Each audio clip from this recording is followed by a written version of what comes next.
I am Louis XIV. This video is purely for entertainment and does not infringe on copyrights or laws. The rights to the novel and image belong to the original author. We do not claim ownership. Don't like waiting and want to listen to this fanfic in full now? Subscribe to our Patreon, where you'll find the best fanfics. Chapter 476, Double Bay Naval Battle. Louis XIV only understood the cause and effect of the incident in detail when he received a letter from the Duke of Orleans in Versailles. Although he and his brother joked that we should not underestimate fools, and that fools can do things that sometimes stump a large group of smart people, but Gemma, this was the first time he saw this name in a letter. Although the Duke was full of sympathy for this unfortunate girl, he had not yet mentioned this person in his letter to His Majesty the King, who would have known that such a despised, and indifferent existence would do such a shocking thing. When Gemma was stabbing the priest, perhaps because she was hesitant, or perhaps because the priest was more vigilant than the Tamarite counselor, the priest let out a loud cry after being stabbed. It was morning again, and the servants rushed in at once, but the priest had been stabbed several times by Gemma. The two knives that stabbed through the ribs cut his heart, so the priest only lived a few more minutes. She was immediately caught by the angry servants, and then the Duke and his French servants were also placed under house arrest. The Duke was shocked to learn of this, and his joke with Theodoric had come true. The Catalans were now leaderless, which was a good thing, but there was also a bad thing, that is, people naturally suspected that the French had intervened. Although Gemma was Father Clarisse's maid, she had been asked by the Duke to be with him before. The Duke of Orleans showed considerable calmness. He agreed to stay in the room temporarily, along with his servants and followers, until the interrogation of the murderer was over. Although Gemma could not speak, she could write. However, the answer she gave made some people unbelievable. It was obvious that in order to fight for the rule of Catalonia, the French bribed such a humble servant to assassinate the leader of the latter, which was the correct answer they imagined. Another part did not dare to express their belief. They either went along with Councillor Tamarite or, like the priest, felt that it was unacceptable to embarrass their colleagues for a dead person and a woman who had fallen into depravity. But at this time, the Duke's cattle and attendant came out. This young man was roughly the same as the young people in Catalonia who revered and loved the Duke of Orleans, or in other words, like most young people who had not suffered, they had a burning fire in their hearts and could not hide a trace of darkness in their eyes. When he heard that Councillor Tamarite was such a person, he chased after the murderer without hesitation and executed him, even though he was a close follower of Councillor Tamarite. If Gemma had not taken action, he might have impulsively questioned the councillor and the priest in person. Now these two people, one the culprit and the other the person who protected the criminal, are dead. People want to judge the people who killed them, and he has to come out and speak. Originally, such a young man could not turn the situation around. After all, he served the Duke and might have been deceived or bribed by the French. But someone else came out. These people may have various reasons, for the remaining conscience and morality, the regret for the dead, or for ulterior motives, to erase the halo of the two surnames of Tamarite and Clarisse. One of their ancestors was the president of the Cattle and Hundred Council, and the other was the leader of the Cattle and Riot 30 years ago. Naturally, the power they left behind can also be divided by them. The jealous behavior of Tamarite councillor was only concealed from the lower class people. For those who were on the same level as him, those councillors, priests or generals. Even if the people around Tamarite kept their mouths shut, how could they be ignorant? Sometimes they would play tricks similar to Tamarite. Of course, they played better. For things like Gemma, they either took good care of the descendants of the deceased, or simply reunited their family. Tamarite was undoubtedly a fool. But with the testimony of these people, Gemma's crime could not be forgiven, but at least it could be mitigated. After all, the Catalans, like the Sicilians, have a tradition of revenge for blood relatives, so although the girl could not escape death, she could die happily. As soon as Gemma was executed, the matter seemed to have come to an end. The Duke's house arrest ended earlier than this. When the girl's body was still dangling on the gallows, the cattle and nobles could not wait and came to visit this nobleman in an endless stream. As the Duke of Orleans said, Senator Tamarite and Father Clarisse were like two cumbersome heads sticking out of a tangled mess. Although they were incompetent and useless, they were also some kind of indispensable symbol and goal. Now these people were scrambling to flatter him, hoping that the Duke of France would support them to become the next Tamarite and Clarisse. The Duke of Orleans certainly didn't want to see the next Tamarite and Clarisse. He could say without any concealment that Catalonia was taken back from the Spaniards with his support and guidance. He had already received Lupo's support. Although Lupo's soldiers did not have a numerical advantage in the Catalan army, in terms of combat experience and cold hearts, how could those rough fishermen, farmers and craftsmen compare with professional soldiers? When the Duke of Orleans wrote this letter, he had already convened a meeting, the first meeting of the French province of Catalonia. As the agent of the King of France and the King of Spain, he accepted the allegiance of the Catalans. There were voices of opposition, but these voices had been buried 6 feet under the ground with Gemma. The Duke said that all he saw were drooping heads. Next, he was about to capture Barcelona in the near future. The death of Councillor Tamerlane and Father Claris delayed the attack a little, but it was useless to the Spanish in Barcelona.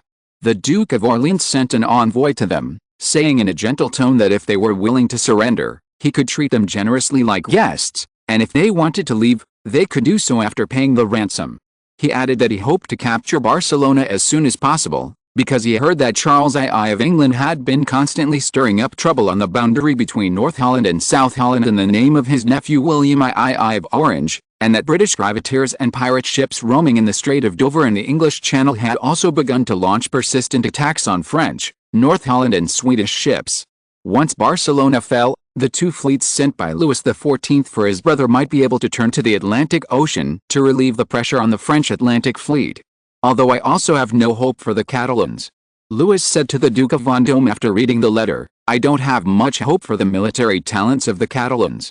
Considering that they have been opposing the Spanish government and seeking independence for hundreds of years, but have never achieved any significant results, but the stupidity of these people is still beyond my imagination. He really has to thank the Catalan and Tamarite councillor for making that excessive request to him, otherwise, his original plan may really have to be revised. The time of this war will be delayed by at least 1 year, or even 2 years. Without the Duke of Orleans' efforts to turn the tide, this riot in Roussillon would be stillborn. It's just because. The Duke of Vendôme thought for a while and said, this is because their demands are wrong, Your Majesty. This is also because he has been living in Versailles recently, and because he is a Bourbon and is very close to the king. After getting to know the Sun King, you will find that he is a generous and tolerant person who is almost a little rough in private. If it were Louis XIV, he would never dare to talk to him like this, Your Majesty. He touched his chin. These Catalans have been away from the court for too long, so long that their vision has narrowed to only one city, one village, or even one person, themselves.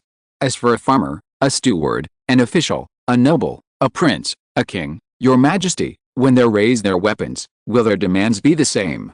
Of course not, he answered himself. You are the king and have a powerful country, and Philip, although he is your younger brother, thanks to your tolerance and kindness, he has received the same education as you, so even if he came to Roussillon alone, he also saw the same the whole of Catalonia and even Spain. But the Catalans, they see the future very superficially, just like a person with sharp eyes. He must move with big steps and fast speed, while a person who can only see a few inches in front of him and does not know the future, he must move timidly and hesitantly. At this time, the latter kind of people are divided into 2 types. One kind is morally noble, with infinite enthusiasm in his heart. But the result of blindly moving forward is either falling into a trap or being directed to the wrong destination. And the other kind, because the future is unpredictable, their hearts can't help but produce retreat and cowardice. So they are easy to compromise and can be easily bribed and threatened by the enemy. After saying that, he looked at the king and smiled. That's why some wise Catalans think that they need a king. If Catalonia has a monarch like Alexander the Great, or King Arthur, or you, they will not only be independent, but perhaps on the contrary, they can restore the glory of the Aragon era. Louis glanced at him and smiled. I have accepted this sweet bribe, he said. You are reminding me about the Duke of Orleans. Don't worry, he will not accept the Catalans' request to become the Count of Barcelona. That's a large territory. The Duke of Vendôme said, and now is a good time. Then let's make a bet, Louis said. I bet he will return to Versailles before the feast of the Assumption of the Virgin Mary. The Duke of Vendôme bowed his head and calculated that the time was about right, and he was only here to remind the king, not to argue with him, so he readily agreed. However, in his heart, he also hoped that the Duke of Orleans would be able to resist temptation and return to his brother as the king expected. By the way, Philip also mentioned that there was something about the fleet. Louis said, He already knows that the British are harassing our and our allies' merchant ships. These damn robbers. The Duke of Vendôme said angrily, not only do they not think this is a shameful act, but they are proud of it.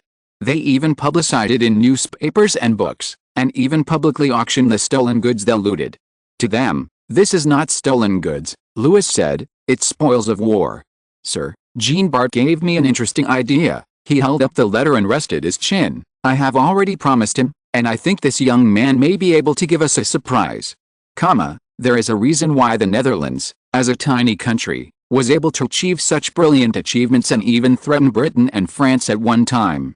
It has the great advantage of being located at the North Sea, the Baltic Sea and the Mediterranean Sea, and being at the mouth of the Scheldt, Meuse and Rhine rivers. It frantically developed its maritime power and built thousands of merchant ships and warships, allowing countless oriental spices and silks, gold, silver, ivory, tobacco from the New World, weapons, wool and handicrafts from Europe to circulate in this trade center that seems to link the entire world. Their merchants took advantage of this advantage and successfully went a step further, turning the Netherlands into a huge financial city. Although it has been divided up by various countries, and Louis XIV has taken away the Netherlands' financial advantage and moved it to Paris by cutting off the source of the problem, since it is still here, its geographical advantage cannot be changed. Although the two important ports of The Hague and Rotterdam have been cut off by Britain, France's North Holland still owns Amsterdam, the largest port city, and the docks here are still busy, even busier than before. This is the king's territory, and it is also managed by the king's officials. Their governor is the Viscount Turenne, who is loyal to Louis XIV and a member of the House of Orange. After the initial turmoil, even the most stubborn Dutch had to admit that compared to the exploitation of them by the original Dutch Grand Council and guilds, of course, they did not think of this as exploitation at the time. Their lives are much better now. The wealth previously accumulated in the upper class has finally begun to flow down bit by bit. The shipyard was busy all day long.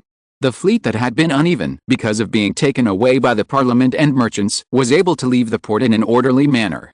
The original route became dense again, but after a few days, a new problem emerged. For some reason, there were more and more pirates.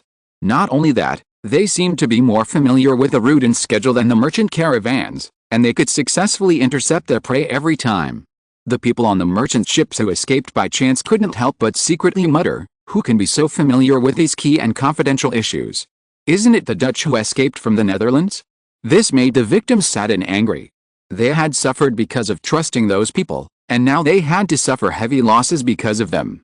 They pleaded with their current king, Louis XIV of France, to send the navy to ensure the safety of the route, but they were not sure.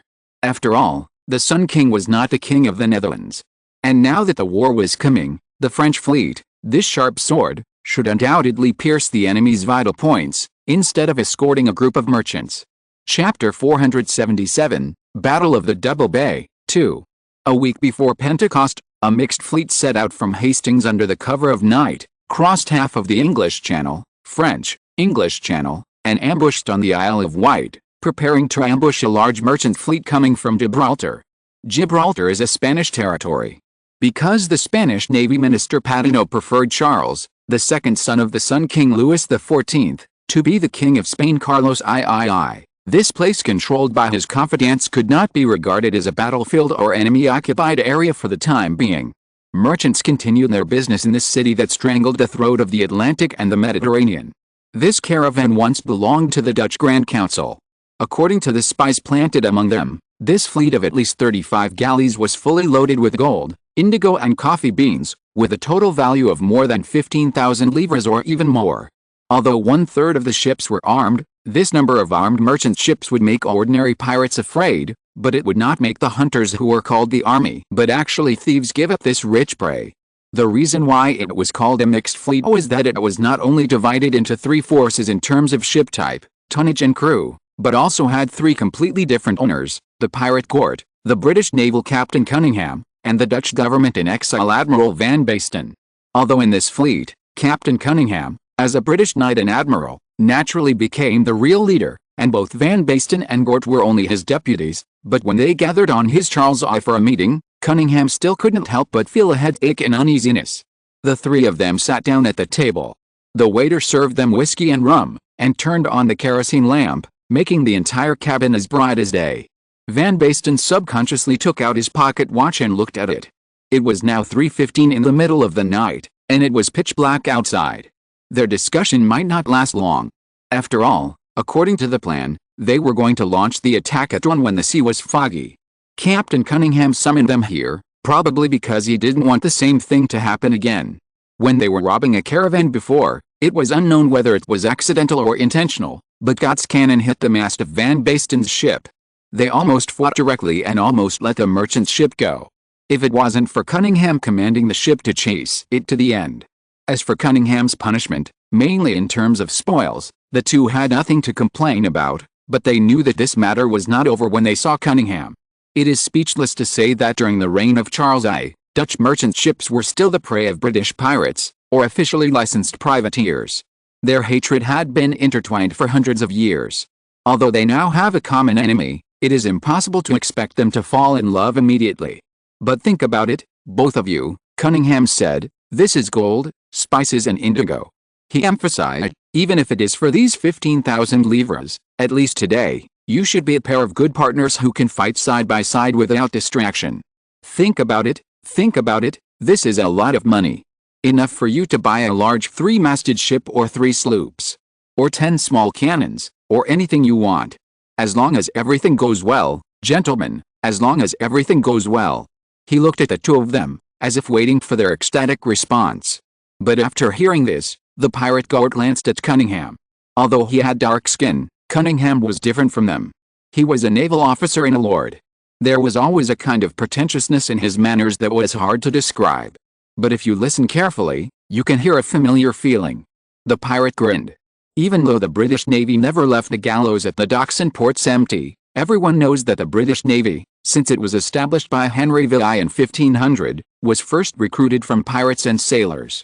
Even with the abundant domestic coal resources and black iron from India, they now look like a behemoth, but the nutrients absorbed by this dense tree are not clean, and even its outstretched branches are black and dripping with blood. You don't even need to trace back too far. Francis Derrick was a famous pirate during the reign of Elizabeth I. At that time, in order to compete with Spain for the position of maritime hegemony, Her Majesty the Queen not only did not punish such a criminal, but also granted him a title and issued him and some of his peers with this so-called license, which is what people commonly call a privateering license. With this certificate, British pirates can plunder the ships of British enemies under the protection of the British Navy and even at ease, and use their flesh and blood to nourish the last monarch of the Tudor dynasty and the Stuart kings. This kind of buying and selling has continued to this day. According to the earliest contract, all pirates who have obtained a privateering license must not only hand over the spoils to the British government for sale, but also serve in the British Navy when Britain goes to war. If there are some smart people like Drake who can seize the opportunity to climb up, their descendants will be transformed from pirates who should be hanged 10,000 times to respectable lords. Mr. Cunningham may also have a family background. When he thought of this, Gort couldn't help laughing, but unlike other pirates, he didn't have any envy in his heart. Some people are happy to be a barking hound, and of course some people are willing to be a beast running in the wind and rain. Gort's smile made Mr. Van Basten raise his head. He was as indifferent as always. Speaking of his origin, his identity may be more valuable than Cunningham, but he never mentioned it. When Captain Cunningham occasionally mentioned it, he frankly said that when his homeland fell into the hands of the enemy, a prominent surname brought not glory but shame, so he had abandoned his original surname and only let people call him by his Christian name. In terms of age, Van Basten is actually the oldest of the three, but both Cunningham and Gott look much older than him. Gott has been thinking in his heart that perhaps Mr. Van Basten has not experienced too many storms at sea, but Van Basten quickly proved to him that sometimes talent is better than experience. The problem is that in addition to the unpleasantness in tactics and prejudices, Van Basten also strongly opposed Gott's brutality against the crew and prisoners. Compared with Cunningham's indifference, Gott often used nine-tailed cat, whipping with a cowhide whip with 9 strands at the end, or keel hanging the prisoner under the keel and letting the oysters and other parasitic shells attached to the keel cut him and bleed, and made the prisoners walk on the gangplank and duel on the mast. These unreasonable brutal acts made Van Basten unbearable. He could accept killing the enemy in battle, or letting prisoners or drowning people fend for themselves, but he felt that such unreasonable abuse would only make people despise them. Gott certainly couldn't stand Van Basten's hypocritical behavior, not to mention that when they were acting together, Van Basten put his thoughts and words into action. He intervened in the affairs of Gott's ship, which made the pirate captain furious, because this behavior was undoubtedly shaking his authority on the ship. Anyone who has read novels and movies related to pirates should know what kind of fate a pirate captain will face if he loses the respect of his crew. So, in a subsequent operation, Gott personally broke the mast of Van Basten's ship. When he found Van Basten looking at him, Gott's smile deepened, with a hint of provocation. Van Basten turned his head. "Any new news?" Cunningham frowned, then sighed. "Paul were the two gentlemen," he shouted, and waited until Gott's rum and Van Basten's wine were in place before he nodded. "Yes, gentlemen, they are rounding Cape Finisterre and coming to us." "What about the Navy in Dunkirk?" "They are still confronting the Navy in Dover." "There are two more fleets stranded in Sicily and Barcelona," Cunningham said. "We don't have to worry about the French Navy for the time being. And we also have ironclad ships." Gott threw a wink at Cunningham. "Cheers to our captain." "Cheers to everyone, 15,000 livres." Cunningham said. He raised his glass, clinked it with the two men, and then drank it all. They spread a thin sheepskin chart on the table, and then used a magnetic boat to roughly distinguish their respective responsibilities. As mentioned before, this fleet not only has 3 heads, but also has a very different body. The British naval fleet has always been based on firepower. This idea cannot be said to be wrong, because it has been continued for hundreds of years, resulting in the Sea King where Charles I lost his crown and head, with 102 guns, which was the most in the world at that time. Later, when Charles I saw the ironclad fleet built by Louis XIV, he did not hesitate to repeat his father's mistakes and built such a fleet that seemed to be covered with armor in an almost militaristic way. Fortunately, Charles I has made many dangerous changes in order to eliminate the power of Cromwell, the former protector of the country, and weaken the constraints of Parliament on the king. This change certainly made him an undoubted tyrant, and also prevented his reform of the navy and ships from being hindered too much, especially in the naval battle of Dunkirk. The obvious backwardness of the British Navy and ships also won him many supporters. Opponents of the reforms were probably worried that Charles I's power would increase further, to the point of King Louis XIV of France. France was now a one-man country, with Parliament and the Supreme Court as a mere formality. But when the British privateer fleet continued to bring back rich spoils, they had to keep silent amid the cheers of the common people. Anyway, this was the era. No matter how cruel or harsh a king was, as long as he could bring victory, he was a good king. The ironclad ships that Gort mentioned were the 4 ironclad ships that Cunningham brought. Although they could not be compared with the Sea King or the spectacular ships like the French royalty, they were also huge, that is, first-class battleships with a length of more than 60 meters, equipped with more artillery than the original Sea King. These ironclad ships were undoubtedly the main ships in this mixed fleet. In comparison, the pirate Gort's fleet was dwarfed. Although Gort's flagship Good Luck was already a beautiful 3-masted ship, it was still a wooden galley, not an ironclad ship, and it only carried 40 guns. However, Gort and his crew also had 4 2-masted armed clippers, 3 schooners and 3 square-rigged ships, and 7 or 8 light sloops and float boats. These ships were generally used to carry the loot obtained from the robbery. All the ships of the Dutchman Van Basten were between the two. Although they were not able to build ironclad ships, the Dutch fleet, once known as the Coachmen of the Sea, took away the crown of the Spanish maritime hegemon and overwhelmed the British Navy. Even though they were almost completely lost in the last battle, they still managed to reorganize a fleet. This fleet was almost all based on the 7 provinces. The length was about 40 to 50 meters. They were all sailing warships, but they were lighter and more flexible than the British ironclad ships. Each ship had about 70 to 80 guns. There were 7 such ships in total. All the ships in this mixed fleet added up to more than 30. This number, even ordinary sailing warships, was enough to destroy a merchant fleet escorted only by armed merchant ships, not to mention that there were 4 ironclad ships. Gort had seen how invincible and difficult to fight against it during this period of time. Sometimes it just appeared on the sea level, and the lookouts of the merchant fleet would show a disparate look, because the guns of this kind of armed merchant ship could not penetrate the iron armor. After they roughly determined the formation, the order of attack and the agreed signal, Cunningham raised his glass again and sincerely asked his 2 companions to temporarily put aside their hatred and fight against their enemies together, or to hunt down their targets. He even promised Gordon Van Basten privately that if the operation went smoothly, he might be able to petition the Minister of the Navy to allow them to customize an ironclad ship. Because ironclad ships require a lot of black iron, it is impossible for ordinary people to build such a ship without the power of the whole country. Van Basten calculated that even if the Netherlands still existed, it would be difficult to convince the supporters of the Navy to build such a fleet. It was too expensive, and it was unknown how Louis XIV could make such a decision. Chapter 478, Battle of the Double Bay, 3. Not only was there little iron ore in Britain, but it was also of very poor quality. So when Charles I was determined to build an ironclad fleet, he was in trouble for a while. He could not buy black iron from Lorraine or Austria, and he did not have enough money. Fortunately, he followed the example of Louis XIV and continued to recruit experienced and visionary scholars and even craftsmen from all over the place, who helped him find iron ore in India. The iron ore in India is just the opposite of that in Britain. It has large reserves, is easy to mine, and has high quality. It is a perfect match with Britain's abundant coal resources. However, to build such a fleet in just a few years, the British people were still taxed several times in succession. The members of Congress were also very angry, but facing the king with red eyes, no one dared to say anything. Of course, Cunningham thought that these dignitaries were probably waiting. If the king could win the war with the French, they, as people who climbed up the ladder, could also get a lot of war dividends, just like the people in the Versailles court now. On the other hand, if Charles I failed in the end, they could also send him to the guillotine to calm the anger of the people and regain power, just like they did with Charles I anyway. This deal is not a loss.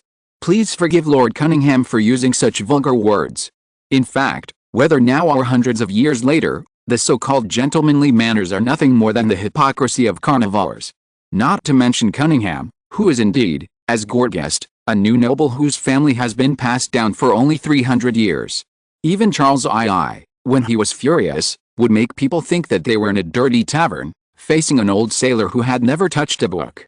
Cunningham was loyal to the king, but he also had 2 or 3 different masters. It was inevitable that he would be bet on many parties, and he was worthy of being bet on. In the king's admiralty, his combined fleet was the most effective of all fleets, just like a well-trained hound, and every time he went out to battle, he could bring back a shipload of rich spoils for his master. If things went on like this, perhaps Britain could really teach the French a lesson at sea. Cunningham pressed his chest. For some reason, he always felt vaguely uneasy. He remembered what his grandfather had told him, that after fighting at sea for a long time, you would have a premonition beyond ordinary people, which would allow you to avoid hurricanes, rainstorms and traps. He walked back to the table and stared at the nautical chart on the table. They planned to take action when the merchant ships entered the English Channel. There was still some distance from Dunkirk, and by the time the Navy station there arrived, they would have already left with a rich harvest. The only thing to worry about was that there was also a smaller French fleet stationed in Brest, but they could wait until the merchant fleet passed Plymouth. Once there, they would be separated from Brest by a cape, and the French fleet would have to turn a big corner to reach the battlefield. As for Gordon Van Basten, he could say that he had hung a carrot in front of the heads of these 2 stubborn donkeys, hoping that this would make them temporarily forget the rift between them. But that's an ironclad ship. He was praying when he suddenly heard someone next to him say, "A young attendant." When he saw Cunningham's gaze, his face suddenly turned red. Cunningham was a little angry at first, but then he remembered that this attendant was the nephew of one of his masters and was sent to the Navy to seek a rank of promotion. He immediately suppressed his anger. Perhaps in a few years, this young man's rank would be higher than his. "Are you worried about my promise to them?" He walked over and patted the other's shoulder tolerantly. "Good boy," he said, "I understand your concerns, but you should know that I only promised a qualification for custom-made ironclad ships. Well, even if they can afford the cost, I did not promise that it also comes with a license to purchase steam engines and boilers." "Steam engines, and boilers." "Yes," Cunningham said, "come, I'll take you to see it. You probably haven't seen that kind of terrible monster." As he said that, he intimately took the young man's arm and took him down to the deck. Although the young attendant had been on board for several months, due to his status, without the captain's leadership, according to military regulations, he was not qualified to witness with his own eyes those metal giants that roared day and night under the deck, on any ironclad ship, The boiler room and steam engine room are important mechanical areas, and outsiders are not allowed to enter easily. He had only seen the chimney standing between the masts on the deck. Compared with the thin and long masts, it was just a short and fat black boy, solid and inconspicuous. Even so, the guards around it did not allow too many people to get close to it, although not many people were willing to do so. Regardless of other things, the chimney was always steaming with heat and mist 24 hours a day, making it look like an entrance to hell. Following Cunningham down the deck, through the dark and narrow corridor, and passing through several doors, the servant's heart could not control the beating of the chimney. The sailors who did not know the inside story called the chimney the entrance to hell. They were now like walking on the road to hell. The surroundings were getting darker and hotter. Waves of vibrations and agitations came from under their feet through the thick wooden boards. They walked to the end of the corridor, in a small room, and a soldier opened the round wooden door on the ground. They climbed down the ladder under the wooden door one by one.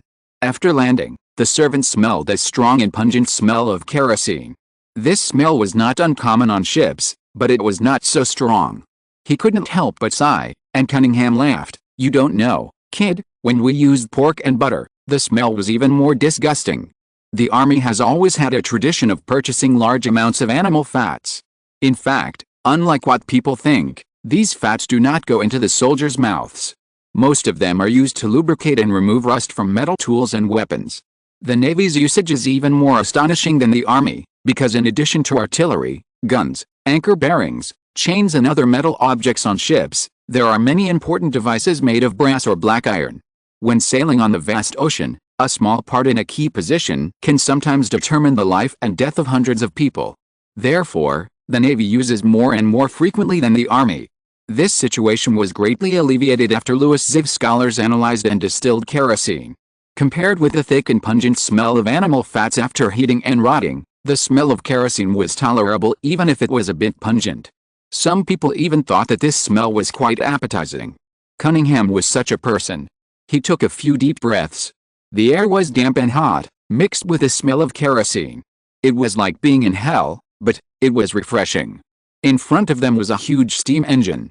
It was so huge that they could walk around inside and watch. The attendant could not understand or distinguish what was a flywheel, a speed-regulating gear, a connecting rod, or a crankshaft, but every time the cylinder pulled a piston, the loud noise made him dizzy. He saw the captain in front of him talking to someone, but he could not hear anything clearly. Although they were shouting, he could only hear the sound of bang bang, bang, or buzzing in his ears. There was nothing else. The workers walked back and forth in the narrow passage. They looked at the pressure gauge that looked like a clock but was much larger, large enough to fit a child. They kept turning the wheel, pulling the valve, and lifting the lever. Every time they did this, there was a jingling sound. The attendant could occasionally hear one or two words, but he didn't understand them. His feet were light and the mist erupting from the gaps, the hot metal and the dark floor made him feel unreal. He followed the captain all the way forward and walked through a large cabin. He felt as if his whole body was burned by a raging fire. "This is the boiler room," Cunningham said. They stood on a place similar to a springboard but with a fence. Below was a pile of coal and 1, 2, 3, 4, 6 large boilers. The workers were putting coal into them. The steam engine cabin reminded the attendant of the monster's belly. The intertwined sliding valve mechanisms were its throat, the cylinders were its lungs, the rotating flywheel and crankshaft were its pulsating muscles, and the boiler room was the monster's heart. Countless fresh blood was pumped out of it and sent to where it was needed along the steam inlet pipes that looked like blood vessels. The only bad thing about this thing is that it can't stop. It's greedy and can't stop devouring for a moment, Cunningham said, staring at the bright red flames. The attendant didn't know how he climbed up the ladder and returned to the deck, but as soon as he got back to the deck, he immediately took a few deep breaths. Cunningham gave him a glass of rum, and when he took the glass, he found that his hands were shaking. "It's nothing," Cunningham comforted him. "The first time I saw this big guy, I was not much better than you." The attendant calmed down and let out an incomprehensible sigh. He thanked Cunningham for his generosity, looked around, and made sure that there was no one else around them before asking, "So that's why you said that even if there were ironclad ships, there would be no steam engines?" "That's not the case." Cunningham took a big sip of wine. "Look at the masts and sails above our heads. Ironclad ships can still rely on wind power to sail. Then, speed. "Kid, speed," Cunningham explained with a smile. "Is it Louis XIV who has thought of covering the decks and sides of the ship with iron plates for more than 1,000 years? Someone has done this before, but the problem that arises is that the speed of the ship is greatly slowed down, and almost all warships have such defense needs. Wouldn't a slow or even a mobile warship be like a knight stuck in the mud? So before the power problem was solved, ironclad ships have always been people's fantasy." He held back from saying the rest. Although he had always been very satisfied with his warship, he hoped to capture an ironclad ship converted from 30 Calais ships in this war. In addition to their firepower and tonnage, their steam engines had less consumption and more power than theirs. With the use of sails and steam drive, their speed had reached 11 knots, while their best performance was only 9 knots. But this was enough for the young attendant. He stroked the cold side of the ship with joy. He no longer had any grudges against the captain's previous agreement to plead for the Dutch and pirates and obtain a letter of authorization for them. Cunningham asked him to return to his cabin. There were still 2 or 3 hours before the attack, and he should make sure he was energetic. Cunningham watched him walk below the deck and shook his head involuntarily. The little bastard should be glad that he was the son of a congressman, otherwise he would have been tied to the mast and beaten to blood by the cat o' nine tails, who asked him to easily question the captain's decision. However, being able to explain it would be beneficial to Cunningham. At least when he wrote to the congressman, he would have some evidence to support the matter. He looked up at the sky. The night was almost over. Today was just as the British had expected. The sea was foggy before dawn. They set sail silently, like a pack of wolves hiding in the wild grass, swarming towards their prey. The fog had begun to dissipate when the fleets met, but it didn't matter to the British. The distance between them was so close that they could count each other's numbers without a telescope. Cunningham was worried about whether the other side had heard any news and therefore changed their course or separated. However, 35 ships, not one less. These merchant ships were all Gaul ships, with wide hulls, tall masts, and slow speeds that even swayed a little. Not only were the waterlines deep, but the decks were also piled high with wooden boxes. Generally, these wooden boxes would be filled with lighter goods, such as coffee beans and wool, but even if it was wool, this volume meant a lot of value. As the captain of the British Navy, not to mention the treasures under the deck, Cunningham couldn't help but get excited, not to mention the pirate guard and the Dutchman Van Basten. This is another form of feeding on the enemy. Their looting will cause huge losses to French merchants or merchants from other countries who work for the French. These losses will also harm the French king in the form of taxes and bribes. As for them, their spoils will quickly turn into gold at the auction in London. They can use this gold to customize ships, buy weapons, and further make themselves stronger. In this way, they will win in the end. Cunningham finally took a look through the telescope. Those merchant ships also saw them and were trying to turn around and leave the route in a panic, but they had fallen into the trap and there was no chance of escape. If you're listening to this novel on a channel other than Fanfic World, it means they downloaded and uploaded it without effort. We cordially invite you to visit our channel, Mundo Fanfic Novelis. There you'll find the original version of this story and you can explore many other novels of various genres. We're waiting for you to immerse yourself in a world of incredible novels. Chapter 479, Battle of the Double Bay, 4. The tactics of Cunningham's mixed fleet have always been like this. Because they are targeting merchant fleets, there is no need to compete with the enemy for the T-head position, as in regular wars. Generally speaking, the ironclad fleet led by Cunningham will break through the merchant fleet, mainly separating the armed merchant ships from the merchant ships, just like the wolf separating the sheepdog from the flock, and then the pirates and the Dutch main warships will follow up, attacking the masts or keels of the merchant ships, making them lose their mobility, and the small ships of the latter two will spread out, forming a loose encirclement that few people can escape. This time, as always, Cunningham's flagship Charles I raised the yellow flag and sped up. 1 ironclad followed behind, and 3 ironclads penetrated the middle and the front and rear of the merchant fleet, separating the merchant ships from the armed merchant ships, because the armed merchant ships had gun muzzles, which were very easy to distinguish, and then the ironclads turned around and faced the armed merchant ships horizontally, because the shells of ordinary armed merchant ships could not penetrate the iron armor at all, and they were like an insurmountable barrier. If the pirates and the Dutch finished quickly enough, they would gather around and tighten the net, and at this time even the armed merchant ships would surrender. They hijacked the goods, and then, Depending on the situation, they would take the ships for themselves or sink them on the spot. Even without seeing it with his own eyes, Cunningham knew that the boiler room must be as hot as a furnace. Workers were shoveling coal into the wide-open furnace like crazy. The flames were burning, and white steam rushed into the cylinder, pushing the piston. The crankshaft connected to the piston drove the connecting rod, and the flywheel attached to the connecting rod started to rotate madly. There were rumbling and clanging sounds everywhere. With a series of actions, the paddle wheel hidden under the armor went from being motionless to slowly rising, and then fell heavily, but it seemed to be in an instant. You only felt the hull shake, as if the previous sacrifice had finally won the mercy of the gods, and the immeasurable power lifted the ship from the sea, and the invisible wings carried it straight through the sea, air and clouds. No matter how many times, Cunningham would never get used to or hate this feeling. He shouted loudly, "Thank the king! Thank God!" He watched with pleasure as the Charles I cut into the long fleet of merchant ships like a hot knife cutting into butter. The distance between it and the nearest armed merchant ship was only 5 feet at the shortest point. The two sailors could hold each other's hands by the side of the ship, and they looked at each other until the surging sea formed a fleeting white wall between them. In the gap cut by the Charles I, the merchant ship hurriedly turned to void, leaving the two armed merchant ships of the Charles I. These two armed merchant ships were also Calais. The sailors hurriedly ran around on the deck, discarding cargo, lowering or raising sails, and opening the muzzles. The helmsman used all his strength to grab the rudder and turn it to one side, trying to fire before the Charles I turned to the horizontal position, but everyone knew that between steam drive and sail drive, the former would definitely have more advantages in turning, but Cunningham didn't care about their dying struggles at all. He even found it interesting. Sure enough, even if the two armed merchant ships fired, their shells, stone shells and solid shells, either bounced off the armor plates or left only a few dents and scratches.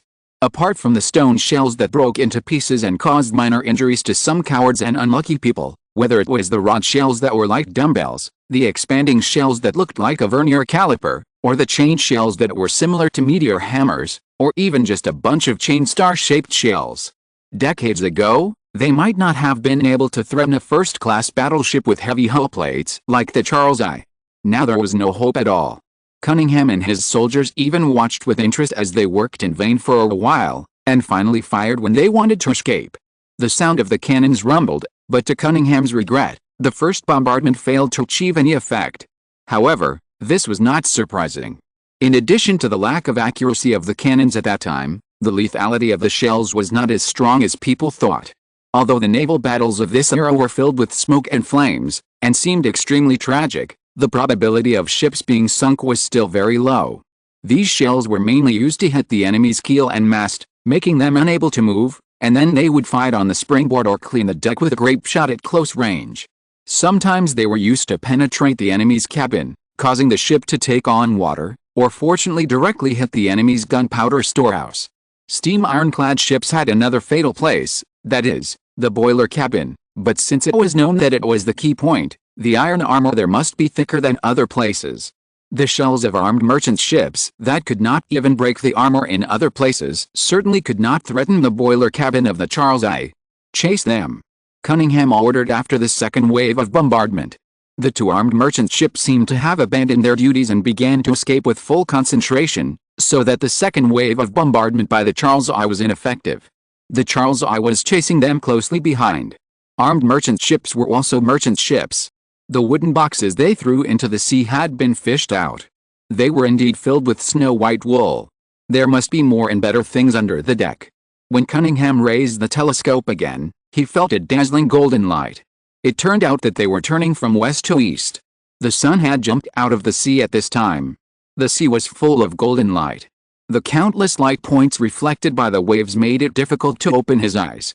He squinted his eyes subconsciously and reached out to wipe away the tears. "How many knots do we have now?" he asked the attendant beside him. 6 knots. "No, 7 knots, sir. 7 knots. Cunningham's heart was like his Charles I, jumping up and falling suddenly. He raised his head fiercely. He knew without taking out his handkerchief that they were sailing against the wind. What kind of sailing ship could run at a speed of 7 knots against the wind?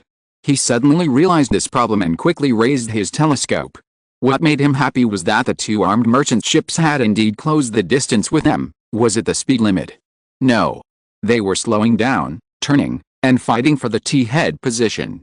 It was not even quite correct to say that, because the distance between the Charles I and them was not enough for the former to turn, and it was a lonely 1-on-2.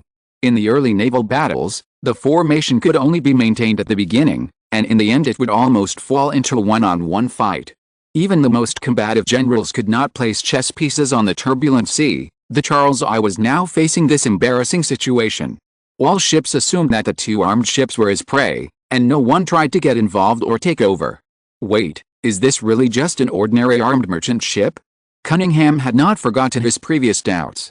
He looked through the telescope and found that the previous bombardment was not ineffective. It was just that, just like the shells of the two armed merchant ships failed to penetrate the armor of the Charles I, the shells of the Charles I only shattered the wooden planks on them. Even if it was an armed merchant ship, it should not be so easy to shatter the planks. At this time, Cunningham could see clearly enough and clearly see the gap on the other side's hull. Under the thin broken wood was a dark iron plate. This was not an armed merchant ship, but an out-and-out steam ironclad ship. After losing the need for camouflage, the soldiers on the deck pulled open the last layer of cloth, removed the pile of wooden boxes, and the short and fat chimney was exposed. As if mocking, a large amount of thick smoke came out, which was particularly conspicuous under the bright morning light. Ironclad ship, it's a French ironclad ship. A soldier couldn't help shouting. Thank you, sir, Cunningham said gloomily. I think we all saw it. He was annoyed that he was deceived by the French, but he was not panicked or afraid. This was not the time for the Battle of Dunkirk. They were both ironclad ships with similar tonnage. No matter the French artillery or ramming, don't expect them to retreat without a fight. The ironclad ship disguised as an armed merchant ship opened fire. This time it was not stone bullets, or those fancy and useless solid bullets, it was real cannonballs.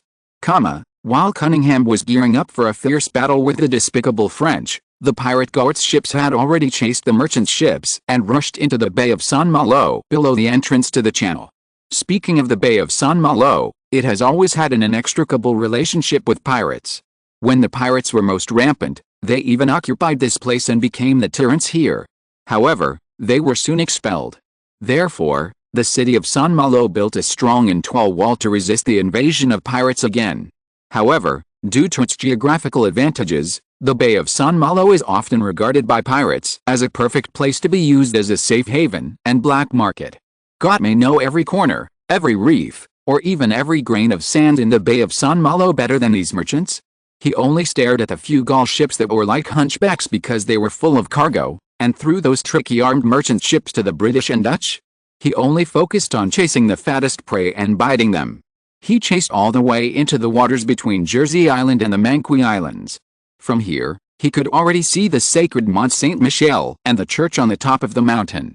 At this time, the galley ships seemed to have no way to retreat. They slowly stopped, with their backs to the city of Saint-Malo and facing Goert's ships.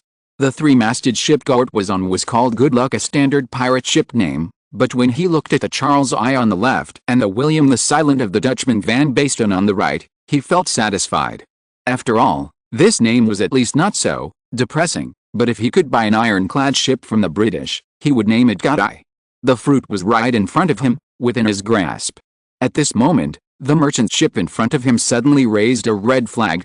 Just when Goert was confused about when the red flag was also used to indicate surrender or negotiation, the sheep took off its sheepskin and revealed its sharp fangs. The shielding on the galley's hull suddenly opened piece by piece, revealing the muzzles hidden underneath, aiming at the Good Luck and the pirate ships surrounding it. Except for the Good Luck, the pirate ships here were only two-masted ships, and the hull guard plate was less than 2 feet, so the result was that the 24-pound gun was enough to penetrate them, not to mention that the pirates who were eager to board the ship pulled the distance too close.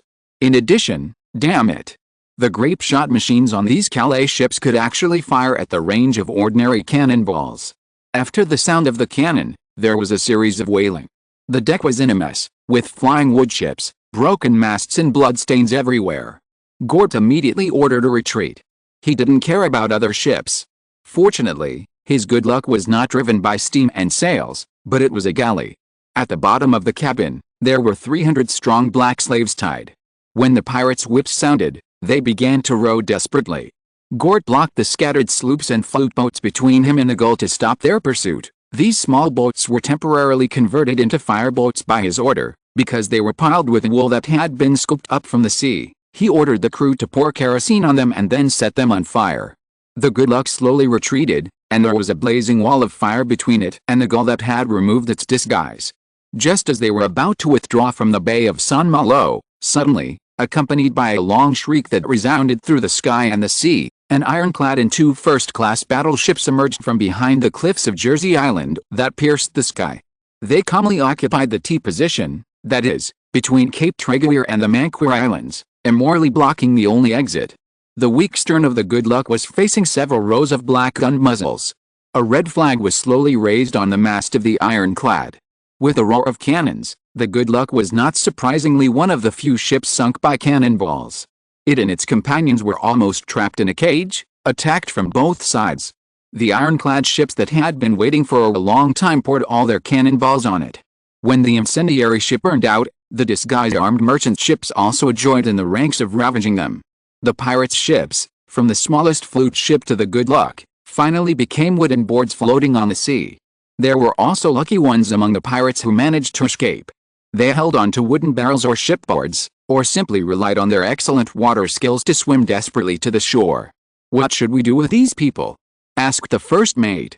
"These are all pirates," said his captain. "They will rob and kill people once they come ashore." "I understand, sir," said the first mate. Soon after, the captain heard gunshots and wailing, and perhaps one or two curses, but soon the place returned to peace. "Well," said the young Captain Jean Bart, rubbing his ears and neck, "it's up to Joseph and the Marquis to singlet now." Chapter 480, Battle of the Double Bay, 5. Now let's return to the wider sea. The fleet of 35 galleys certainly couldn't sail in a long, thin line. Generally speaking, the unarmed merchant ships were arranged in 2 or 3 columns, and the armed merchant ships were interspersed on both sides to guard them. This is why the British mixed fleet had to cut them apart at the beginning. At first, the Dutchman Van Basten, like the pirates Gord and Cunningham, didn't notice any problems. He raised a yellow flag on his flagship William the Silent to show that he was acting according to plan. He watched the Charles I chasing the 2 armed merchant ships, and the other 2 ironclads began to circle around the merchant fleet, like wolves herding sheep together. The armed merchant ships continued to fire, but failed to cause any damage to the ironclads. His eyes lingered on the black and gray ironclads for a while before he had to move away. At this time, there was a large distance between the unarmed merchant ships and the armed merchant ships, large enough for the Dutch fleet to cut in.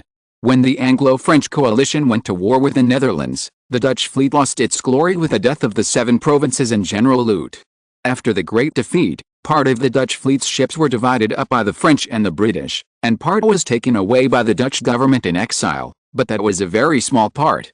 The ships driven by the Dutch fleet today were all converted from merchant ships that were sailing far away and did not return to the port at that time. However, this was not a problem for Van Basten. Although the Dutch were called the coachmen of the sea and even defeated the former maritime overlord Spain, they did not rely solely on the number and tonnage of ships. The flagship 7 Provinces of the once undefeated General Lute was only a third-class battleship with a double deck and 80 guns. They always relied on their courage, wisdom and rich sailing experience. Although the Dutch ships were not as good as those of the British or French, the precious legacy left by Ruyter was just right for the current situation and would allow the Dutch to hold their heads high with pride in front of the British. The small tonnage and low center of gravity of the Dutch ships meant that they were destined to be more flexible at sea than those large 3-deck ships. When merchant ships lost power due to artillery and collisions, they would swarm up, using tactics that had not changed in 50 years, getting close to the merchant ships and boarding them for close combat.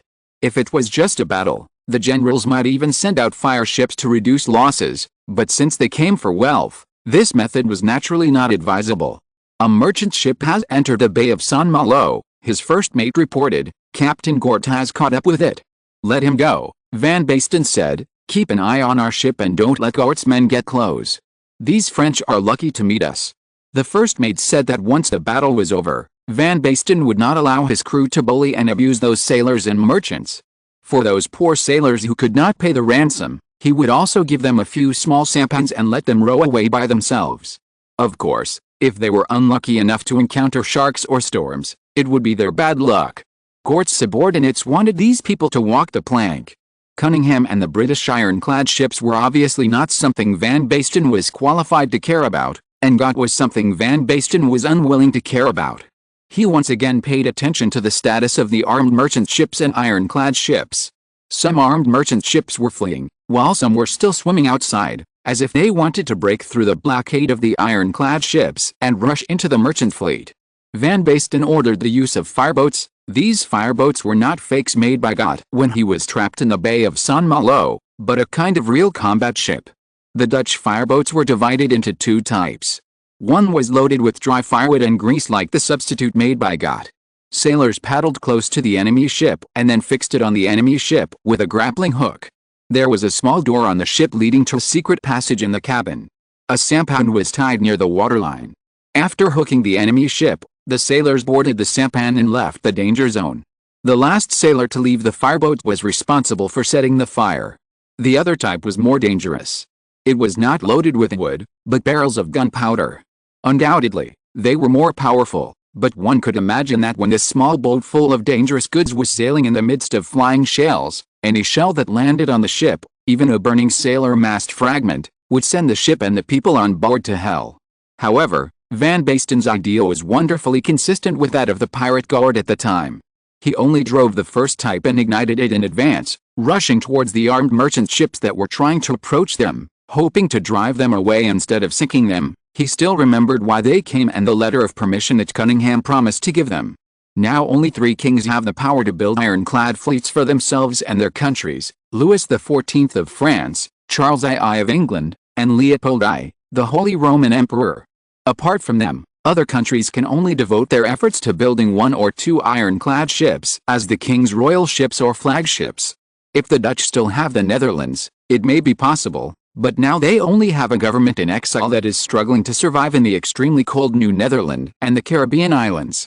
Such a government certainly cannot get such a large amount of black iron and coal, and there is no place to smelt and assemble. Their only way is to hold their only wealth and purchase ironclad ships from the British or Austrians. Some people in the exile government also objected that they did not need an ironclad ship that could not be used to change the situation. On the contrary, they should shift their attention from the sea to the land.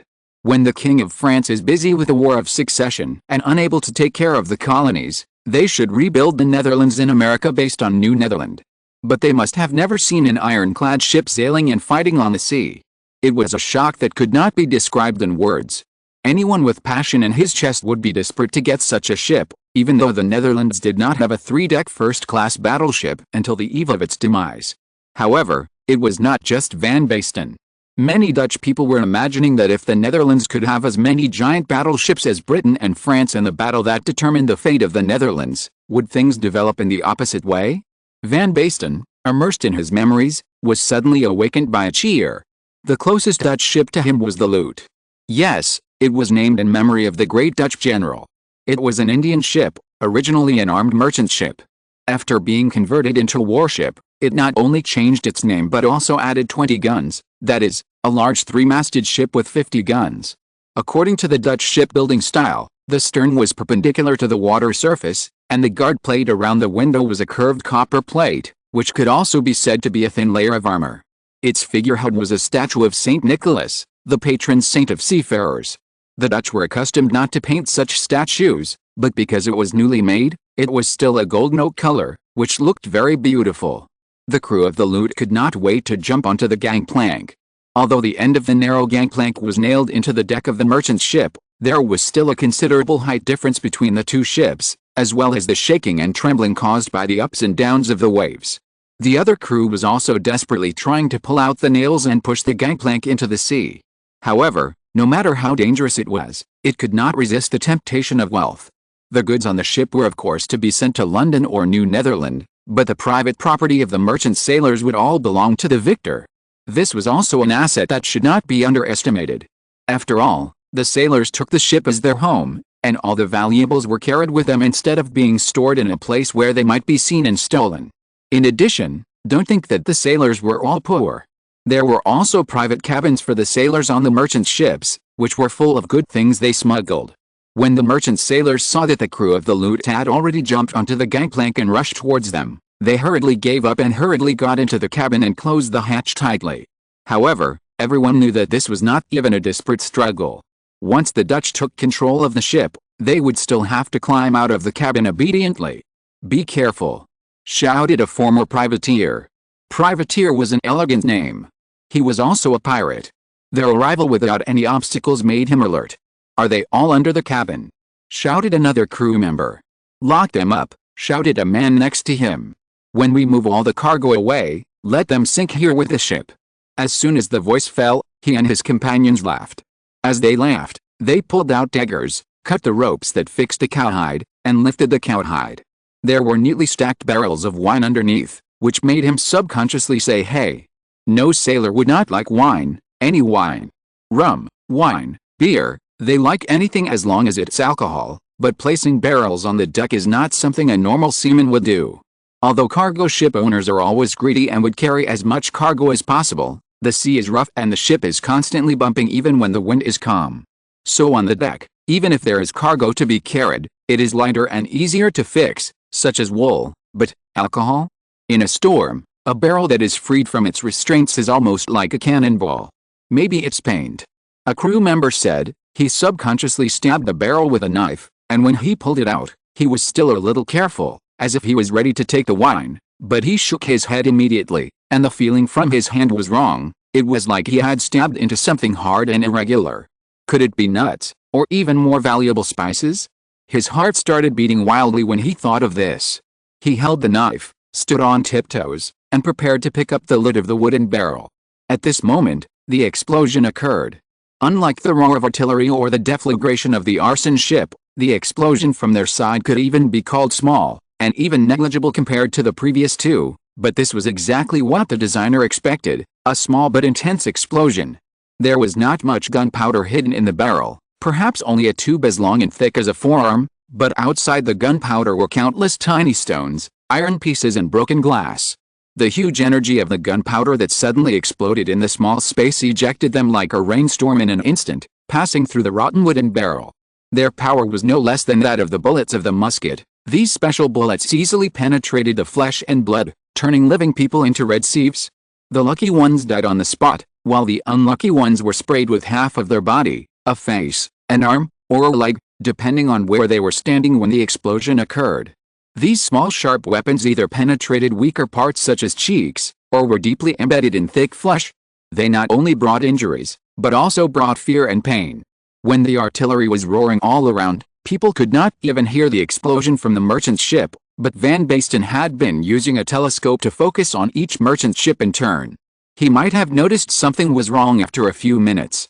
After quickly adjusting the focus, he immediately saw a crew member covered in blood. The latter could not see Van Basten, and Van Basten could not hear his voice, but this person was indeed shouting, "Help!" Van Basten's heart was immediately seized, and his back was cold. He quickly moved the telescope and searched for other people while loudly ordering the people around him to call the first mate. When the first mate came, he gave him the telescope and ordered the soldiers to raise the white flag. Whenever the Dutch ships saw this flag, they knew that they were asked to retreat quickly. But when Van Basten took the telescope again and waited anxiously for the result, he found that the result was disappointing. Although he made a judgment and decision as soon as he found something wrong, most of the Dutch crew had already jumped onto the deck of the merchant ship and thought that the battle was already decided and the other side was just fish on the chopping board, at their mercy. Only a few people, who had worked on privateering ships, knew that things would not be so simple, but the previous success paralyzed most of the crew. After a large number of them were shot dead by the exploding small bullets, the sailors who had been hiding, no, it should be said that the soldiers also appeared. Their weapons were far superior to those of the Dutch, with a long range and great power, and could even penetrate the partitions of the cabin to cause damage. When the white flag was flying high, several ships had already lost their host. These so-called unarmed merchant ships were like lambs with their mouths open and fangs exposed, swallowing several Dutch ships in one gulp. Chapter 481, Battle of the Double Bay, 6. Since it was known that this was a trap, no matter how sweet the bait was, it could not affect Van Basten's decision. He ordered all ships to immediately leave the merchant ship and launch a counterattack. At the same time, he also sent out arson ships, both of which were available. But they came easily, How could the hunters easily allow them to escape the net? Just like what the pirate guard encountered, these merchant ships tore off the mask of kindness, revealing the small cannons hidden in the cargo, and lifted the disguise on the muzzle of the ship's side. These despicable French. Van Basten heard his patrol officer, the officer in charge of the gunners, shouting, and he thought so too, but the worst problem appeared. Except for the Silent William, most of the Dutch ships did not have enough manpower. When we read the materials at that time, we will see a very interesting data, that is, one cannon requires 12 people. This is really confusing, but if you look more carefully, you will know that among these 12 people, only 2 people actually fired the cannon, one to load, one to fire, and the other 10 people? They returned the cannon to its original position. Unlike cannons on land, cannons in the cabin need enough distance to ensure that they can unload the recoil after firing, because in a ship, it is absolutely impossible to allow the recoil of the cannon to pour onto the deck. That will cause the deck to crack. Therefore, before the invention of the recoil barrel and other stabilizing devices, the cannon cabin would leave a long distance for the cannon to slide backwards to offset the recoil, and then, if they want to continue firing, someone has to push them back to their original position, and such heavy cannons cannot be pushed back to their original position without a dozen people. However, the load of the ship will also limit the number of crew members. No matter how generous the captain is, it is impossible to support a group of sailors who push cannons. Therefore, when the unarmed merchant ship began to lose the ability to resist and could only wait to be ravaged, there were not many Dutch crew members left in the ship, and less than 1/10 of the crew members on the merchant ship could escape back. They could only struggle to break away from the gangplank and drive the ship away, but it was completely impossible to launch a counterattack as Van Basten expected. Van Basten commanded the Silent William to fight against those new armed merchant ships, while raising the agreed red and white rose flag, which meant that they needed the support of the British, but the support was slow to come. "They can't come, sir, look." The first mate hurriedly ran over and said, "Look, those armed merchant ships are also ironclad ships." What was ridiculous was that the 3 ironclad ships, which were originally invincible, actually raised the red, white and blue flags, the flags of the Orange family, and asked the Dutch for help after facing the same ironclad ships. It seemed that there was only one way left for Van Basten, no, not surrender, but to break through. He ordered all the arson ships to be released. There was no need to get close to the enemy ships, just push in that direction. He and the Silent William and several other ships with less serious losses stayed behind, and the other ships quickly retreated to the Atlantic. Not to Portsmouth. The first mate knew he shouldn't question the captain's decision, but it was obvious that Portsmouth was the closest and most stable safe haven. It was the base and port of the British Royal Navy, and there was also a fleet stationed there. Towards the Atlantic. Van Basten said firmly. His decision was correct, because within an hour, Jean Bart's ironclad and 2 first-class battleships sailed from the Bay of St. Malo and joined the killing. In the end, only one of the Dutch ships escaped, and the remaining 6 were all intercepted in the English Channel, La Manche Channel. One of them exploded because it was hid in the gunpowder compartment and eventually sank. Van Basten was forced to surrender, and he and the captains of the other 5 ships were invited to the French ironclad. Being so close to the ironclad ship he had always dreamed of, but in such a situation, Van Basten could not help but feel mixed emotions. They were temporarily placed in the cabin of the poop, from which they could see the sky, the sea and the British ironclad ship. After the battle with the Dutch, Jean Bart did not hesitate to join the siege of the British. "I hope Joseph won't be too angry," Jean Bart murmured. Joseph Bourbon, a young man who might surpass his father in the future and get all the inheritance of his grandfather, including the king's trust and connections, studied under the Duke of Luxembourg when he was studying at the military academy. People thought he would start his military career from the king's land army, but he did not expect that his first major battle in his life would actually be on the sea. This was because the king did not have enough generals at sea. Joseph's grandfather, the Duke of Vendôme, was an admiral of the French Navy. Although his father was also an admiral, that gentleman had no outstanding achievements. On the contrary, the white-haired Duke of Vendôme had defeated a Spanish fleet in 55. The Spanish fleet in 55 could not be said to be at its peak, but at least it had a glimmer of afterglow. With such achievements, it was no wonder that Bishop Richelieu finally reached a reconciliation with the traitor. Under the influence of the Duke of Vendôme, the young Joseph was not so unfamiliar with naval battles. When he helped the Sun King to quell those small rebellions, He and Jean Bart were also tempered together. But this time, it was impossible to say that he was not nervous. I really don't know how His Majesty the King would agree to this. He took a deep breath. Absurd idea. That being said, he also had 12,000 enthusiasm and expectations. If they won this battle, then the thorn in the side of Britain could be prevented from recurring for 50 or even 100 years, but if not, this war of succession might be another 100 years' war. When His Majesty was chatting with him, he mentioned that if possible, he hoped to end such a war as soon as possible. War is never a good thing. Even if it is very profitable, it can torture a country or multiple countries to death. The sooner the victory is achieved and the result is achieved, the more powerful it will be for the whole of Europe. Perhaps this is why His Majesty passed this proposal. Jean Bart was worried that Joseph, who was on the ironclad ship facing the Charles I, would be angry because he interfered with his combat area. To be honest, no. After all, what they are seeking now is not simply to destroy this mixed fleet, but to drive them away. Cunningham lost his original composure. Why did Charles I and Leopold I go crazy and build ironclad ships, even if they were in debt? There is only one reason. When facing increasingly powerful artillery, wooden ships, whether they are third level, second level or first level battleships, have increasingly lost their original advantages. Only ships covered with iron armor could withstand the bombardment of artillery. His initial confidence also came from this. After all, the Charles I was also a huge ship covered with 6-inch iron plates. They bombarded each other, but there would be no results in a few hours, if the shells were not exhausted and the barrels did not burst before that. But the French shells were charged shells. Since the emergence of gunpowder and shells, people have been trying to combine the two, but there is only one problem, that is, the detonation of gunpowder. We can see in the movie how the gunner holds the round shell with a hissing fuse, stuffs it into the barrel, and then fires it, but there is a problem with such shells, that is, premature explosions or delayed explosions from time to time. Premature explosions will destroy the artillery and the gunners, and delayed explosions, especially at sea, are equivalent to throwing a solid stone bullet, but I don't know how the French did it. They successfully solved the problem of fuses. It can be guessed that those fuses exploded by friction generated by collision, or some other method, because there were shells that missed, and they did not explode in the air. The effectiveness of powder-charged shells is completely different from that of solid shells. The armor hit by the former will be deformed and lifted up like fish scales. If it is bombarded with concentrated fire, it will even expose the wooden boards underneath. The latter will only have a few pits. The threat posed by the French ironclads is much greater than that of the Charles I.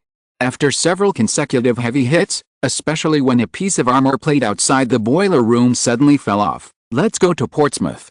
Cunningham gritted his teeth and said.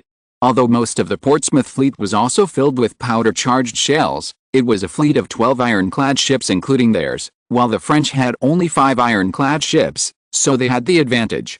If you look down from the sky to the sea, you can see a scene like a group of killer whales hunting a school of fish.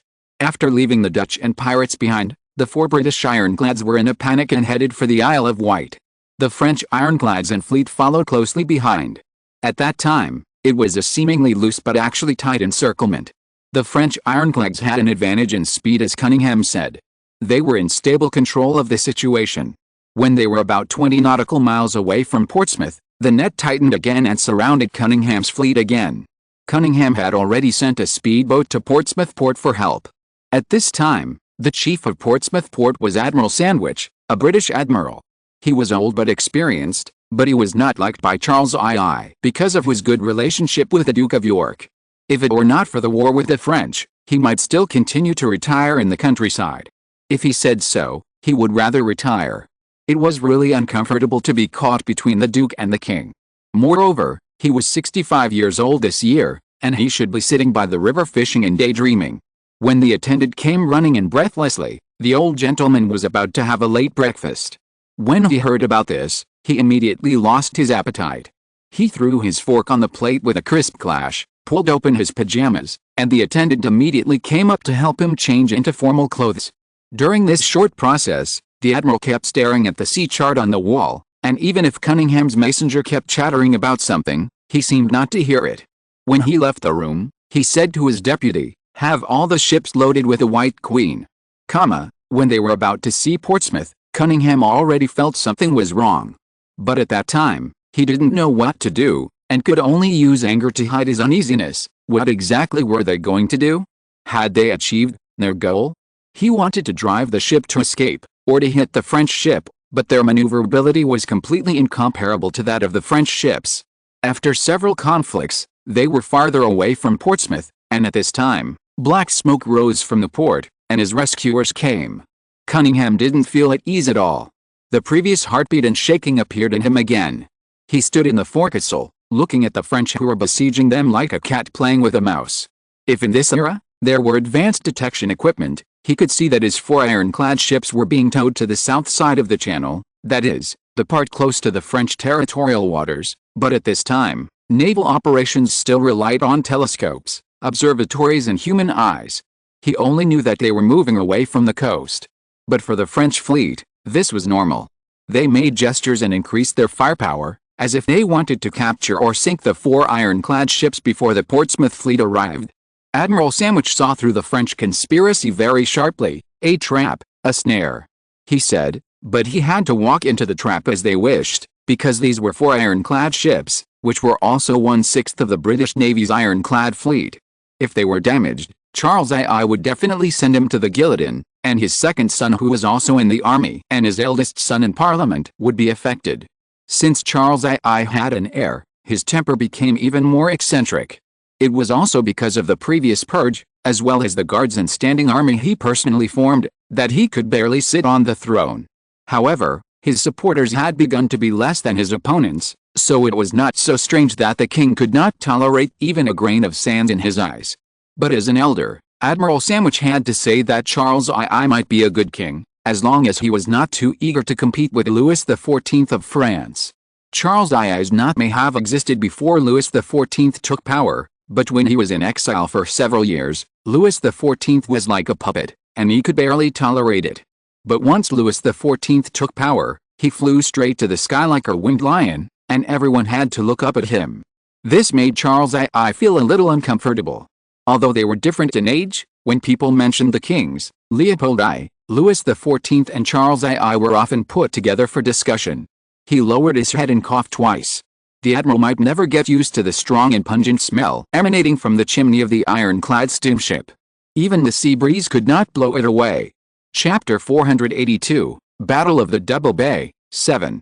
Admiral Sandwich's flagship was the new ironclad Sea King. The former Sea King was famous for 2 reasons. First, it was the largest ship at the time when it was completed and launched in 1637, and it had the most cannons. Second, it was because this ship caused the fall of a king. Although there were many reasons, this ship with a total value of more than £40,000 did cause public outcry. After Charles II ascended the throne, this giant ship unfortunately sank in the battle against the French, but Charles II did not know what kind of mood he had, and he rebuilt the ship and took the lead in ironclad it, but it had fewer cannons than the original Sea King. The ironclad ships of this era were all equipped with iron plates or iron sheets on the wooden hull and deck, and the weight was considerable. The total weight of the original Sea King cannons was 350 tons, and it could not even move with the ironclad, so the number of cannons was reduced to 80. However, in order to ensure the firepower, the original guns have been updated several times, and the current 80 guns are the most powerful today.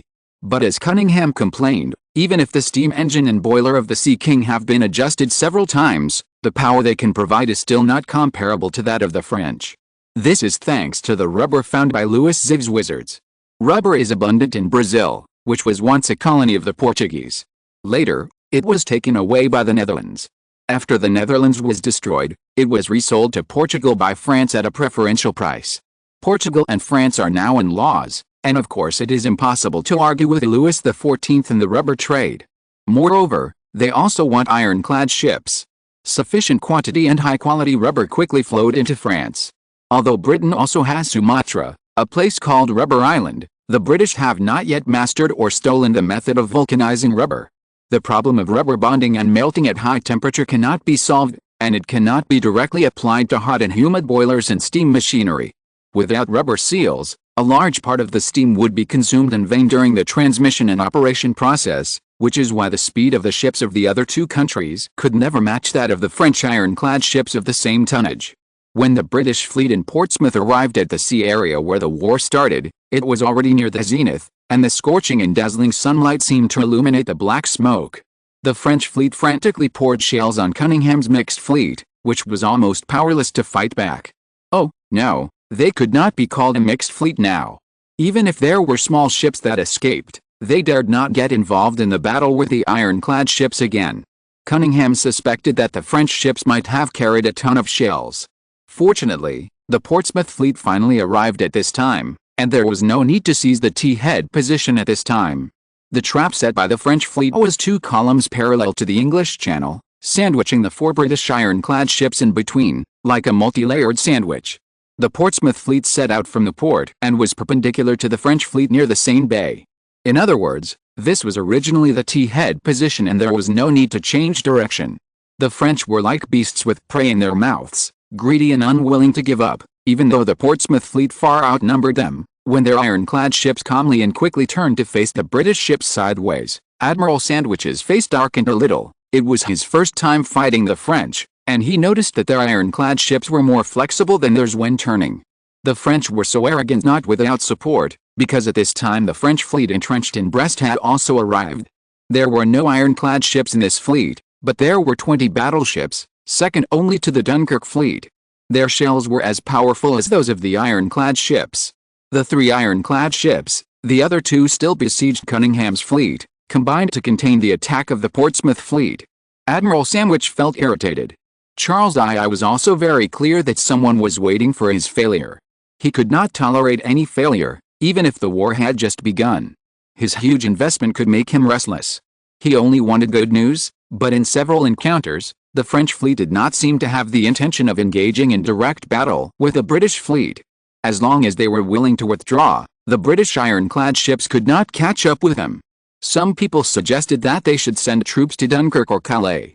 Of course, every British person wanted to do so, and they were going crazy, but Charles I was hesitant. He couldn't leave his guards, so after repeated weighing, they decided to use the old method, that is, the privateering license system that started in the reign of Elizabeth I, to bite off a few pieces of fat meat from the giant whale of France.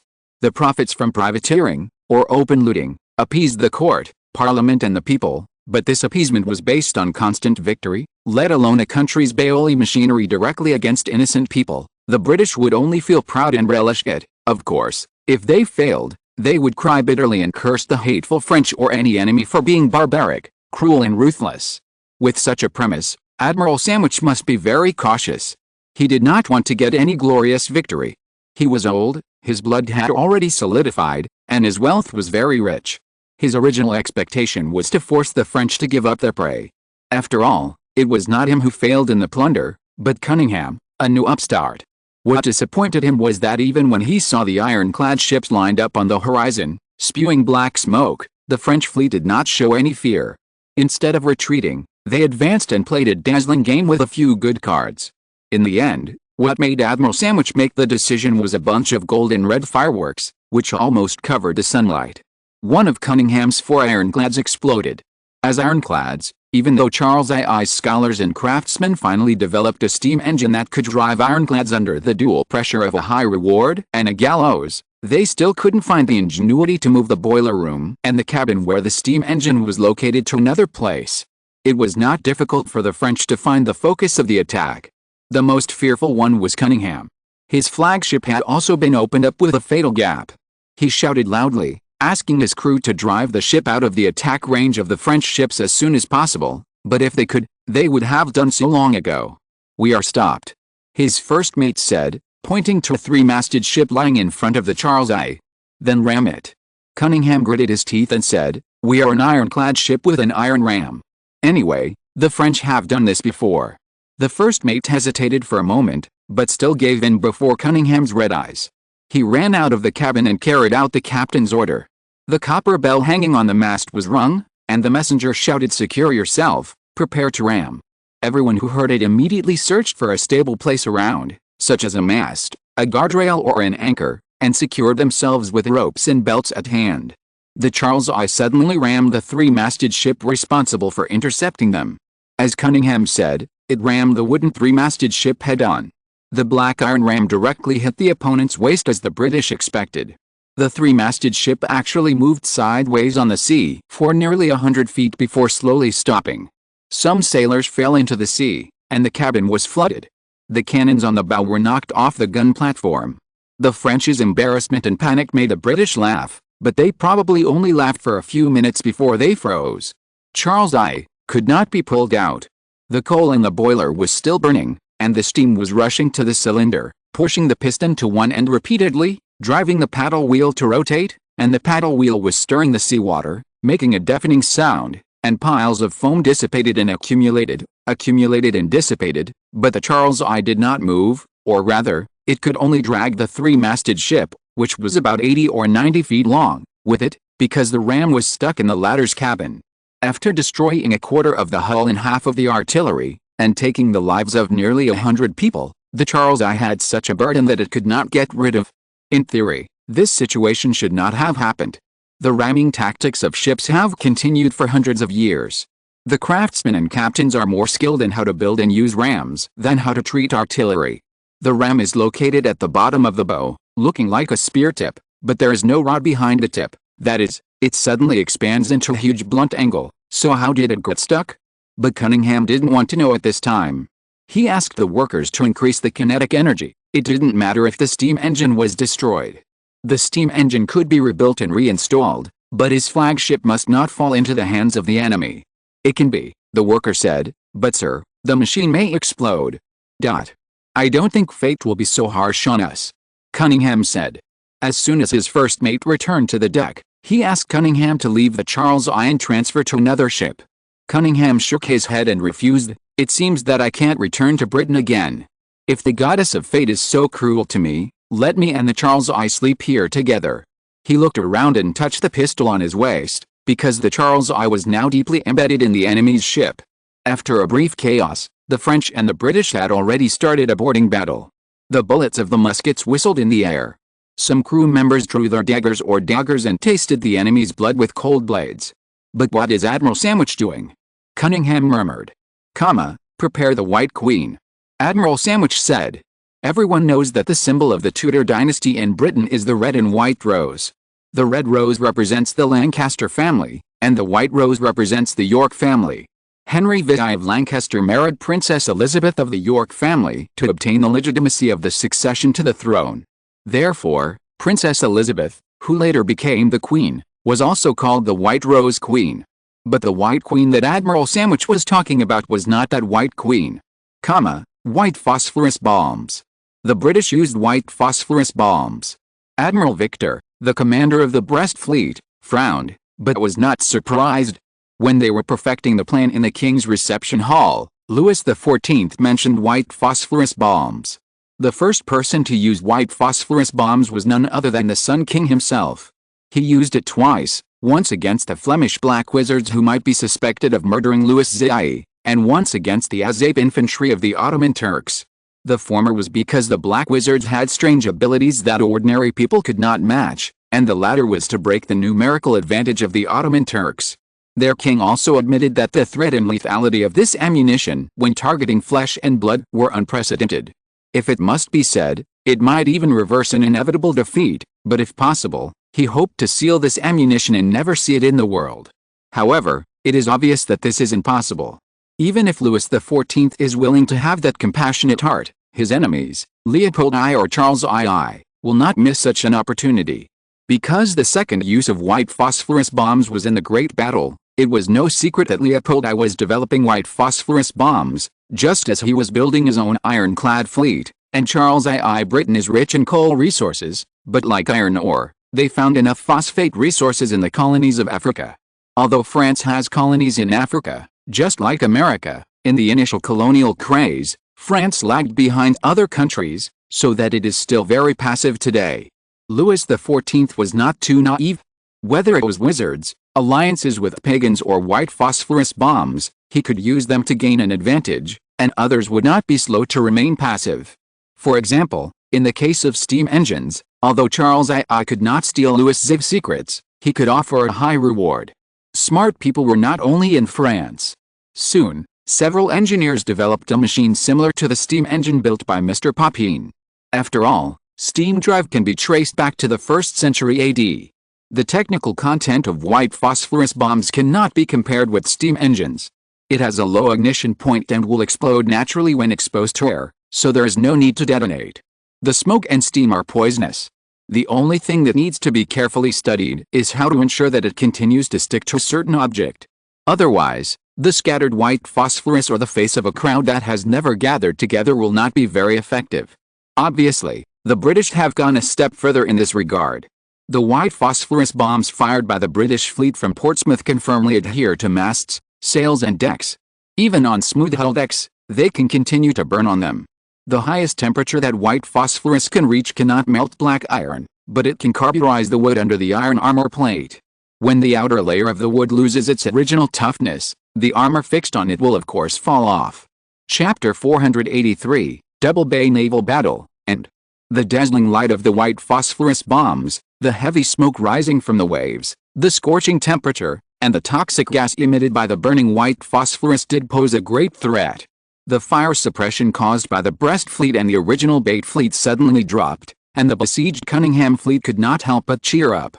The sailors and crew shouted excitedly, climbed up the mast, waved their hats and flags to thank the Sea King, until they were driven to their positions by their chiefs with loud shouts. They had not escaped from the French trap yet. Captain Cunningham stroked the pistol hanging on his belt again. He had even thought of committing suicide before, so as not to endure the pain of being drowned alive. Fortunately, he strode onto the deck, and the morale-boosted British crew was launching a counterattack to drive the French back to their ships. The trouble was that even if the French retreated, the Charles I and the wooden ship were still tightly locked together, as intimate as a pair of lovers who had reunited after a long separation. Alice, his first mate, said, "Why not give this ship a few white queens too?" Cunningham spat at him, but with a smile on his face, he obviously supported this approach. Unfortunately, the White Queen was a special bullet that only formal fleets like Portsmouth had. Although his fleet was also an ironclad fleet, he knew very well that his ironclad ships could only be considered second class in terms of armament and protection. And his class and qualifications did not allow him to own such sharp weapons. Unlike Cunningham's desire, although he saw that the French ships were indeed retreating, Admiral Sandwich did not show any joy on his face, but instead looked gloomy.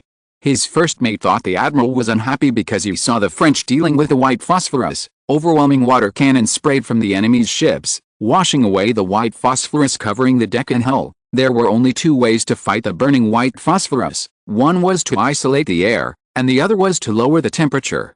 Of course, it was most convenient and appropriate to use a water pump to pump seawater to wash it at sea. He couldn't understand Admiral Sandwich at the moment.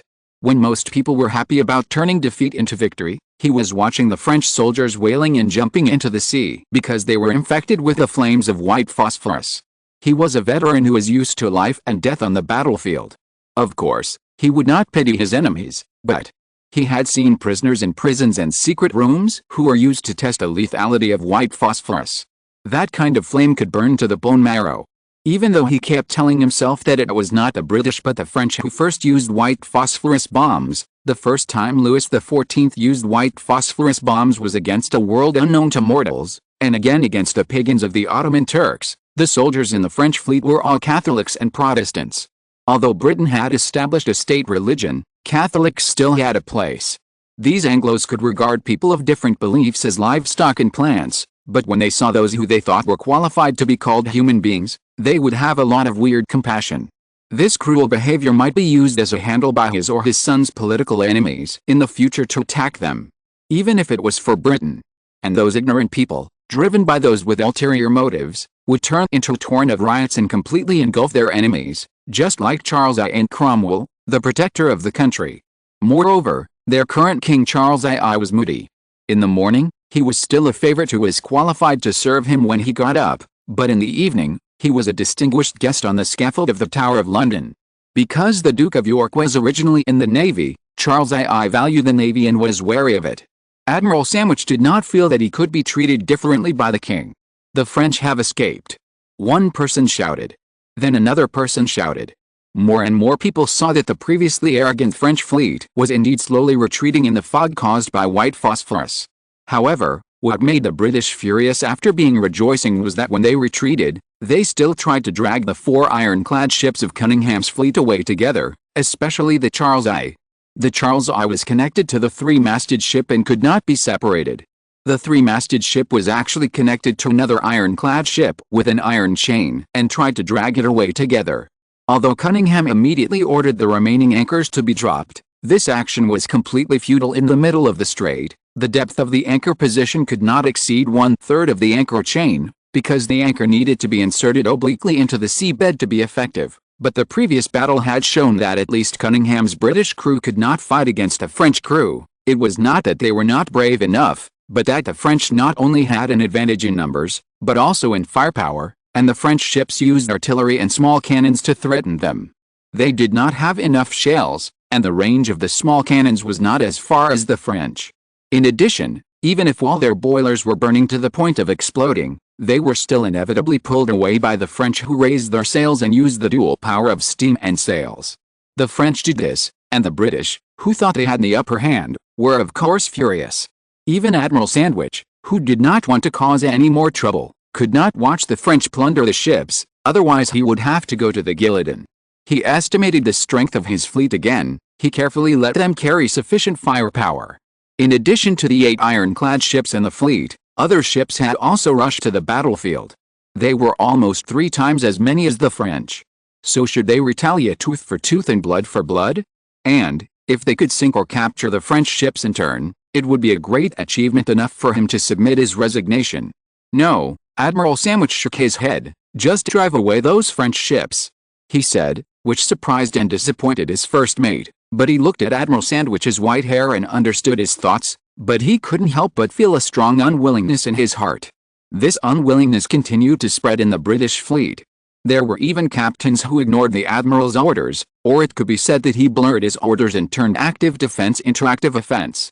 This happened frequently when communication at sea could only rely on eyes and flags. These French ships made the British feel no sense of honor. With their excellent maneuverability, they were like a group of gadflies that could not be hid or driven away, entangled with the Portsmouth fleet and kept busy, continuously extending the battle line again and again. The widest part of the English Channel is about 100 nautical miles. When the sun was no longer so scorching and the shadow of the mast began to grow longer, Joseph, who had been gritting his teeth, finally let go of his tense shoulders. As we all know, in a conspiracy and a war, charging is not a difficult task as long as you have enough courage. But to be a bait, to lure the enemy, to make him irritated and tempted by you, to be in a state of you can touch him if you just stretch your hand a little more at any time and anywhere, is really as difficult as it can be. In order to complete this task, he even had the heart to abandon the wounded who fell into the sea. Seeing them being pulled up by the British, he finally felt relieved and thanked his enemies, but it did not prevent him from carrying out his predetermined plan to the end. At this time, the British fleet had been pulled into a thin line without knowing it. In theory, an old general like Sandwich should not make such a mistake, but Cunningham's flagship Charles I was almost mad after getting rid of the shackles of the wooden 3-masted ship, and vowed to sink the temporary companion that seemed to be dying. His impulse might be because he saw many places on the French ship were on fire and smoke was rolling, not only wooden ships, but also ironclad ships. The crew on them seemed to be busy putting out the flames. "The Sea King has raised the blue flag," the attendant beside Cunningham shouted. Cunningham turned around and saw that the blue flag was flying on the mast of the Sea King, which was in order for the fleet to return. He hesitated for a moment, but still nodded. After all, at sea, if the commander had issued such a firm order, if the generals under him continued to be stubborn and unwilling to obey, they would really be hanged. But at this time, they had crossed the center line and came to the French side of the channel. About 1/3 of the way, they had already entered the embrace of the Bay of Seine. The Bay of Seine is an oblate bay. Under Le Havre on its right side is a small harbor. It looks small on the map, but in reality it is large enough to hide the French Dunkirk fleet. This fleet also set out in the dark. When Cunningham's fleet hid on the Isle of Wight, they also hid in the shadow under Le Havre. With the help of Cape Le Havre, they successfully hid until this moment. When the smoke rose, the fleet set out from the port of Le Havre. They were separated from the British fleet by about half the width of the channel. Even if the British had the best handheld telescope with the sharpest eyes, they could not be discovered. The only contact between them and Joseph was the agreed time. If the Dunkirk fleet did not arrive on time, the result would undoubtedly be the worst. The Brest fleet and Joseph's fleet would most likely be swallowed up by the British fleet. But if Joseph failed to attract the hatred of the British, then they would have worked so hard but failed, turning an ambitious conspiracy into a joke. Joseph had tried his best. He even put white phosphorus into barrels to make his ships look like they were engulfed in smoke, and lowered the sails to make it look like it had been burned. However, as soon as he saw the curved coastline of the Seine Bay, he couldn't help but breathe a sigh of relief, because the flag of the Sun King had been raised at the agreed place, indicating that the Dunkirk fleet had set off as planned. Unless it was God's will, it was now ready to kick the British noble buttocks. The Portsmouth fleet met the Dunkirk fleet on a narrow road. Admiral Sandwich muttered something, but the people around him could not hear it clearly. However, he was shocked to find that this commander, who he thought had lost his ambition due to his old age, had burst out with amazing courage at this moment. He seemed to have expected it and was looking forward to this moment. He commanded the fleet and rushed towards the French with great momentum, which was completely different from his previous hesitation and indecision. His caution and final courage were impeccable, but sometimes, neither caution nor courage was useful. This time, Jean Bart proposed it, Louis XIV agreed, and after several naval commanders discussed and perfected the plan, there was almost no flaw. Although anything could happen at sea, there was no accident this time. The Dunkirk fleet boldly abandoned Calais and Dunkirk and sneaked into the Seine Bay. It also used the Brest fleet and several ironclad ships as bait to destroy Cunningham's mixed fleet and the Portsmouth fleet. These two fleets together accounted for half of the British Navy's active forces. Without them, Charles II's ambition would only be shattered. Not to mention that this is only half, maybe even less. After all, the French never thought they could intercept all the ships. But with such a heavy loss, Charles II, as a loser, will definitely be held accountable by Parliament and lose the support of the people. He may go his own way and throw his remaining power to the Netherlands in the name of William III to make up for his mistakes. It is also possible that he can only turn this last energy to the country to suppress the nobles and the people to ensure that his throne remains stable. But the British army is completely incomparable to their navy, and all the military power of William III is a drop in the bucket. The Netherlands has Viscount Turenne. Although he is very hard, Louis XIV is very relieved to have him. Charles II should also be able to perceive this, then, he should choose the latter. If he is still the king, he still has half of the fleet and the guards and standing army that are enough to suppress domestic forces, then he can still have a future. Now that he has an heir, no one can guess what will happen in 30 years, right? After all, when Louis XIV was king, everyone thought that France was a hollow tree that would collapse at any time. But they had Louis XIV. When Louis XIV received a letter from the Wizards of Calais, he could finally relax. The battle in the Bay of Saint-Malo destroyed the two most rampant maritime forces, the Dutchman Van Basten and the pirate Gort. The battle in the Bay of Seine captured 2 ironclads and destroyed 3 ironclads, in addition to 1 ship that sank due to an explosion in the boiler room, 2 of which were sunk by the British after losing power. 5 British ironclads were seriously injured and needed major repairs. Only 2 ironclads escaped by chance. Louis quickly glanced over the situation of the British and landed on the battle damage list of the Dunkirk fleet. The French fleet also had an ironclad sunk. It was directly hit by the Sea King on a reef, so that the cabins on both sides leaked, which then caused the boiler room to explode and had to be abandoned. 2 ironclads were damaged and had to be returned to the factory for repair.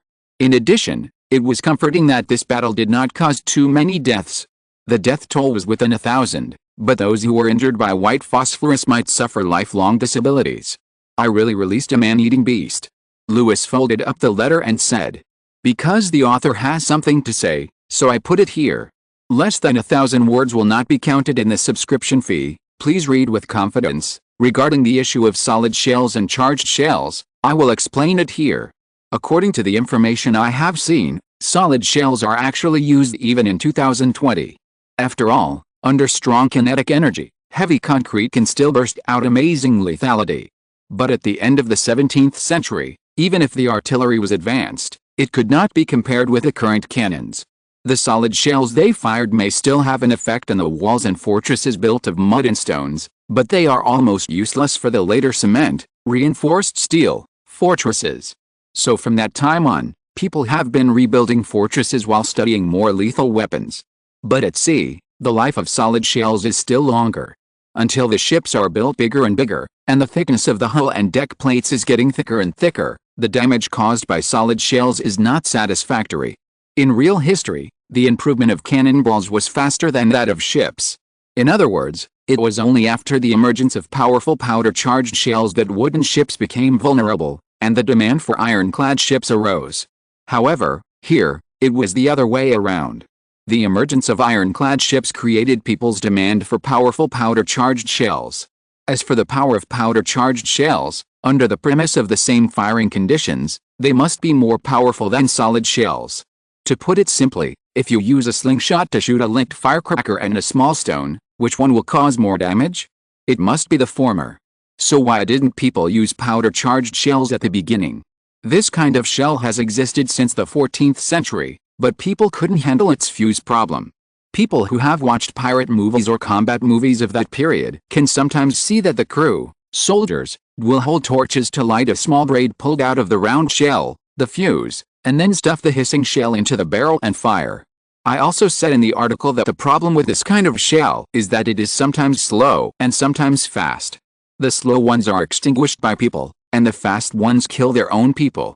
So the French used trigger charge shells here, using fuses, which are early trigger devices. To put it simply, the fuse is inserted into the gunpowder, and the exposed part presses the internal firing pin upon impact. The firing pin hits the chassis to produce sparks and detonate the explosives. In real history, it was not until 1835 that the British used this kind of fuse, but this kind of fuse was recorded in my country in the 15th century, so if there was a need, it is not impossible to invent it in advance. P.S. Regarding the Sea King, the author remembered it wrong. Sorry, it has been corrected. In addition, the problem with the first-class battleship was a manual error, and it has been corrected. Thank you for your corrections. Chapter 484, The Wedding of the French Dauphin, Part 1. The hatred between Britain and France lasted for hundreds of years, and there was also a dispute over orthodoxy. Whether the British fleet defeated the French fleet or the French fleet defeated the British fleet, it would cause a huge celebration or trial. As Louis XIV speculated, after the naval battle that was later called the Battle of the Bay, the British fell into a gloomy and irritable mood like the weather in London. Charles II did not have the courage of Louis XIV at the beginning, the royal property and palace to make up for the loss of the defeat. The war bonds he issued plummeted, and countless small and medium-sized nobles and property owners went bankrupt. There was a lot of grief in Britain. Even though not many soldiers died in the Battle of the Bay, the people of London still wore black clothes in anger. Who were they mourning for? For the king. When people asked each other, they certainly didn't dare to say so under the surveillance of the king's spies, but they could say loudly that they were mourning for the British fleet. Charles II was angry and helpless about this.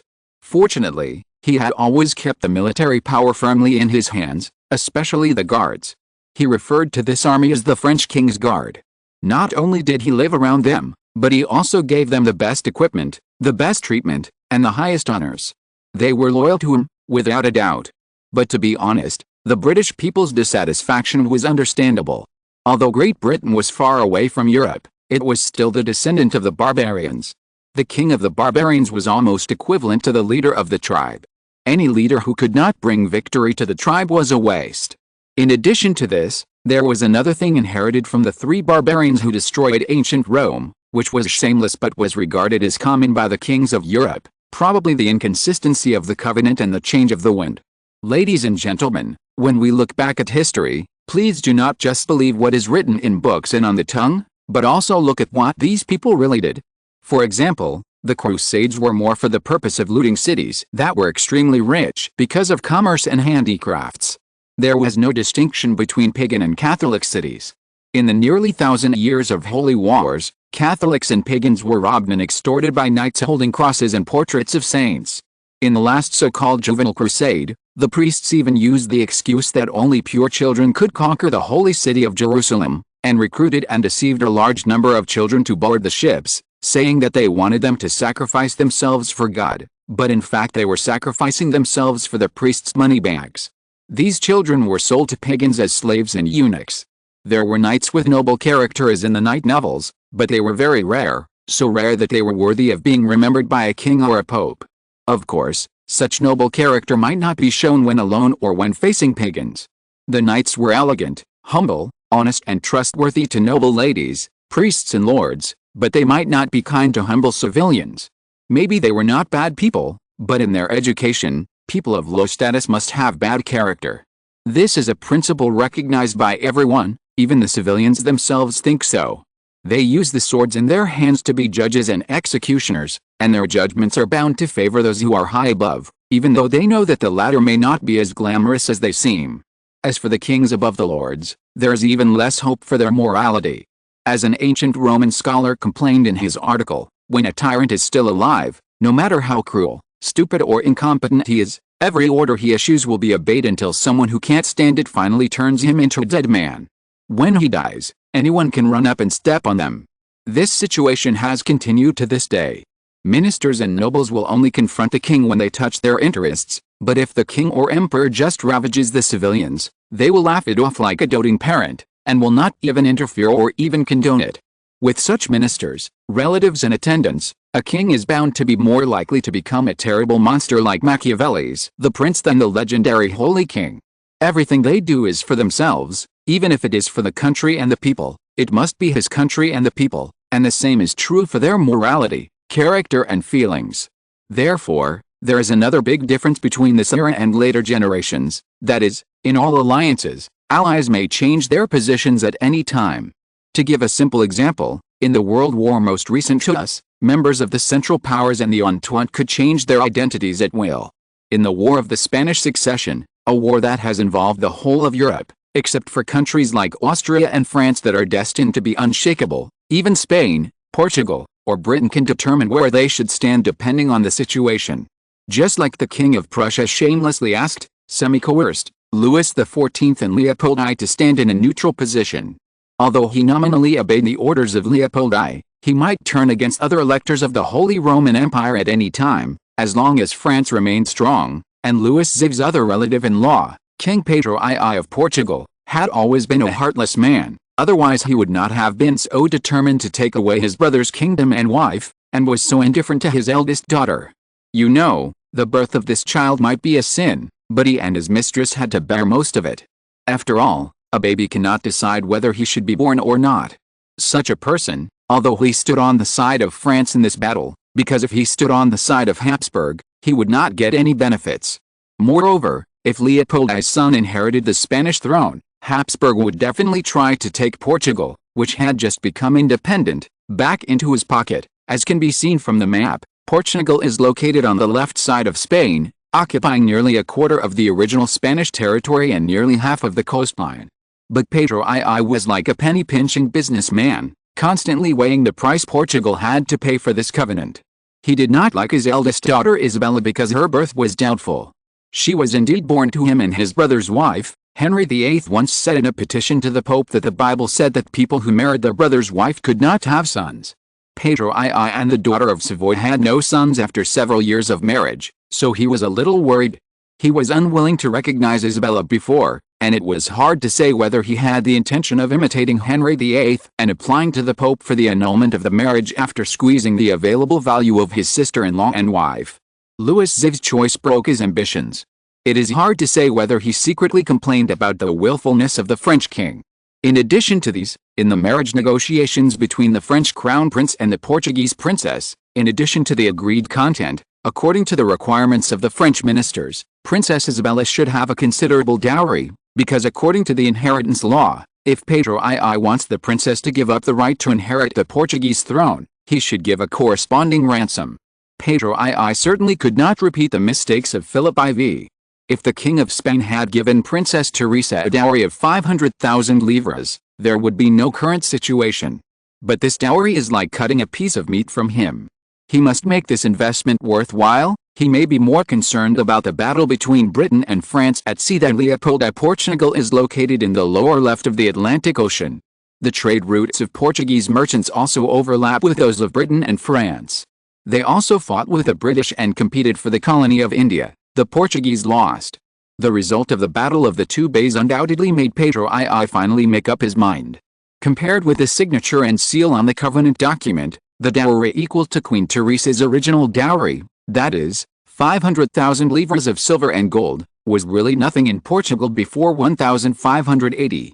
During the Age of Exploration, the Portuguese, who were once one of the maritime hegemons on par with Spain, almost monopolized all the spices, sugar and slave trades. Because of their achievements in the great voyages and the exploration of the New World, they even declared, "We give the world a new world." Their colonies covered the eastern Atlantic islands as well as Africa and India. Gold, silver and spices that were more valuable than the former two were continuously transported to ports such as Lisbon. What was 500,000 livres? They would not feel tired even if they had 5 million livres. Unfortunately, since being annexed by Spain in 1580 and becoming independent in 1640, Portugal, like every new land, was severely and cruelly exploited. Its blood was almost drained and its economy declined rapidly. Even though John IV, the first king of Portugal after independence, and Pedro II tried their best to improve and recover, Portugal was still very weak. This is an indisputable fact. This dowry can be regarded as Pedro II's submission to Louis XIV. It is not an exaggeration to say that he surrendered. Even when Louis XIV proposed to advance the wedding of the Crown Prince and Princess Isabella, he agreed. Princess Isabella's date of birth is actually wrong, a deliberate mistake. As we all know, Pedro II exiled his brother and the king out of the palace in 67, usurped his power and throne, as well as his wife. In a few days before 67, he suddenly bribed the priests and announced that his brother's previous marriage was invalid because he did not have the necessary male ability to make his wife pregnant. In 68, he married his former sister-in-law. The spectators at the time said that the daughter of Savoy looked very haggard and bloated at the wedding, and she did not look like a bride who was energetic at all. Moreover, she did not follow the tradition and fulfill the obligations of a new queen in the palace in the next few months. It was completely different from when she was the queen of Alfonso VI. She retired early to wait for childbirth. After giving birth, the princess did not return to the palace and was raised outside for a period of time. A newborn baby is definitely different from a child of a few months old, but a 2 or 3-year-old child is not much different from a child 3 or 4 months older. So, although Princess Isabella said she was born in 1969, she was more likely born in 1968. If she was a son, Pedro II would definitely recognize her happily, but she was a daughter, so Pedro II ignored her. The princess was only 5 years old when the engagement was confirmed. For this marriage, even though she was still an ignorant child at that time, she still knew that she might have done something very vicious, which made her feel painful and confused. Even though she later returned to her parents, regained her noble status, and had no worries about food and clothing, she was still more gloomy and introverted than other children of the same age. For her, the only bright lights in the Sintra Palace, Portuguese royal palace, were the letters written to her by the French crown prince. Louis XIV always encouraged his son to write letters to his fiancée, just like he had written to Queen Teresa, who also agreed. Compared with Louis XIV's somewhat naive ideas, the Habsburg princess thought of her past self. When Queen Teresa was still a Spanish princess, she was also not favored by her father. Although Princess Isabella's mother was still her biological mother, she was said to be very cold to her. Secondly, she also hoped that her son would have a wife who was devoted to him. She deeply remembered the sudden move she made when she received the letter. No one could ignore a king, or a future king who was so attentive, gentle and considerate. This allowed her to get through the most difficult period when she first married to France. Over the years, she could also feel how much trouble a wife who worked together with her husband could reduce for her husband. When women were still regarded as mentally retarded babies who needed constant care, Louis XIV's trust in her was like cultivating a small tree, which would give back to its owner shade and fruit when it grew up. This was a virtuous circle. As a father, Louis XIV had benefited from it, and of course she hoped that her son would also benefit from it. Although the letters between Isabella and Louis the Younger had to be checked, Pedro II would not tamper with them or keep them in his hands and not give them to his daughter, so Princess Isabella was not so traditional. She knew the news that her marriage would be brought forward earlier than most people. Isabella certainly would not be unwilling to leave the Sintra Palace, leave her gloomy father and her mother who was determined to have a son, and the whispers and strange looks of the people in the palace. Under the guidance of the scholars sent by the King of France, she was able to read and write in Portuguese, French and Latin at will. She also read a lot of books, not just the Bible. Books are good things that can open your eyes and your heart. The more she reads, the clearer she can see her situation. It also makes her feel painful, because it is always difficult to admit that you are redundant and unloved. This is also what Louis XIV expects. He needs a French crown princess, not a Portuguese princess. Chapter 485, The Wedding of the French Dauphin, Part 2. Louis XIV may never understand the attitudes of these kings towards their children. Don't they love their children? Perhaps this should be attributed to the bias of the church and medieval scholars in educating children. Those white-haired and long-bearded gentlemen have long forgotten the innocence and simplicity of their children, and they are not as natural as their wives, who at least have the natural emotions born after 10 months of pregnancy. When they write and publish theories, they are completely based on their own imagination. Even hundreds of years later, men still think that children are like animals, who can only make noises and make troubles. They cannot be reasoned with or taught. They can only be quieted and subdued with belts and sticks. This is even more so now. Fathers may still pay attention to, rather than take care of, their heirs, that is, sons. For daughters, they have almost only one attitude: indifferent and ignoring. In this case, unless the princess's mother's motherland is strong and prosperous, and the queen is also caring and resolute, otherwise the princess will not only find it difficult to compete with her father's sisters or even the royal wife in the court, but may even be despised by royal family members and nobles. For example, the former Habsburg Princess Antonia is still called ungrateful because her father chose a good husband for her, the ruler of a country, young, noble, and first marriage. As for Carlos II, he is a lunatic, deformed or something else, no one cares. You know, in the European royal family, there are many princesses who spent their entire flowering period in loneliness and ended up in a monastery because their fathers were unwilling to give dowries, or they unfortunately did not have a suitable marriage partner. If Princess Isabella complained about her father or mother, she would undoubtedly be accused of being ungrateful. Fortunately, she had learned how to remain silent and patient during her time outside the palace of Sintra. People always think that children have no memory. This is a big mistake. Children are like rosebuds. If you touch them gently with your fingers, they may only remember the warmth and thoughtfulness, but not every time. But if you whip them with a whip, each whip mark will leave a deep scar, and the older they grow, the more obvious it will be. Princess Isabella not only remembers her wet nurse, who fostered her in her home. The wet nurse was not kind to her. Perhaps out of contempt and hatred for an illegitimate daughter, she said bluntly that Isabella was a bastard, not a princess. The wet nurse's children also bullied her in every way. Anyway, as the daughter of the regent, she had nothing to lack in terms of material things. However, none of these had a profound impact on her as what happened when she was 5 years old. Her happiness today, and even the happiness of Portugal and the people, are all built on the grave of a noble and innocent man. She always wakes up from her dream, and remembers in a cold sweat how Alfonso V looked at her with a complicated expression. His appearance was originally very vague in Isabella's impression, but it has become clearer and clearer recently.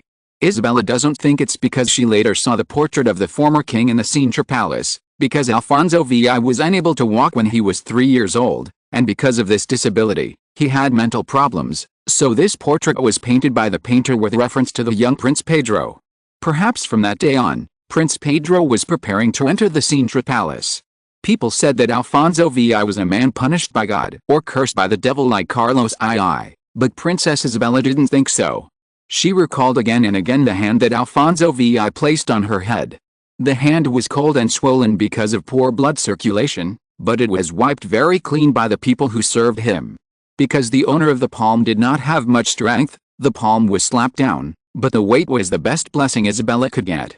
He used the life of a most noble person to exchange for the marriage between Portugal and France, and also allowed her to escape from prison.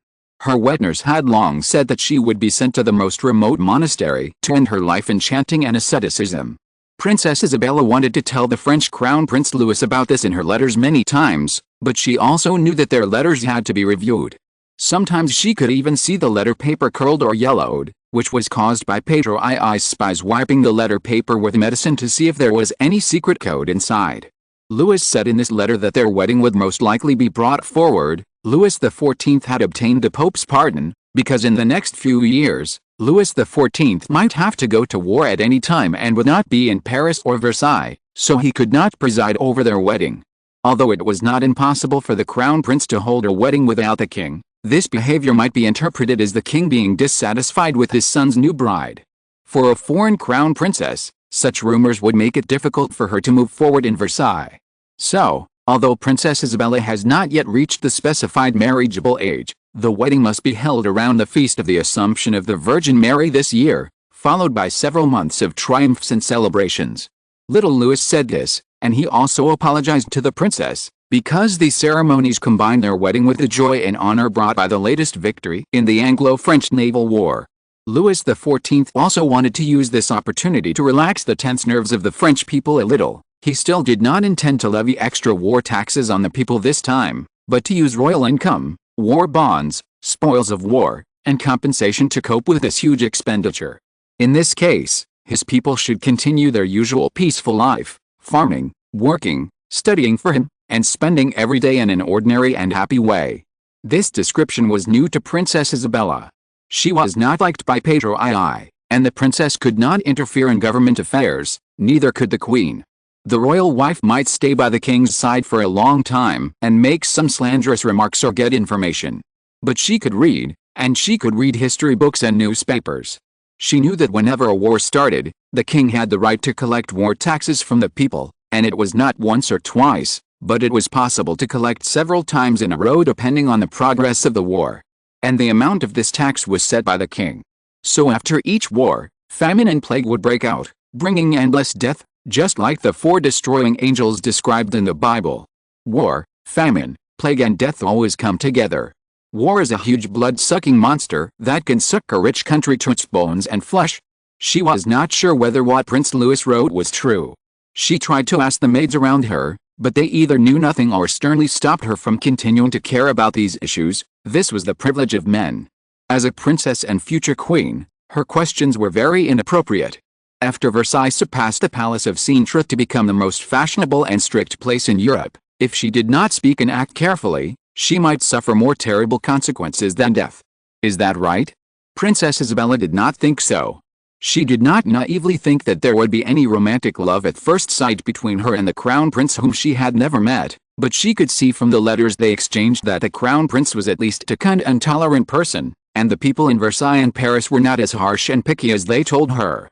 Because the son King Louis XIV loved his children very much? Not only his heir, the Crown Prince Louis, and Prince Charles who had the right to inherit the Spanish throne, he also cared for the eldest Princess Elizabeth, and was considerate. This kind of care was different from the care that Isabella had been exposed to in the outside world. Simply put, this kind of care included expectations and support, just like treating a boy. People talked about it, but he didn't care. Such afterglow also illuminated the people around, from the Duke of Orleans to Henry, the son of the Grand Condé, and even extended to the future wives of the prince and the son of the duke. She, the daughter of the Grand Duke of Tuscany, and the future new members of the French royal family all benefited from it. It was for this reason that she was not afraid of the upcoming marriage, and even looked forward to it. The Crown Prince said that in Paris and Versailles, the ladies were already preparing to pick up a women's university. It was not a kind of monastery-style teaching, but a university that taught philosophy, mathematics and medicine like the previous universities. Those who had studied in junior and secondary women's colleges could choose to continue their studies after graduation. Unmarried women and married women were treated equally. The Crown Prince even said that if she wanted, she could also go to school and receive the teachings of those wise men and elders.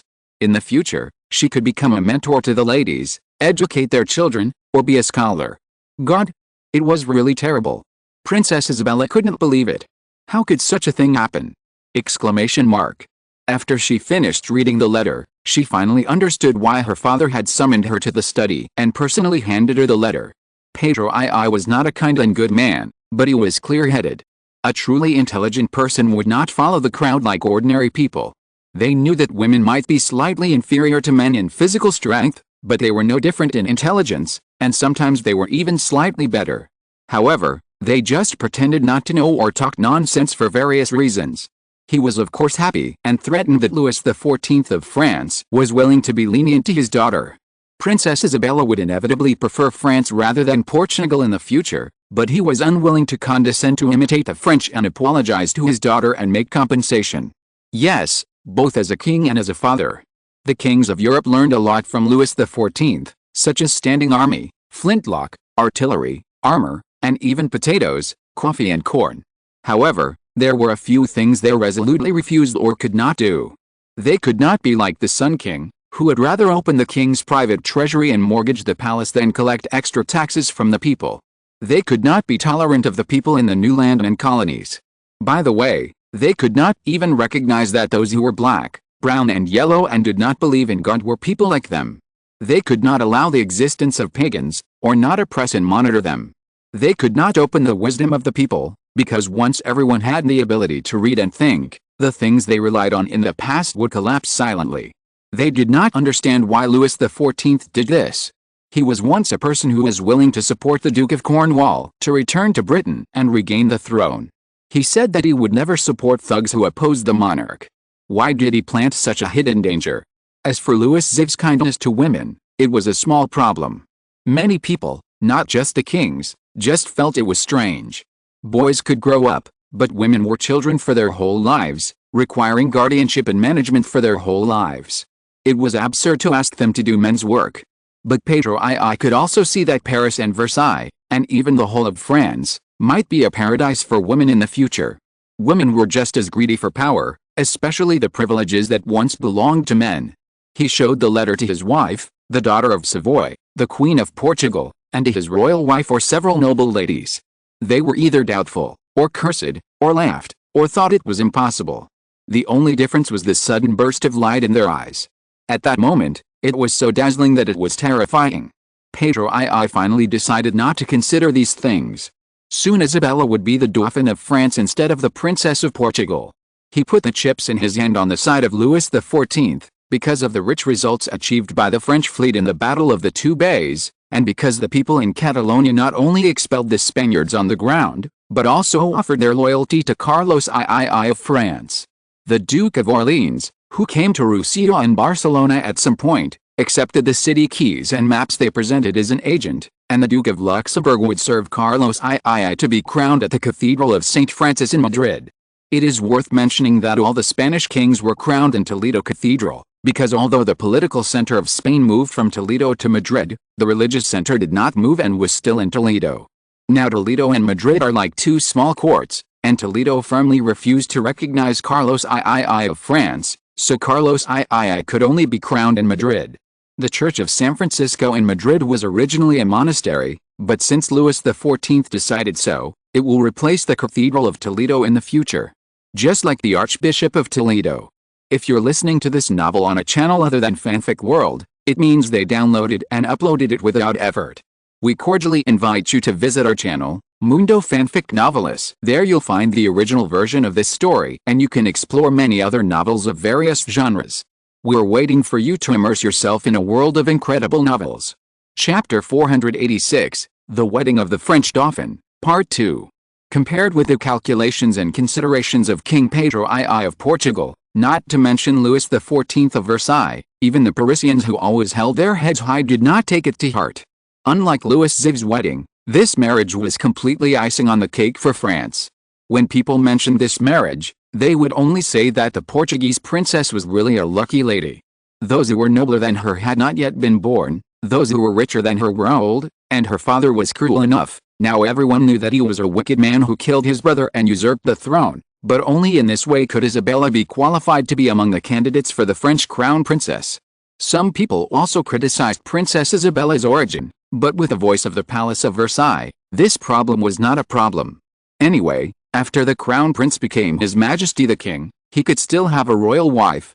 At that time, the flaws in the Queen's origin would be an advantage. In this case, with the good news from the southern foot of the Pyrenees, Catalonia, and the naval battles in the Bay of Saint Malo and the Bay of Seine, and because the victories in these two places were won from France's two old enemies, Spain and Britain, the French, from the Queen Mother to the humblest peasants, were all jubilant and elated. A grand celebration was like the champagne bubbles brewing in the bottle, waiting for the king's order to burst out. In the Palace of Versailles, the shadow of the Duchess of Orleans' death had long faded. The Queen Mother, who was over 70 years old, was like an old tree in spring. She began to work hard on her grandson's marriage with the Queen, the Duchess of Montpensier, and the king's royal wife, Madame de Montespan. Just like the king would hold a meeting before going to war, exploring and building, and assigned various important matters to generals and ministers, even scholars and craftsmen. The Queen Mother would also determine the duties of each person in the meeting of the ladies. The above four noble ladies were just the outlines, and the noble ladies they favored were responsible for various details. Among them, Mrs. Ferriet accepted the task of preparing poems and short articles. These poems and short articles were read aloud to the guests by maids or servants before each dish was served at the banquet in the palace. There were also performances as a connection or transition between concerts and dances. It should be specially noted that the poems at the banquet needed to revolve around the theme of the banquet. For example, this time, the theme was to praise the king and praise victory, and the short programs between concerts and dances were also the same. Generally speaking, when the nobles held banquets, small concerts, and watched drama performances, they did not need to ask people to write new works. They could just seek and select from the works of previous writers.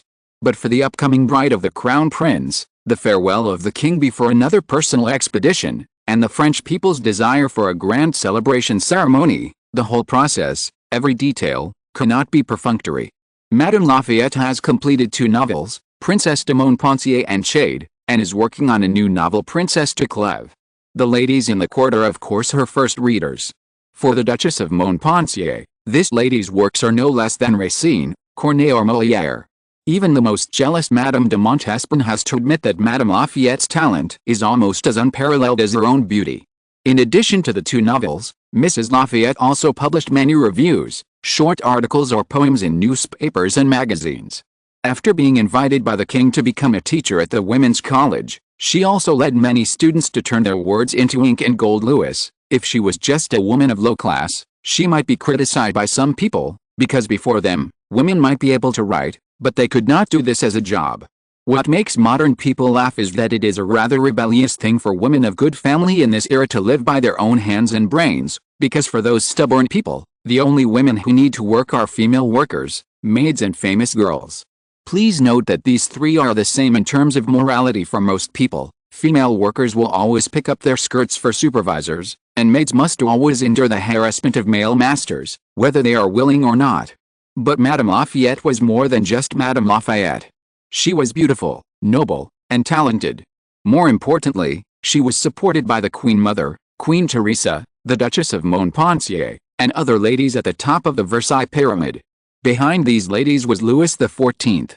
Her reputation had only a small flaw, that is, she was once bewitched by an Italian, but this flaw had long since turned to dust. The king never mentioned someone, so he was equivalent to non-existence in Versailles. But even with the support of the king, the slander and criticism hidden in the dark were slowly worn away by time. In the final analysis, it was because Madame Lafayette and her comrades had indeed produced irrefutable results. She and her students even published articles and poems under male pseudonyms as a prank, and when these wonderful texts were circulated everywhere, someone announced that the author would appear in a salon. It is conceivable that those who were looking forward to seeing a male writer like Molière or Racine welcomed a lovely lady or a beautiful lady. In the end, when Molière was also fooled, the gentlemen finally lamented and admitted that they had lost a battle, but they also said that ladies might be able to keep pace with men in literature or even surpass them, but not necessarily in mathematics, physics, chemistry and philosophy. Madame Lafayette just smiled at this. Why should she care? Women were indeed a step behind men in the latter, but since the king allowed girls and boys to receive the same education, the gentlemen made their conclusion too early. The training of the past 20 years has not only broadened the mind of this lady, but also sharpened her pen and strengthened her spirit. Even though her youth has passed and her temples are mixed with silver hair, the vitality bursting from the deepest part of her soul makes her look like the ageless Cleo, Euterpe or Melpomene, 3 of the 9 muses, mainly history, poetry and tragedy. She is confident that she can meet the requirements of the female masters, but she also humbly proposed that in order to make this work more perfect, she hopes to invite a friend of hers, also a widowed lady, Madame de Sévigné, to prepare for this matter with her. Madame de Sévigné's name is often seen in newspapers and on the desks of noble ladies. The Queen Mother readily agreed. I said I could do it myself. Madame Lafayette said, it's not 20 years ago now. 20 years ago, only the strongest and wildest, vulgar women who were almost as vulgar as men would walk alone on the streets, and the public would throw dead cats and dogs at people dressed gorgeously. Now, the king has been supporting the Parisians for 20 years. The poorest and most humble people here can dress like a master, not to mention the confidence and satisfaction brought by sufficient food and stable jobs. People like this will not risk destroying everything they have to commit crimes. Even if I want to stay with you for a while before leaving, mother. Madame Lafayette's son said so. He is the young Marquis Lafayette, 23 years old this year, in the prime of his life.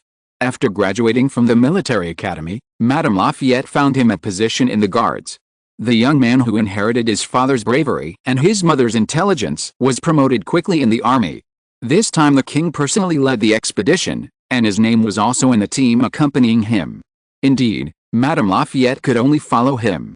But as Madame Lafayette said, there is almost no danger walking on the streets of Paris now, especially now in the afternoon. The streets are bustling with people, walking hand in hand, or stopping in front of the glass windows of shops, or going in and out of theaters, libraries and clubs.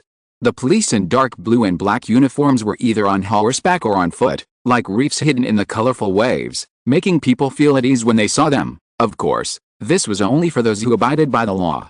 These policemen were originally a group of despicable and cowardly villains, but since the king gradually injected new blood from retired soldiers into them, there were fewer cases of collusion with thugs, extortion of the weak, or both. Under their management and correction, Paris became more peaceful, beautiful, and prosperous day by day. If you sit in a tavern, some of the complaints about the king, mainly because the king moved the court from Paris to Versailles, disappeared, although sometimes they would still sourly correct outsiders. It was Paris-Versailles, not Versailles-Paris. Paris-Versailles, Versailles-Paris, Madame Lafayette thought with a smile. In fact, there was not much difference. The reason why foreigners call these two cities so is that for the past 20 years, the king has continuously built roads and erected various buildings between the two cities, slowly connecting them together. Especially after the old city wall of Paris was completely demolished due to the need for the city's expansion, it and Versailles look like a dumbbell-shaped conjoined body. It is no wonder that some people say they have arrived in Paris when they arrive in Versailles, and they say they have arrived in Versailles when they arrive in Paris. Even Parisians are too lazy to refute and explain. But Paris must be in front. Madame de Sévigné welcomed her friend happily. When she saw the Marquis de Lafayette, she couldn't help but smile, with a little regret. Madame de Lafayette knew what she was thinking. Madame de Sévigné and Madame de Lafayette were good friends. Their children were of similar age and well matched. Of course, she hoped to make the young Marquis her son-in-law, but the Marquis firmly believed that he should make some achievements before considering starting a family. Madame de Sévigné could only regretfully marry her daughter to the Count of Grignan. Count Grignan was also a young and promising man. Unfortunately, he was about to go to Provence to work for the king. Madame de Sévigné could not give up her job in Paris. She founded a newspaper, so she could not go with him. Madame de Sévigné's husband died 8 years after marriage, and she and her daughter had been dependent on each other for more than 10 years. Madame de Sévigné was very happy to hear that the Queen Mother gave the job to her friend. After hearing that Madame de Lafayette recommended herself to the Queen Mother, she was even more delighted. She was a little nervous and a little excited. The regret for Marquis Lafayette was thrown out of the window. She held Madame Lafayette tightly, walked to the study with her, moved out her own poetry collection and collection of books, and discussed with her intensively. Compared with the product of inspiration, this kind of work with specified content and intention requires more experience and reference. At first, they might remember the Marquis de Lafayette. There were many books placed very high, or too heavy, but later on, the young Marquis became a mass of air. He looked up at the sky, touched his nose, and walked out of the study along the wall to the kitchen. Is there anything to eat? Because his mother and Madame de Sévigné were very close, the Marquis was not a stranger here. He knew every servant here, especially those in the kitchen. While he told the cook to prepare dinner, he picked up the sandwiches in the basket and ate them. Don't underestimate the appetite of a soldier. While he was drinking beer, he heard the housekeeper sighing. I haven't seen the lady so happy for a long time, said the housekeeper, who had been with the lady for even longer than her husband and daughter. Good sir, why don't you marry our lady? She is such a good girl. You are right, madam, the Marquis said politely. I can only say that love has not yet reached my heart. I yearn for the army more than my family, and I like horses more than ladies. Joining the army does not prevent you from having love and marriage. Even if you have not been hit by Cupid's golden arrow, you should consider your mother. It would be wonderful if you could have a child. "My mother has many children," said the Marquis, Montpensier and Shade, "and she is pregnant with Clive." "Hurry up and sew up your mouth with needle and thread," the housekeeper said bluntly. The Marquis was just a little scoundrel she watched grow up. "If your mother hears it, she will definitely spank you." Is there anyone in Paris now who doesn't know these 3 children? "There are always some people who like to make trouble out of nothing," said the housekeeper. She paused. "Don't talk about other people's affairs. Your classmates are all married. Don't you have a girl you like?"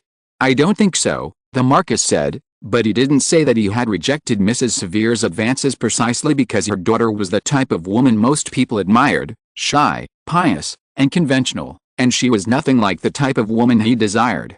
As soon as he saw this girl, who was so different from her mother, he knew that if they got married, both would be miserable.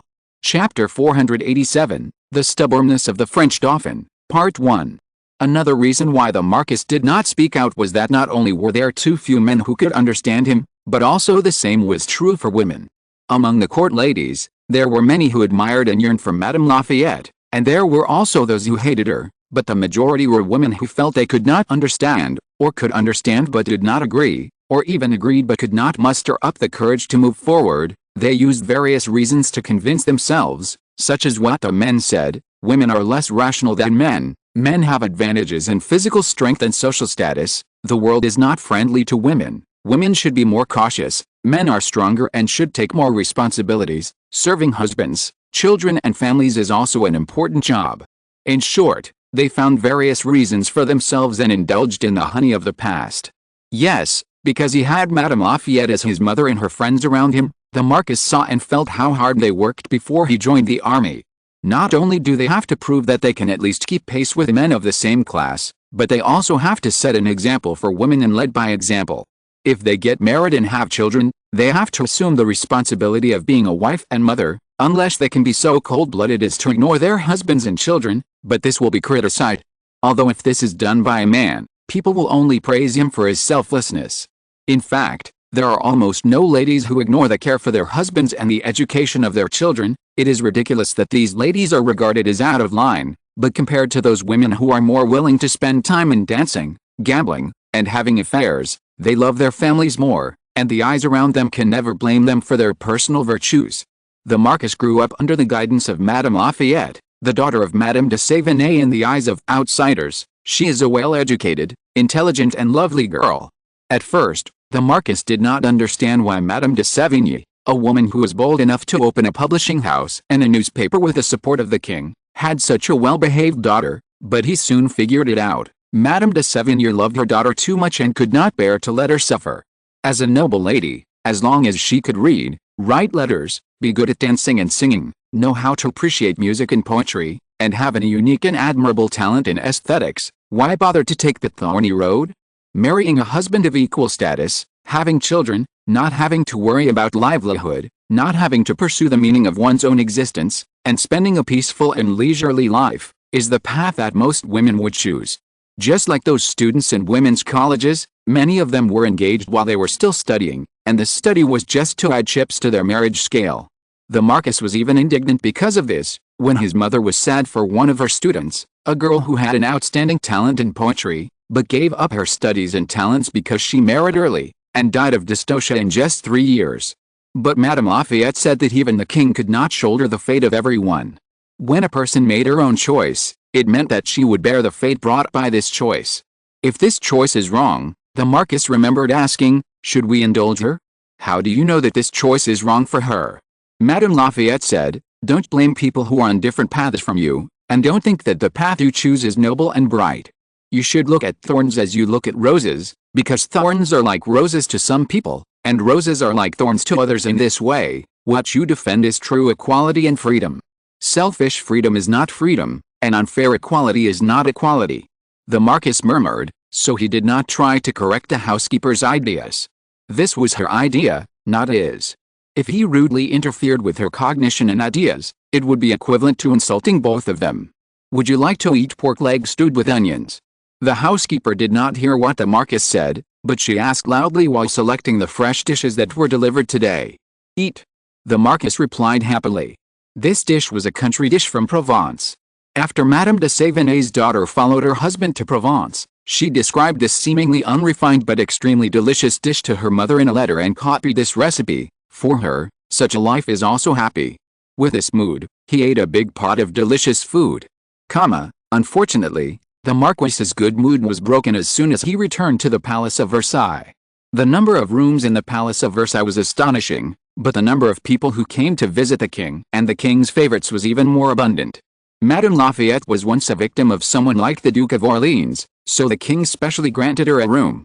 However, later, Madame Lafayette saw that the rooms in the palace were becoming increasingly insufficient, and she was tired of being hypocritical with some people, so she declined the king's favor and moved out.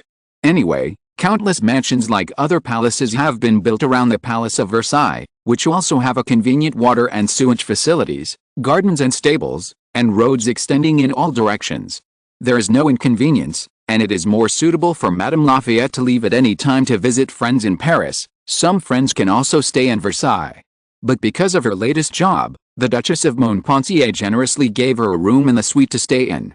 After all, the Queen Mother, the Queen and other noble ladies had to ask about it every day, and it was too tiring for Madame Lafayette to rush over from outside in a carriage.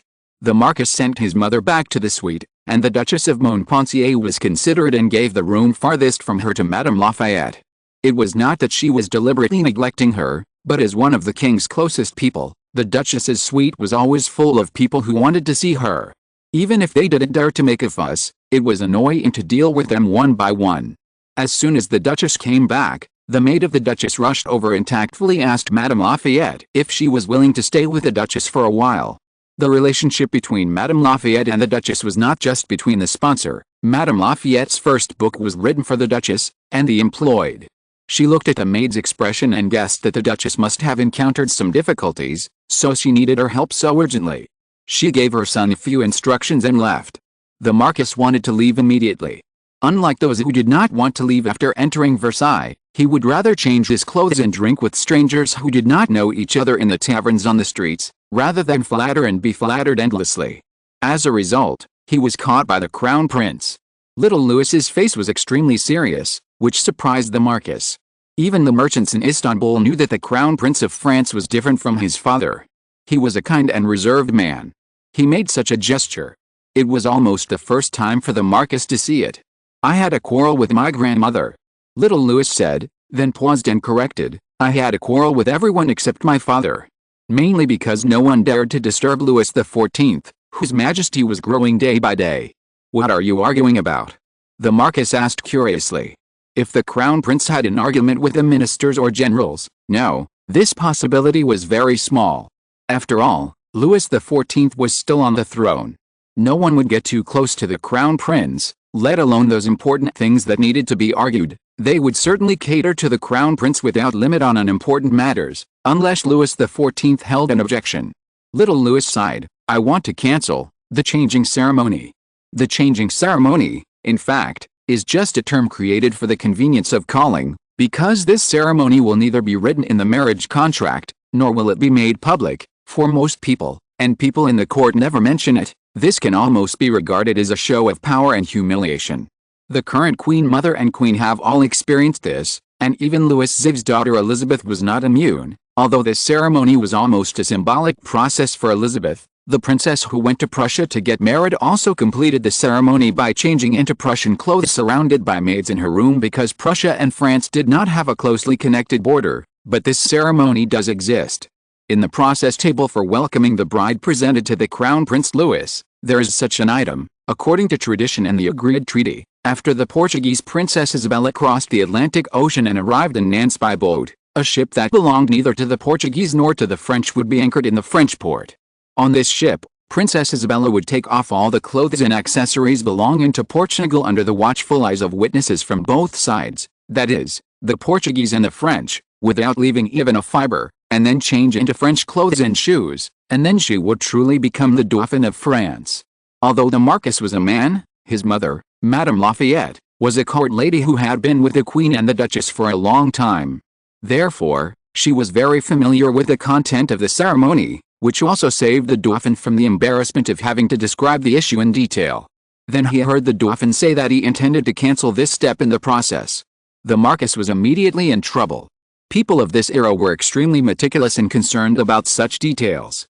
Louis XIV suppressed all the Swedes who came to welcome his bride as the Sun King to avoid Princess Elizabeth from suffering this ordeal. The Grand Princess was because the King of Prussia needed to show enough sincerity to the King of France in order to get the qualification to swing left and right. Logically, it was the Portuguese princess who had to face this difficult matter, and no one would care. But the Dauphin proposed to abolish this embarrassing ceremony. There were many opponents, not entirely out of selfishness. Anyway, because Princess Elizabeth did not completely complete the ceremony, some people still question whether she had enough belonging to Sweden, and this was not until the Queen of Sweden gave birth to the heir of Charles I. The identity of the Princess of Portugal was originally a bit difficult. If Princess Isabella did not fulfill this obligation, would someone use this as a reason to attack her? She has me. Little Louis said simply. Little Louis had a role model, that was his father, Louis XIV. At the beginning, because Queen Teresa's dowry had not arrived in France for a long time, there were many vicious rumors both inside and outside the court. Even the Queen Mother, who was also a Spanish Habsburg princess, treated the Queen coldly for a long time. But Louis XIV never wavered. He treated his wife gently and politely, respected her, and shared power with her. His attitude allowed Queen Teresa to gain a foothold in the Louvre and the Palace of Versailles. Compared with Louis XIV's wife, the Queen Mother, she was so happy. The latter's husband had not slept with her for 20 years, and people kept blaming this woman for not being able to give birth to a son for the king. Louis XIV also taught his son that those who fail to protect their wives and instead follow others to accuse and hurt them are not morally correct, but at least lack a sense of responsibility. This is completely different from what others say, and Louis XIV also explained it. Because the king has too much power and too few people he can trust, once he can gain the trust of the king, the benefits are simply incalculable. However, as a wife, the queen is the king's natural ally. If she can get the king's love, it is equivalent to taking away the best and biggest fruit, and it is easy. Therefore, generally speaking, the ministers and nobles of the country will try their best to destroy the relationship between the king and the queen. They would rather flatter a royal lady who violates morality than bow to the queen, although their reasons are always high-sounding. Of course, they will tell the prince that they are worried that a foreign woman will have too much influence on him and shake the foundation of France. But, Louis XIV said to little Louis with a smile, I respect your mother and I have a beloved one, but when have they ever changed my decision, unless I originally wanted to do so? The same goes for you in the future. If you make a poor plan or a stupid act, don't blame anyone, because if you are affected, it is because you are willing to be affected by him or her, and it is still your fault. Little Louis remembered these words deeply in his heart. These were the words of his father, a great king. Isn't it more credible than the whispers of scholars and politicians? When he was reading the process, he kept thinking, as the future king of France, should he use such boring means to humiliate his future wife? Can humiliating a person make her admire and love him? Even a beggar or an unforgivable thug would not think so. He had read every letter Isabella wrote to him, and he also kept the drafts of every letter he wrote to Isabella. He had comforted this woman who had been tortured by guilt for many years. She was different from her father and mother, and still had a pure heart. He promised that as long as she came to France, she would be free, loved and dignified. And then, before her feet touched the French soil, she would first be naked in front of a group of strangers. This was his first gift to her. The prince was reluctant, but this behavior undoubtedly set off an uproar. Chapter 488, The Stubbornness of the French Dauphin, Part 2. A day in Versailles starts at 7 in the morning, if it is summer, or 8 in the morning, if it is winter. In the reign of Louis XIV, the so-called big and small wake-up ceremonies took shape, but Louis XIV had no interest in having those distinguished gentlemen watch him get up and help him wash and change clothes. No one followed him when German Himmler was in exile, and he never mentioned this matter after returning to Paris. He only occasionally allowed the Duke of Orleans, the Grand Condé, the Prince of Conti and other Bourbon nobles who shared his bed with him to talk to him, mostly about the work of the previous night. At about 9 o'clock, the king finished taking care of himself, had a simple breakfast, and went to the royal chapel to attend mass. This was also a necessary statement. After all, the relationship between the French king and the church was already as bad as it could be. After the mass, the king would deliberately walk through the entire first-floor hall, from the Mars Hall to the Venus Hall, through the winged Victory Hall, and then to the Neptune Hall and Bacchus Hall. On both sides of this road were people who were not qualified to meet the king alone for the time being. They tiptoed eagerly and looked at the end of the passage. Sometimes they knew that the king had come before they saw him, because once Louis XIV arrived there, the place would immediately be silent, because no one dared, could or was unwilling to ignore the king's words or even an expression. Louis XIV walked slowly through the crowd with his cane, his sharp blue eyes scanning every expectant and excited face. If a face left an impression on him, or caught his attention, or if the close person following behind him whispered a reminder, he would stop in front of this lucky person and ask if the other person had anything important to tell the king. Some of the things that Louis XIV learned through abnormal channels were handled in this way. He couldn't tell his ministers that your musicians, servants or close lovers might be my spies. He asked some clever people to ask questions on his behalf, and then it was natural to find solutions. There were usually 3 or 4 lucky people like this every day, with different identities, including priests, lords, craftsmen or farmers. Although this number is negligible compared to the population of 20 to 30 million in France, it also made it rare for France and all the places that could be illuminated by the glory of the Sun King to have unbelievable tyranny for a long time. After passing through this long passage, the king said goodbye to the people and climbed the stairs to the second floor. 10 to 12 was the king's working time. Like the kings of the East, Louis XIV did not always handle state affairs in the spacious Jupiter Hall. More often, he would choose the small living room in his suite, the study, or any place he felt more comfortable, even in the courtyard. There were only a handful of people who were lucky enough to meet and participate in the king's work during this time period. They were all powerful and held one or more important tasks. 12 to 2 was Louis XIV's rest time. From 2 to 4, he and his ministers continued to work. After 4, it was the king's personal time, spending time with his family, reading, listening to music, or playing cards. The above situation would sometimes change or suspend depending on whether the king wanted to hunt, race horses, hold banquets, or hold a high mass. Especially after Louis XIV conquered Flanders, the king became more and more arbitrary. If he set a time, yes, he would be on time, but if not, then everyone had to act according to the king's needs. This morning, when the ministers filed in, they found that their majesty seemed to have some new and ingenious ideas. They repeatedly turned over the content they were responsible for in their minds, and after confirming that there was no big mistake, they felt a little relieved and sat down one by one according to their status and closeness to the king. There was no important topic today. The pro-French forces in Spain were disappointing. Before Pentecost, they had been forced to Andalusia by those rebels here, those who were determined to welcome Philip, the son of Leopold I, as king. They frequently asked France for help, and it was obvious that they were about to collapse. Since Catalonia had already been taken by France, as planned, Louis XIV would lead the army to conquer the whole of Spain in the name of his son Carlos III. Compared with those enthusiastic generals and soldiers, these ministers still had some regrets. After all, for them, if they could get Spain through negotiation, bribery and transactions, it would always be better than getting it through military force. However, for the king, conquering Spain through a huge battle is not a good thing in terms of the sacrifices and heavy military expenditures, but for the Bourbons, this method may be more conducive to the rule of the next few decades or hundreds of years.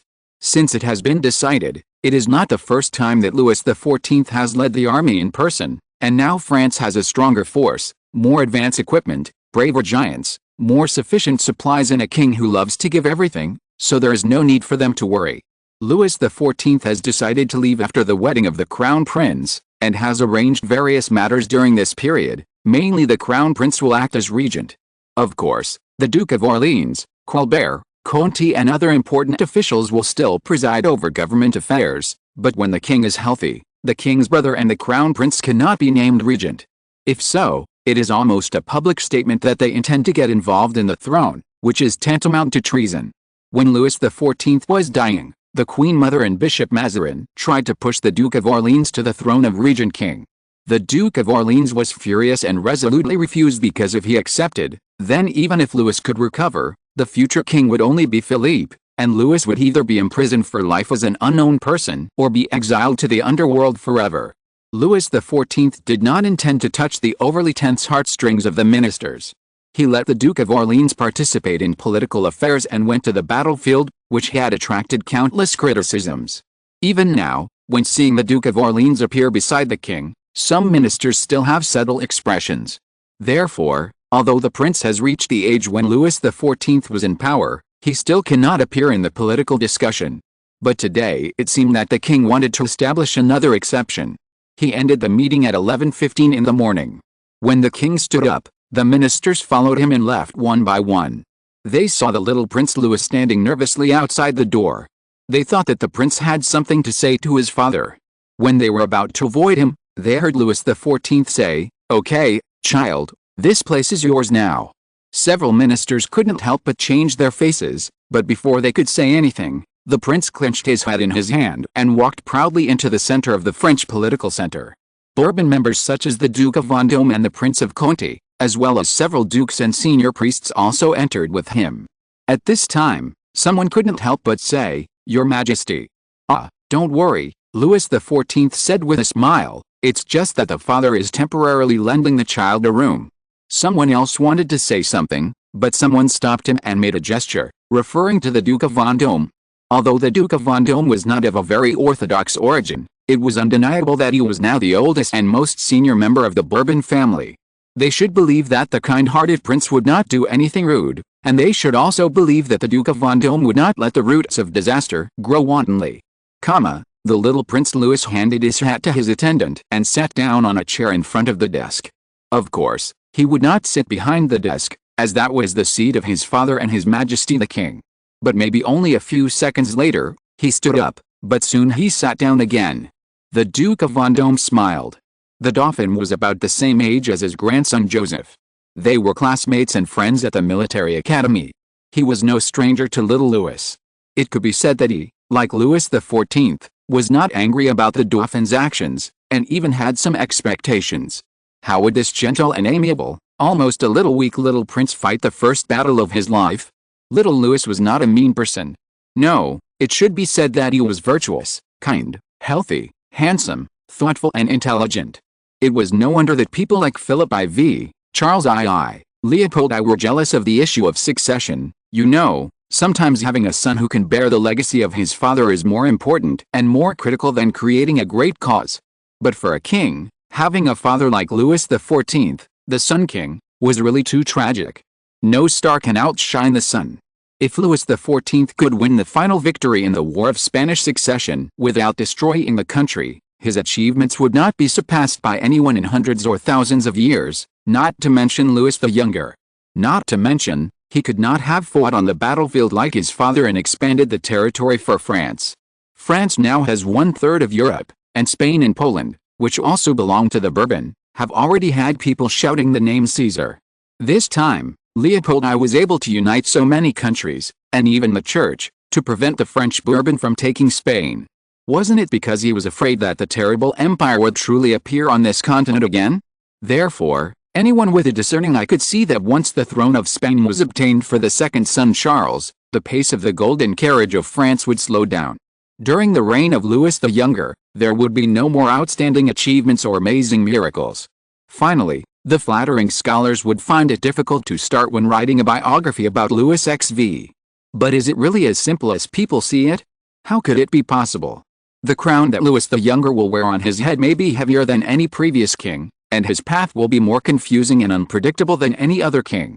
France and its territories have become almost incomparable in size, surpassing any country, and there are countless brave soldiers and generals, eyes and ears. These people, such as Vauban, Conti, the Duke of Luxembourg, the Marquis of Louvois, Colbert and others, are indeed submissive and trustworthy in front of Louis XIV, but will they be willing to submit to a gentle young king? Even those young people, even if little Louis was also studying at the military academy, he could not guarantee that those talented and arrogant classmates would bow their heads to him. When the Dauphin looked at someone, that person would bow his head and kneel humbly, but when he turned around, he could feel that the gazes gathered on his back were almost full of estimation and doubt. Can he really take over the power left by Louis XIV and lead France to a more glorious path? Little Louis was not sure, he only knew that he had to pass this test. Yes, it was just a test.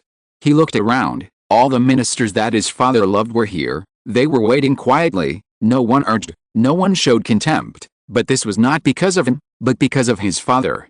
He touched the inside of his coat, which contained a thick speech draft that he and a few friends, led by Marquis Lafayette, had written for him overnight. It was full of all the available reasons and solid arguments, but suddenly, an impulse seized little Louis. If it was his father standing here, what would he say? Little Louis didn't know, but he thought that his father and the king would never plead for mercy to his subjects as he expected. He stood up, straighter than ever before, and then people heard him speak calmly. We must confirm 3 things, everyone. First, France is more powerful than Portugal. Second, the greatness of the Sun King is unmatched. Third, I am the Dauphin of France, the son of the Sun King Louis XIV. After saying this, he walked out with his head held high. Bonhomme sighed deeply. Reassured now, Louis said, drinking a sip of tea. Bonhomme and His Majesty the King were in the dark room next to the study. This dark room had the same wonderful sound transmission and peep device as other rooms of the same type. The sound in the study would be transmitted into this room through the copper pipe without any error, and people could also move the cover on the small hole to explore the situation in the study through the small hole. Hearing the king say this, Bonhomme could not help but glance at his master, but as long as you give a little hint, those people would not continue to embarrass the Dauphin. You know, how many so-called traditions have been changed since Louis XIV ascended the throne? Besides, this time it was not the French princess getting married, but welcoming the new bride. As long as Louis was willing, many people would be willing to turn a deaf ear and dumb. But then we won't see such a brave little Louis. Louis said with a smile. How do you think he did? After hesitating for a moment, Bonhomme asked. Well, past. Your Majesty. Okay, Bonhomme. Louis put away his smile. You should know that I never care what he said. No matter what little Louis said, it didn't matter, but Louis had to know whether his heir, when faced with a problem, thought from the perspective of a scholar, a general, a minister, or... Of course, little Louis passed. The old father drank the last sip of tea with satisfaction. Chapter 489, The Wedding, Part 1. Are you going to rest now? Bonhomme asked. No hurry, Louis said. I think little Louis may come to see me soon. If anyone wants to see the king, they need to make a request, wait for arrangements, and then wait. Only the king's mother, brother, wife and children do not need this procedure. As expected, Prince Louis knocked on the door 10 minutes later and respectfully asked you if he could talk to His Majesty for a while. He was welcomed into the room by Bonhomme. When he saw the hot black tea in 2 cups on the table, he knew that all his thoughts were expected by his father. The prince blushed involuntarily and almost dared not raise his head. Hey, why are you so shy, my child? Didn't you show very brave just now? Louis teased, while extending his hand to signal his son to sit down beside him. But I don't rely on my talent or gift, Louis said distressedly after sitting down, holding the teacup. I rely on your authority. Louis nodded. Show me. What? Something your friends prepared for you, Louis said. Louis hesitated for a moment, but still took it out and handed it to his father. Louis read it slowly as if he was appreciating a volume of poetry or a play. Louis nervously looked at his father's expression from behind the cup. Louis XIV had been in power for 20 years, and the royal power of France had been concentrated to an unprecedented level. Even the church could not hinder the king's decision. Once the Sun King judged a useless person or had ulterior motives, no matter how talented or courageous he was, he would not be able to stand out on the French political or military circles. It can be said that this group of young people headed by the Marquis de Lafayette were completely using their own future to guarantee the stubbornness of the prince. They were a little impulsive and a little naive, but very cute.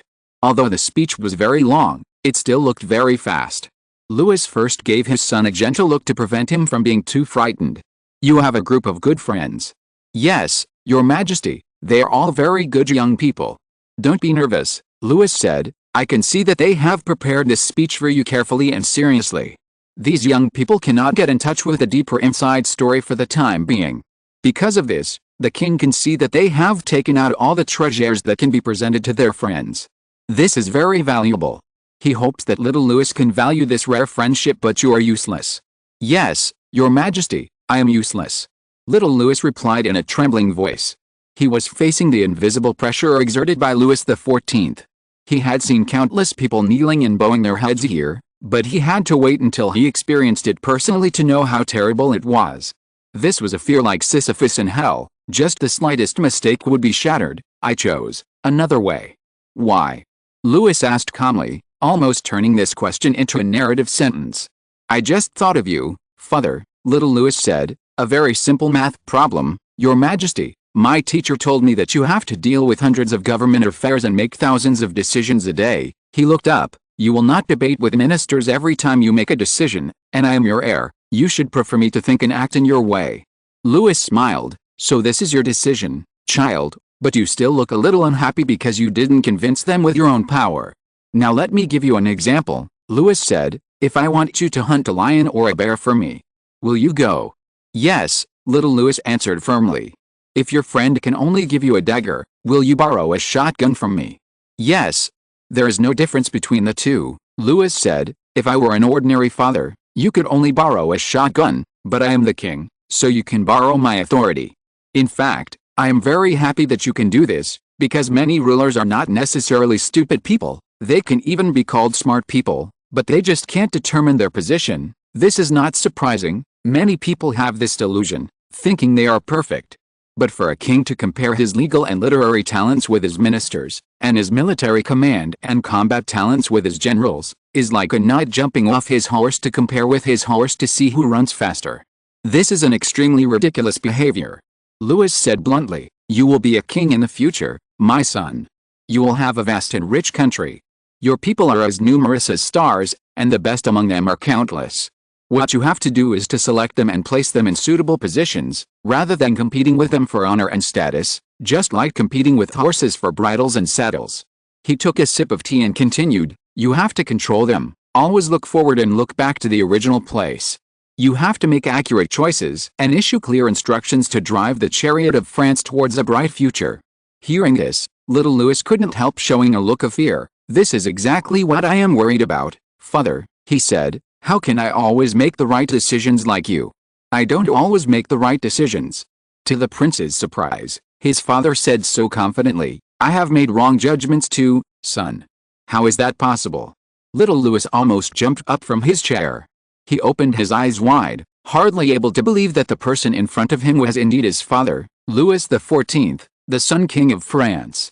I am only a mortal, child, Louis said. I have made mistakes and hurt others.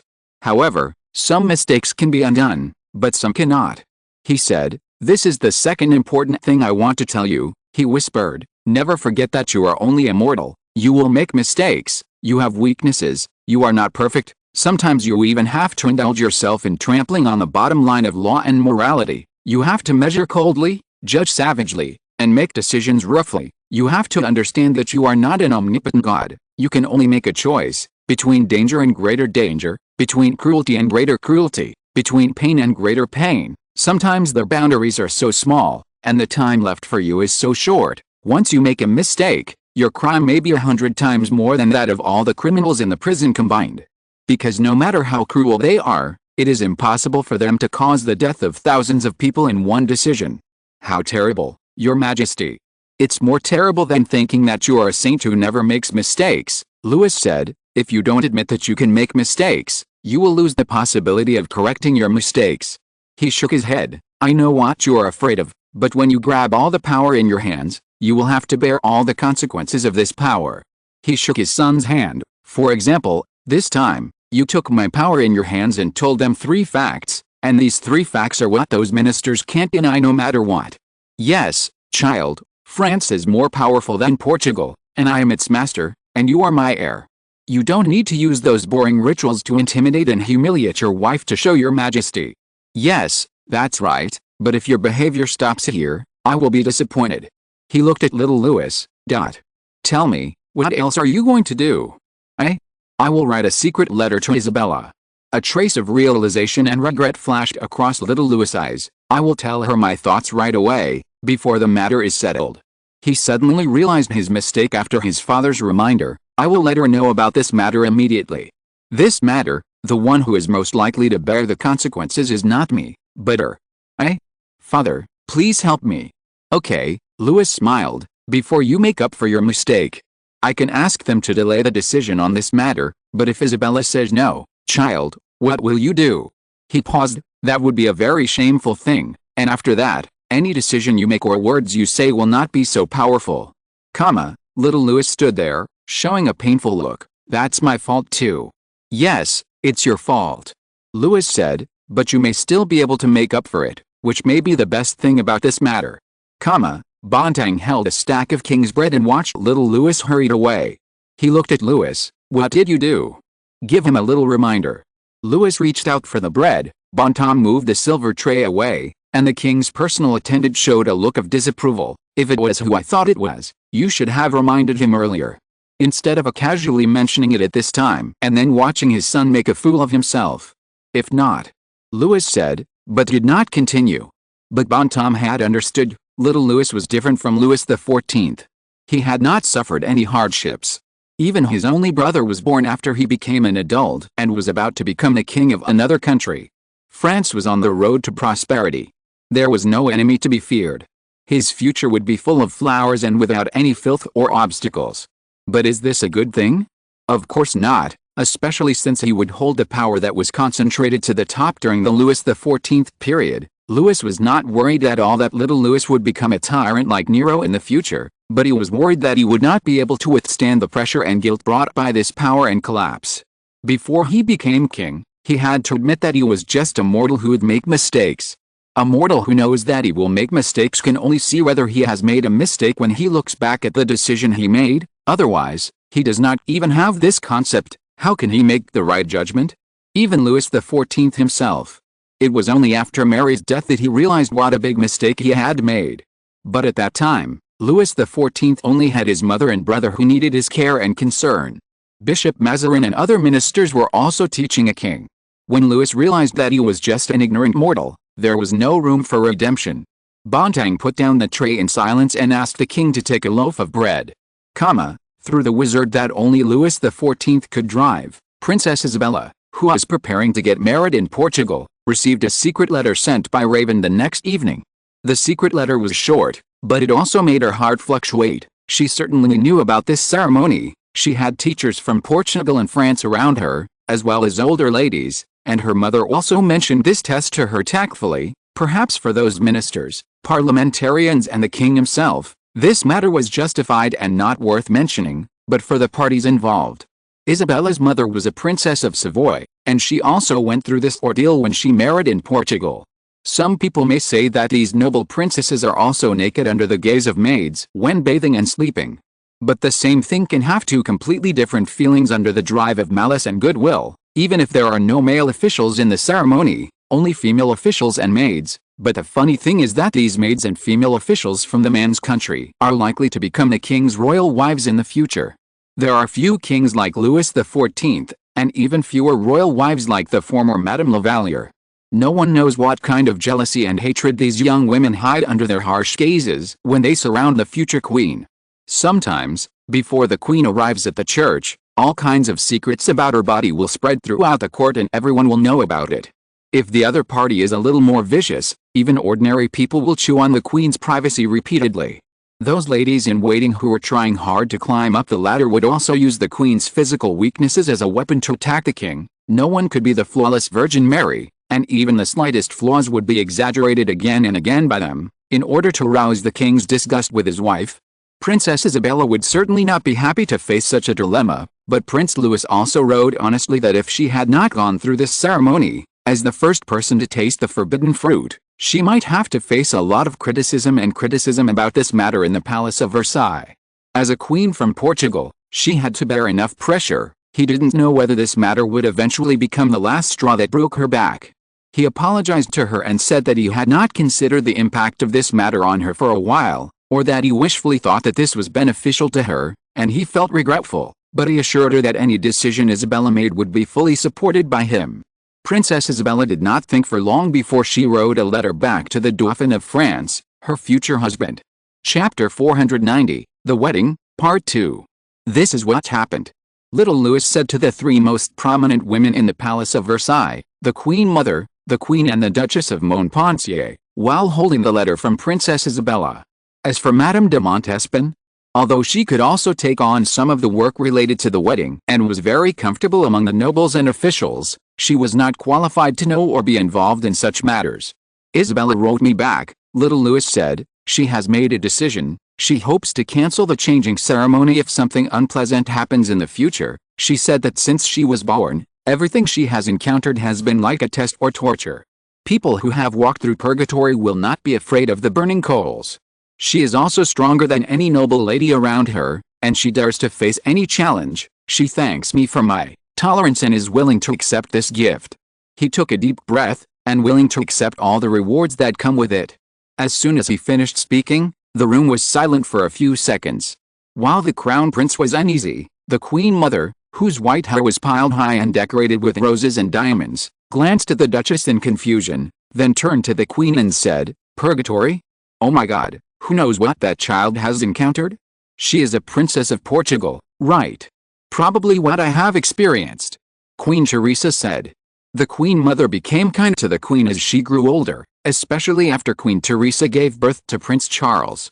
They were both princesses of the Spanish Habsburgs, but unfortunately they were not very close to their mother's family. This was also a common problem for princesses of this era, and the most miserable women were abandoned by their mother's family, and their husband's family was wary of them.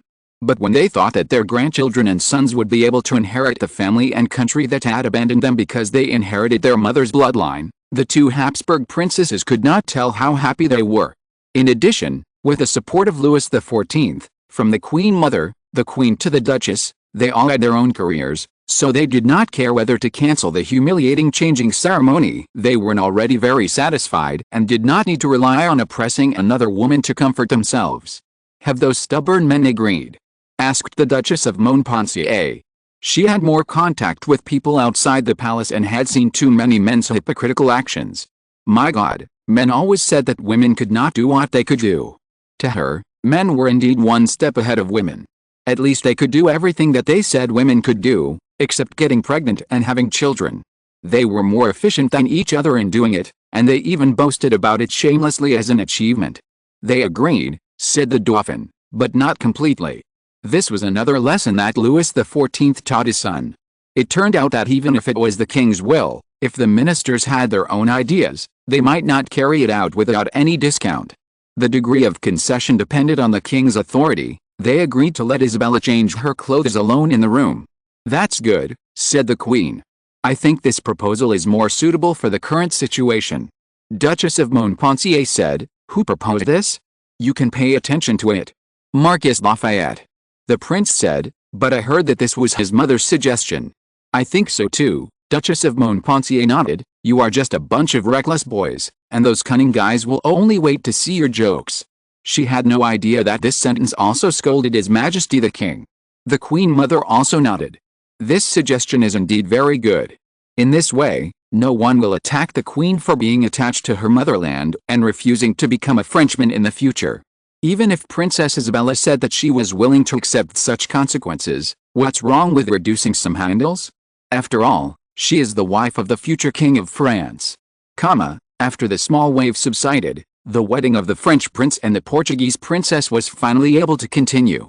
Princess Isabella completed the dressing ceremony on the ship at the port of Nantes. Although no one helped her, she quickly changed all her inner and outer clothes. After knowing this, she practiced many times with the help of her maids, and even asked the queen to customize several sets of the latest styles of women's clothing in the Palace of Versailles.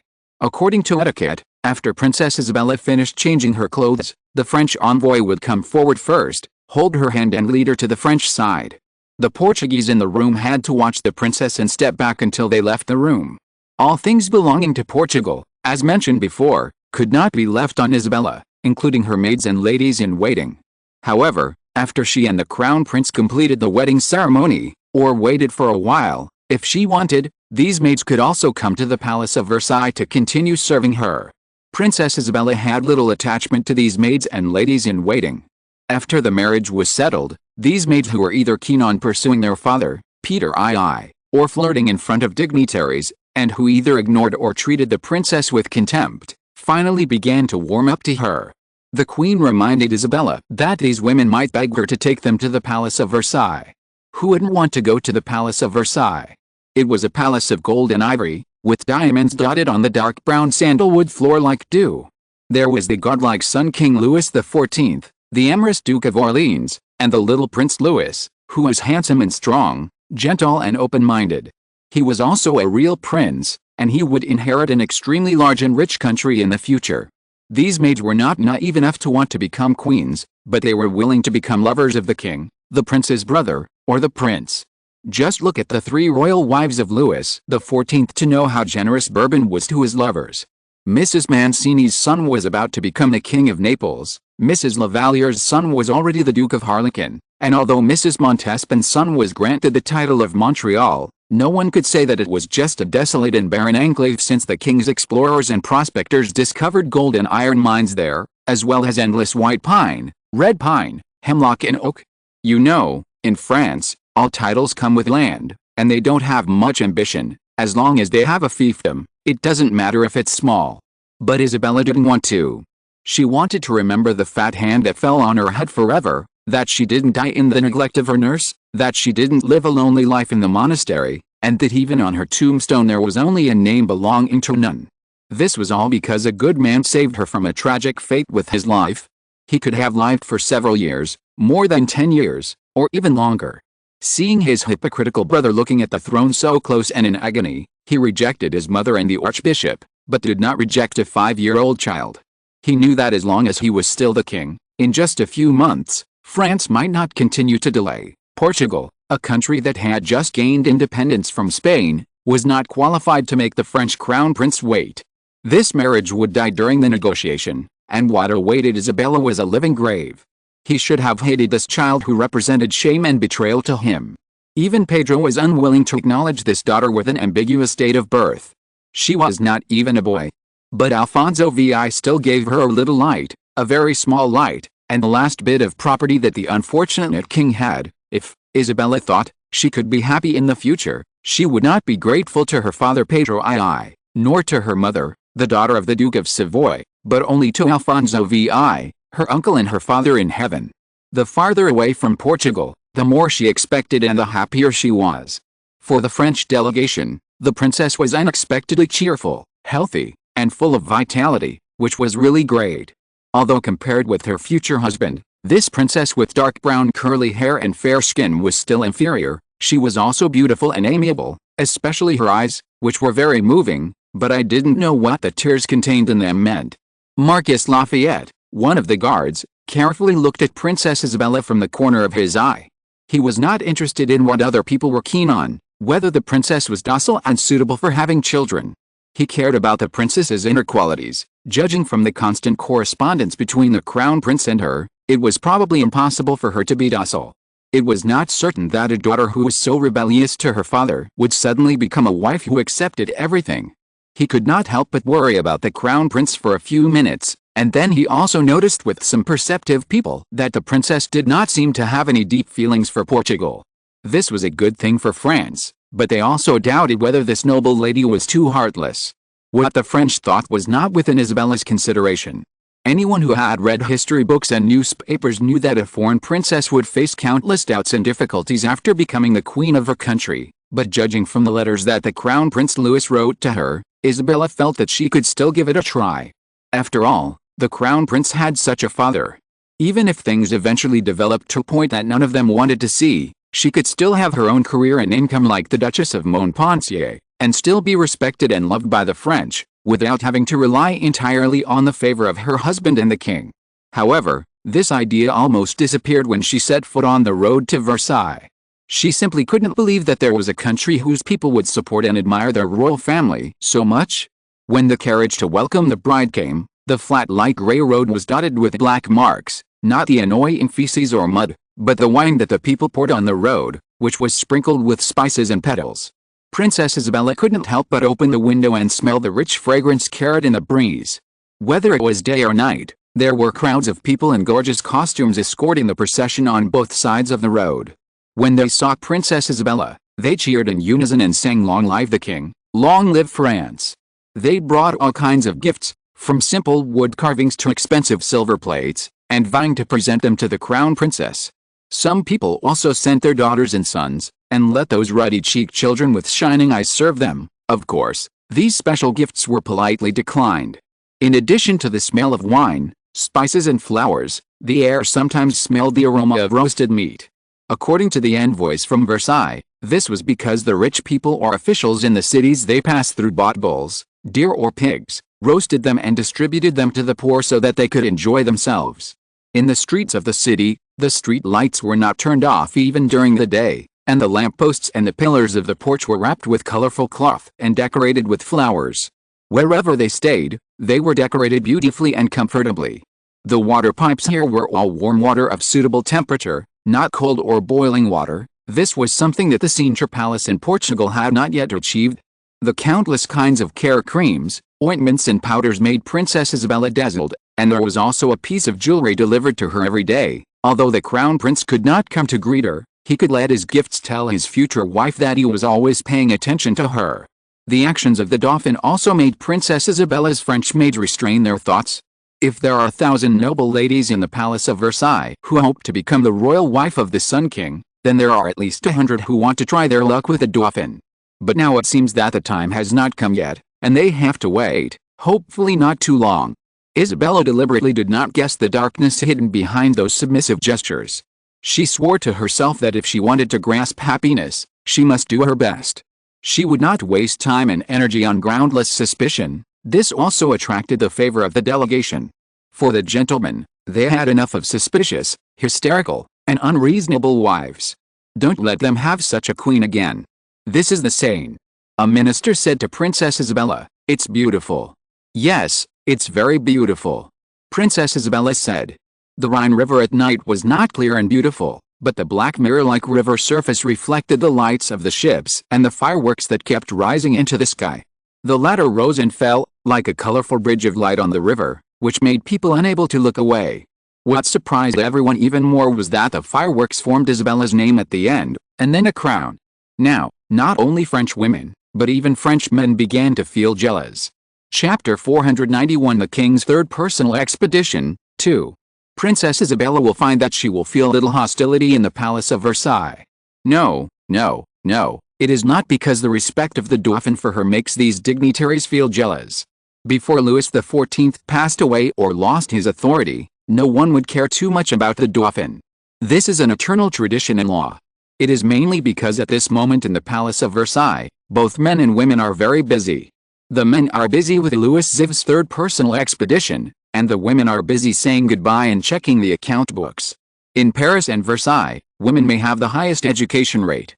After the men leave Paris and Versailles, they will also take over the responsibility of managing the family business. This has also continued for thousands of years. Because of this, women's power often changes with the frequency of war. Generally speaking, after the male owner leaves the territory, it is his wife or sister who gives orders. The side branches have little say and can only obey orders like officials and stewards in the territory, unless the male owner is confirmed to have died on the battlefield.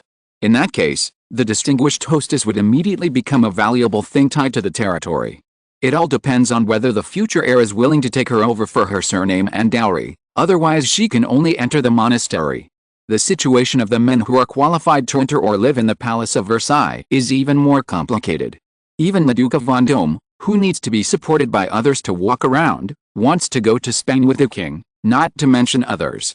Everyone knows that this may be Louis XIV's last war. In short, it is the last time they can show their bravery and decisiveness in front of the king and let the king remember their names.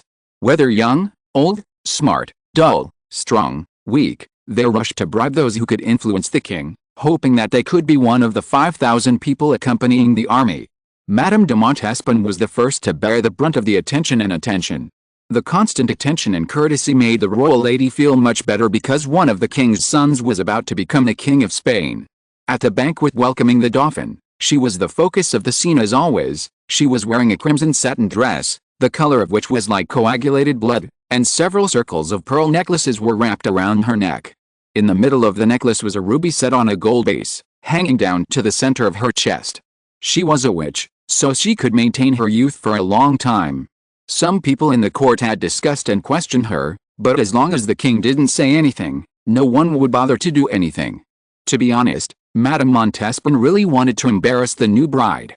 In the court, the status of a French royal wife was lower than that of a crown princess in terms of etiquette, but in reality it was higher than that of a foreign woman. The nobles on the side were happy to watch her play tricks on the other party, but the communication speed of wizards was much faster than that of mortals. She already knew that there were 3 gold mines and 2 iron mines in the future territory of her son Augusta, the Duke of Montreal, and there might be more in the future. For the sake of her son, she couldn't play any tricks at this time, although she was still very jealous. Madame Montespan pressed her chest, which seemed to always be empty. It had been like this since she was very young, like a dandelion that had left the branch. At this time, the future crown princess had already walked in front of the king and knelt to salute. Under the gaze of countless eyes, the girl was a little timid and a little dazed, but she still insisted on completing the salute. The crown prince then stepped forward and looked at Louis XIV shoulder to shoulder with her. Princess Isabella had only seen 2 kings before, Alfonso VI and Pedro II, her uncle and father. The former was sick and bloated, and the latter was thin and gloomy. She had seen the portrait of the French crown prince and heard that the French King Louis XIV was as proud as the sun, but all this was not as shocking as when she saw it with her own eyes. Perhaps because Louis XIV had been thinking and discussing about war recently, the atmosphere around him was much colder than before. He glanced at the betrothed couple and nodded. Your wedding will be held in the royal chapel. Because little Louis was still the crown prince, his wedding could not be held in the cathedral. Princess Isabella keenly felt that Louis XIV might not be in a good mood at the moment.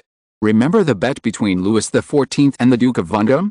The Feast of the Assumption of the Virgin Mary is on August 15th of the Gregorian calendar. Although it is not a religious festival officially determined by the Church, people still march and hold Mass on this day. For the sake of easy record, the wedding of the Crown Prince is also scheduled on this day, so the Duke of Orleans must rush back to Versailles before this day. He is indeed preparing to leave, but as the anti-French forces in Spain gain the upper hand, his return date has been delayed. However, he sent a letter back a few days ago saying that he would return to France by sea. Although Spain borders France, there have been assassins and thugs wandering around the Pyrenees during this period, which may involve the Spanish underworld. Now there is also chaos there. To be on the safe side, the Vanzo family head next to the Duke suggested that he take a ship instead, departing from Barcelona to Béziers in France, and then go all the way to Versailles along the canal. With the French ironclad fleet roaming around in the Mediterranean, this proposal seemed extremely reasonable. Louis also thought that nothing would go wrong. The greatest crisis facing the Duke of Orleans had passed. After the infamous death of the priest and the parliamentarian, he was half the leader of the Catalans. This was also because he was a French duke and did not want to inherit the position of Count of Barcelona. He and the Catalan parliamentarians reached a consensus. They were willing to accept the rule of the French. Although it was a pity that the Duke had to leave them, King Louis XIV of France would soon invest his glory south of the Pyrenees. The Catalans also saw and heard about how their compatriots north of the Pyrenees lived. If Louis XIV could guarantee to treat them equally and his son could continue his father's policies, the Catalans were not stupid fools who did not know what was good for them. The Duke of Luxembourg would be the vanguard of this army. Louis XIV summoned him after meeting Princess Isabella. "Do you want me to leave early?" The Duke of Luxembourg asked in surprise. "Go to Catalonia to meet the Duke of Orleans."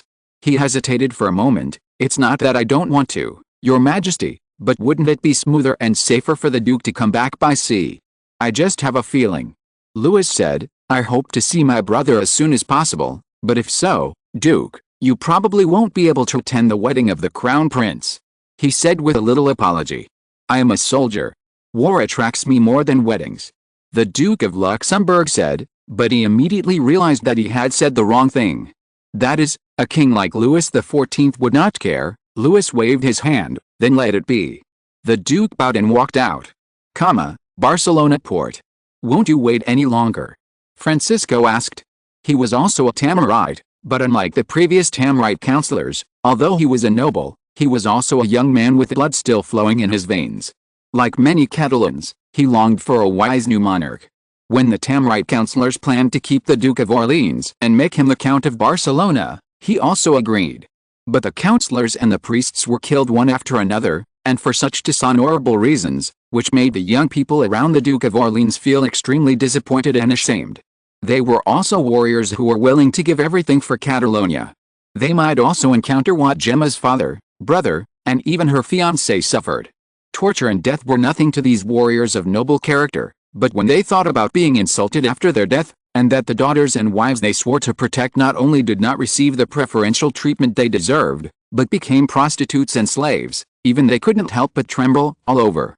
Because of this, those who originally supported the Duke of Orleans to become the Count of Barcelona were silent.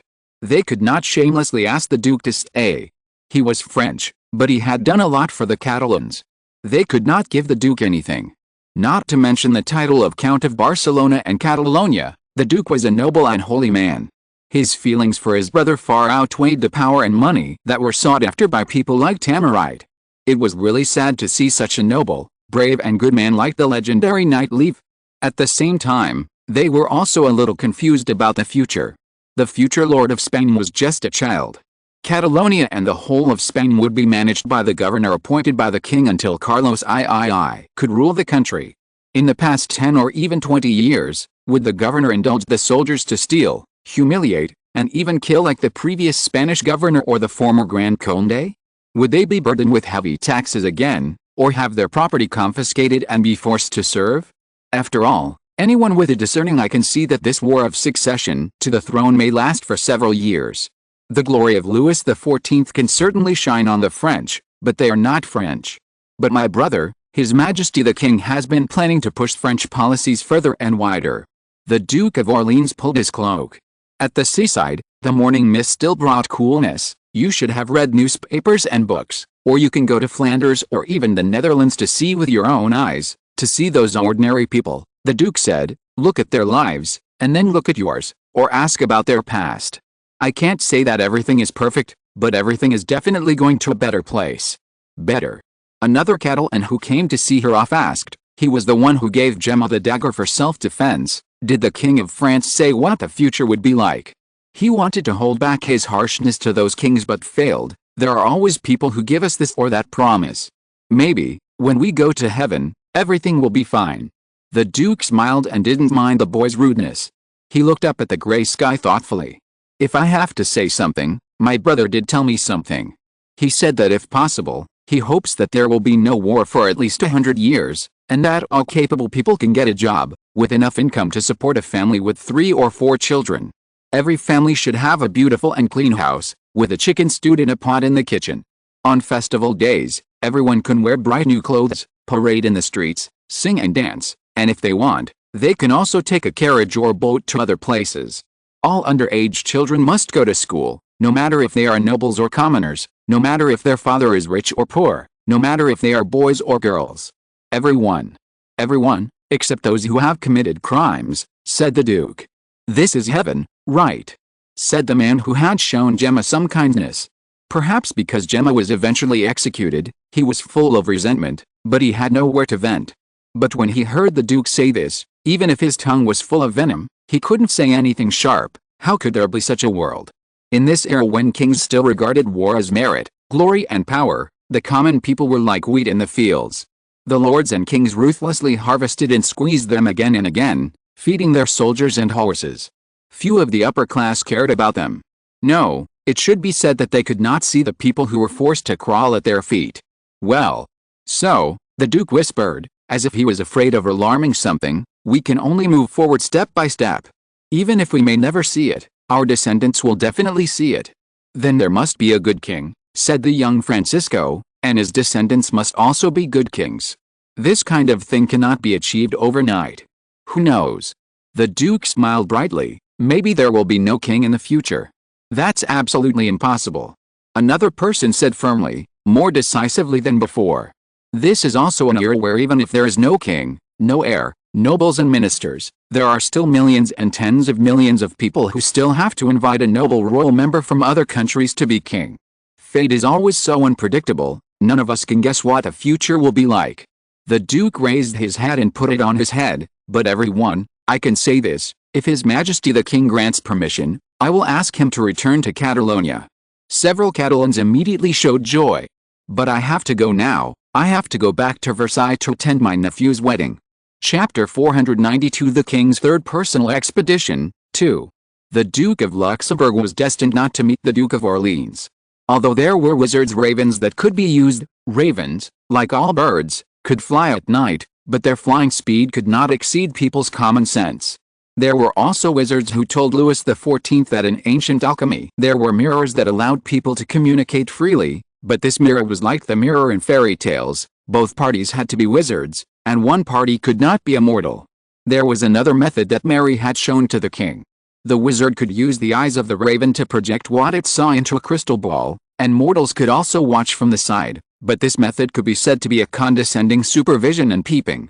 Louis XIV was not even willing to impose it on his trusted ministers, let alone his brother, the extremely loyal Duke of Orleans.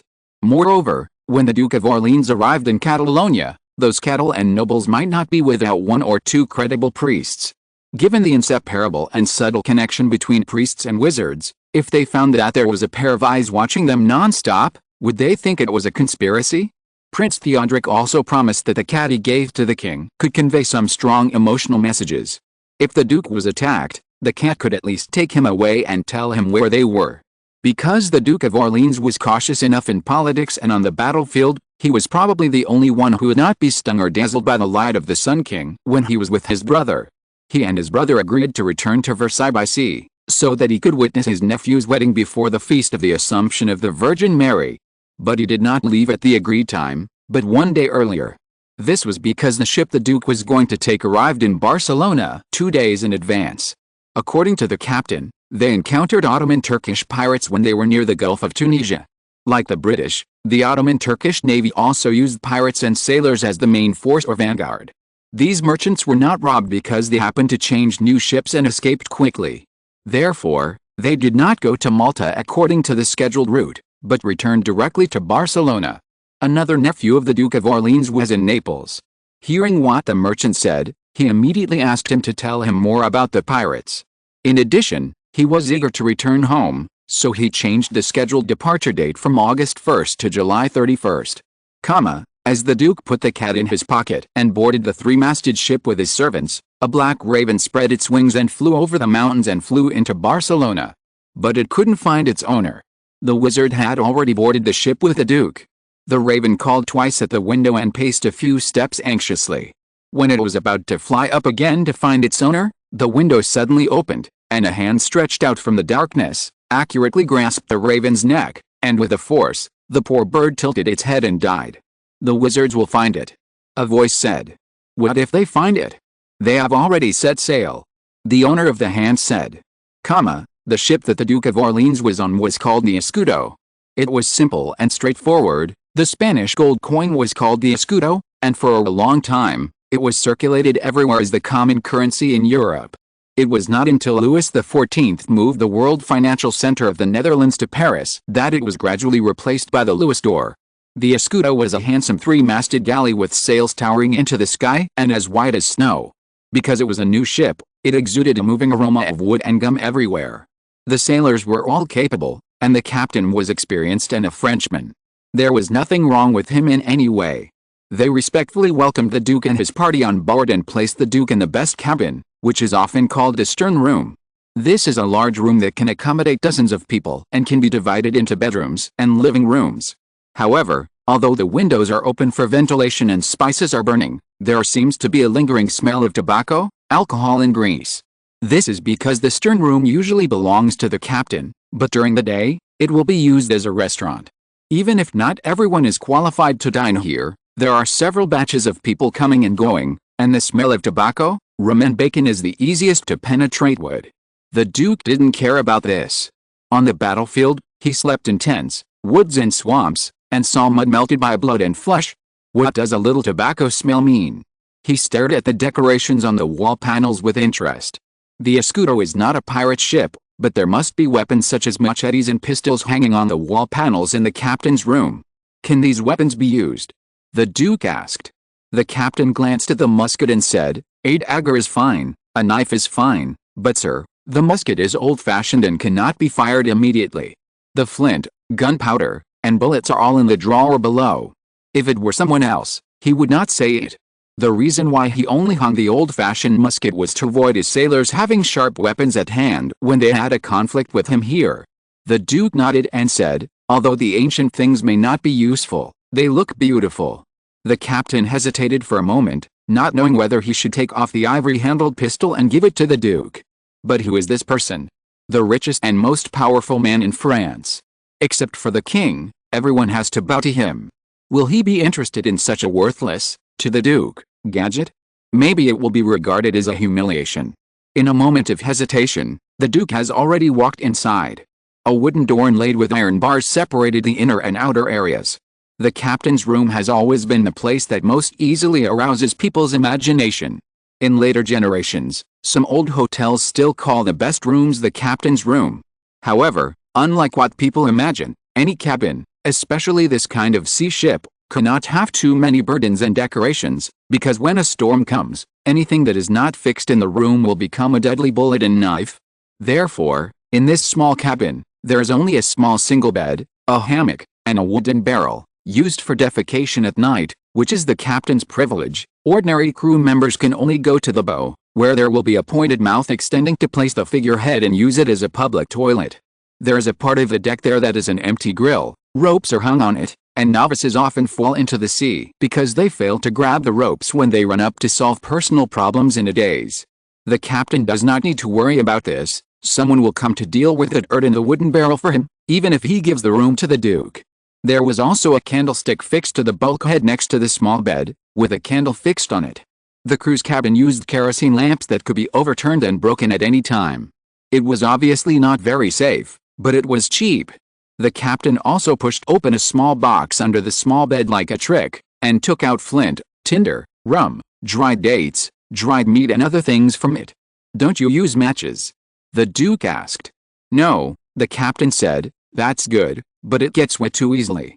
In addition to this small box, there are several large boxes, which should contain the captain's treasures such as sugar, gold coins, spices, clothes, jewelry, etc. However, since it was the Duke of Orleans who lived here, the captain didn't think he would be interested in these things, so he left them in the original room.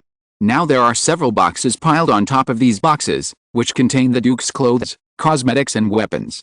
There is also a large, shiny mirror hanging behind the door, which the Duke uses to dress up every morning. "It will only take 1 day and 1 night for us to get back to France," said the captain. "The wind is right." The Duke breathed a sigh of relief. Yes, he glanced sideways and saw the captain waiting. "Well, you can go back to Versailles with me. I'll ask my servant to arrange a window for you on the Avenue Queen." The captain was overjoyed and bowed repeatedly. He needed this, not only to watch the prince and his new wife up close, but also because being able to get a window arranged by the Duke was undoubtedly proof that he had climbed onto this golden branch and could rise to prominence at any time. Next, he made up his mind to make the Duke's short journey as comfortable as he could. So before the Duke went to bed, he was even served a bucket of boiling hot water. The Duke asked the servant to open the window. This was also a privilege only for the most distinguished people on the ship. The cabins of ordinary crew members were all below the deck. In order to avoid water ingress, there were no portholes in the cabins. It was dark inside and the air was turbid. Silver-blue moonlight poured in through the small window, and the sea breeze, carrying moist fresh air, brushed over the Duke's skin that was exposed above the water, blowing away the steam. The Duke shuddered comfortably. From here he could even see Barcelona, which was gradually receding. Barcelona was not like Paris, and there were no street lights burning all night. At night, there was only a black shadow, like a sleeping giant beast under the indigo sky. Tiny bubbles of water kept pouring into the room, and the water in the bathtub was undulating. The Duke inside was like a baby being rocked in the arms of his mother. He closed his eyes slightly. It was July and August now, and it was on the south side of the Mediterranean Sea. The temperature had risen to the point where the bath water could be guaranteed to be warm for a long time. He asked the waiter to bring him a glass of wine. If there was no wine, rum would be fine. The captain's wine had been opened, so he would not drink it. Although the captain was extremely eager and proud to declare that this bottle of rum was his treasured white rum, the kind that was mellow enough to be ignited. "I wonder what my brother is doing now," the Duke muttered. When he opened his eyes again, he saw that the candle he had lighted before taking a bath had shortened to the length of a thumb, but the servant had not returned yet. He called out twice in a low voice, but the servant who should have been guarding outside the door did not respond. He stood up from the bathtub, walked barefoot quietly to the bed, and extinguished the candle with a wet towel. The moonlight should be brighter in the darkness, but the fact was just the opposite. The Duke leaned over, quietly opened the small box, poured rum into the small wooden bucket used for defecation, and took out a tinder pistol from his coat hanging by the bed. This tinder pistol was similar to a combination of a tinder box and a tinder box, but it was better. Better than flint and matches. At this time, he looked out the window again and saw a thick fog, as if he had fallen into milk. The Duke stood in the shadow, motionless. The water in the tub was emitting its last bit of heat. Perhaps for this reason, a group of tiny black shadows that suddenly swooped in from the window failed to find their prey and plunged into the water. They made anxious and sharp cries, collided with each other, and mixed with a large number of strange crackling sounds. When they were about to fly out of the tub again, they ran into a burst of fire. It was ignited rum. Fortunately, the captain did not exaggerate. This was indeed a strong white rum, and it might have been purified once. The Duke was almost sure after sniffing it. It burned in the air, like a bright curtain, allowing the Duke to see clearly what was coming. A group of tiny moths. Some of them were on fire, some were wet, but most of them could still vibrate their wings and drop dust like scales. They were so dense that even the Duke, a mortal, could see them. The Duke almost shouted, but he subconsciously suppressed it. He waved his wet long underwear and rushed towards the door. The scales fell on him, and his skin suddenly felt as painful as if it was burned by charcoal. The Duke slapped his long underwear behind him and knocked down several moths in succession. Although he didn't know what it was, he picked up the empty bottle with his other hand and knocked it hard on the mirror behind the door. A cold breath gushed out from the broken mirror, rolled towards the moth, mixed with the scales, and flooded the entire room. Almost at the same time as the mirror shattered, for some reason, the door that could not be opened tilted forward, opened, and the Duke could be said to have fallen out of the room. Suddenly, his eardrums were about to be pierced. There were countless fine and sharp noises, like the ones made by moths in a bathtub, but countless times louder. The Duke lowered his head and couldn't help vomiting. He tasted the smell of blood, and his ears and eyes were sticky. He climbed a few steps on the deck with his hands and feet and saw his servants. The young man fell in the middle of a pile of cables, one hand still holding the musket tightly, the other hand holding the dagger. Good boy, he still resisted resolutely at the last moment. What about his enemy? The Duke did not see it. With a little light leaking out of the mist, probably the kerosene lamp that was not extinguished, he saw that the servant's face and hands were densely crawling with moths. The Duke could not understand how he saw it. Those moths were no different from the gray-black moths he usually saw. They had short fingers, were covered with fluff, and their wings were covered with white scales. Their abdomens, which were fatter than those of butterflies, were rapidly expanding and appeared as red as rubies. If you're listening to this novel on a channel other than Fanfic World, it means they downloaded and uploaded it without effort. We cordially invite you to visit our channel, Mundo Fanfic Novelis. There you'll find the original version of this story, and you can explore many other novels of various genres. We're waiting for you to immerse yourself in a world of incredible novels. Chapter 493, The King's Third Personal Expedition, 3. This was not a ruby, nor was it red fluff or scales, but the hot blood of a human being coagulating in the belly of the insect. When the Duke just realized this, the moths had already taken off into the air, leaving behind a pale human body, swarming towards the Duke. What they had never expected was that the Duke did not flee in panic like ordinary humans, leaving an unprotected back to the enemy. He did not retreat but advanced, holding his breath, rushing towards the moths. Countless sparks of scale powder fell on his exposed skin, causing a sharp pain like a needle. It only took a second. The Duke rushed to the dead guard and snatched the musket he was holding tightly in his hand. As soon as he got it, he fired it into the sky. There was a bang sound, and the chaotic fog seemed to be torn apart at this moment. The moths gathered behind him, gradually changing from a gray-white shadow to a thin and handsome young man. He screamed, like the high-frequency buzzing emitted by moths. His body swayed slightly, as if a film with a middle segment cut off, and he came to the Duke like lightning. His eyes were malicious, his lips were raised, and his fangs were exposed. No matter what status the Duke of Orleans held among mortals, what knowledge and courage he had, or how respected he was still just a delicious dinner for the vampires. The Duke stood motionless, as if he had lost the strength and thoughts to resist because of fear. This situation is very common among ordinary people. Sometimes they can't even make a sound, but when this young-looking vampire wanted to catch the Duke, he faced an angry black shadow. When the accident happened, Theodoric was sitting on the terrace of the stern deck admiring the endless silver sea. At first, the thick fog did not attract his attention. There would be fog in the morning and at night at sea, sometimes big, sometimes small. But he soon heard someone on the lookout shouting, "Ghost ship! Ghost ship!" People said that ghost ships were sailors, ship owners and passengers who unfortunately died in shipwrecks. They were unwilling to accept such a tragic fate. At a certain moment, in a hurricane, rainstorm or fog, they drove ships with collapsed masts, tattered canvas, and rotten hulls and decks to the world of the living, just like storms and reefs took away their souls. They would also take away the souls of those who saw them, making them a member of the ghost ship. But for the people in the inner world, most of these ghost ships are the masterpieces of wizards, just like the former Gala Island. Gala Island can be self-sufficient to a certain extent, but there are some things they cannot produce, so they still need to contact and trade with the outside world frequently. In order to ensure that the curtain separating the inner and outer worlds is not broken, they use corpses or puppets to control the ships. Occasionally, these ships will be discovered by mortals, and they think it is the masterpiece of ghosts.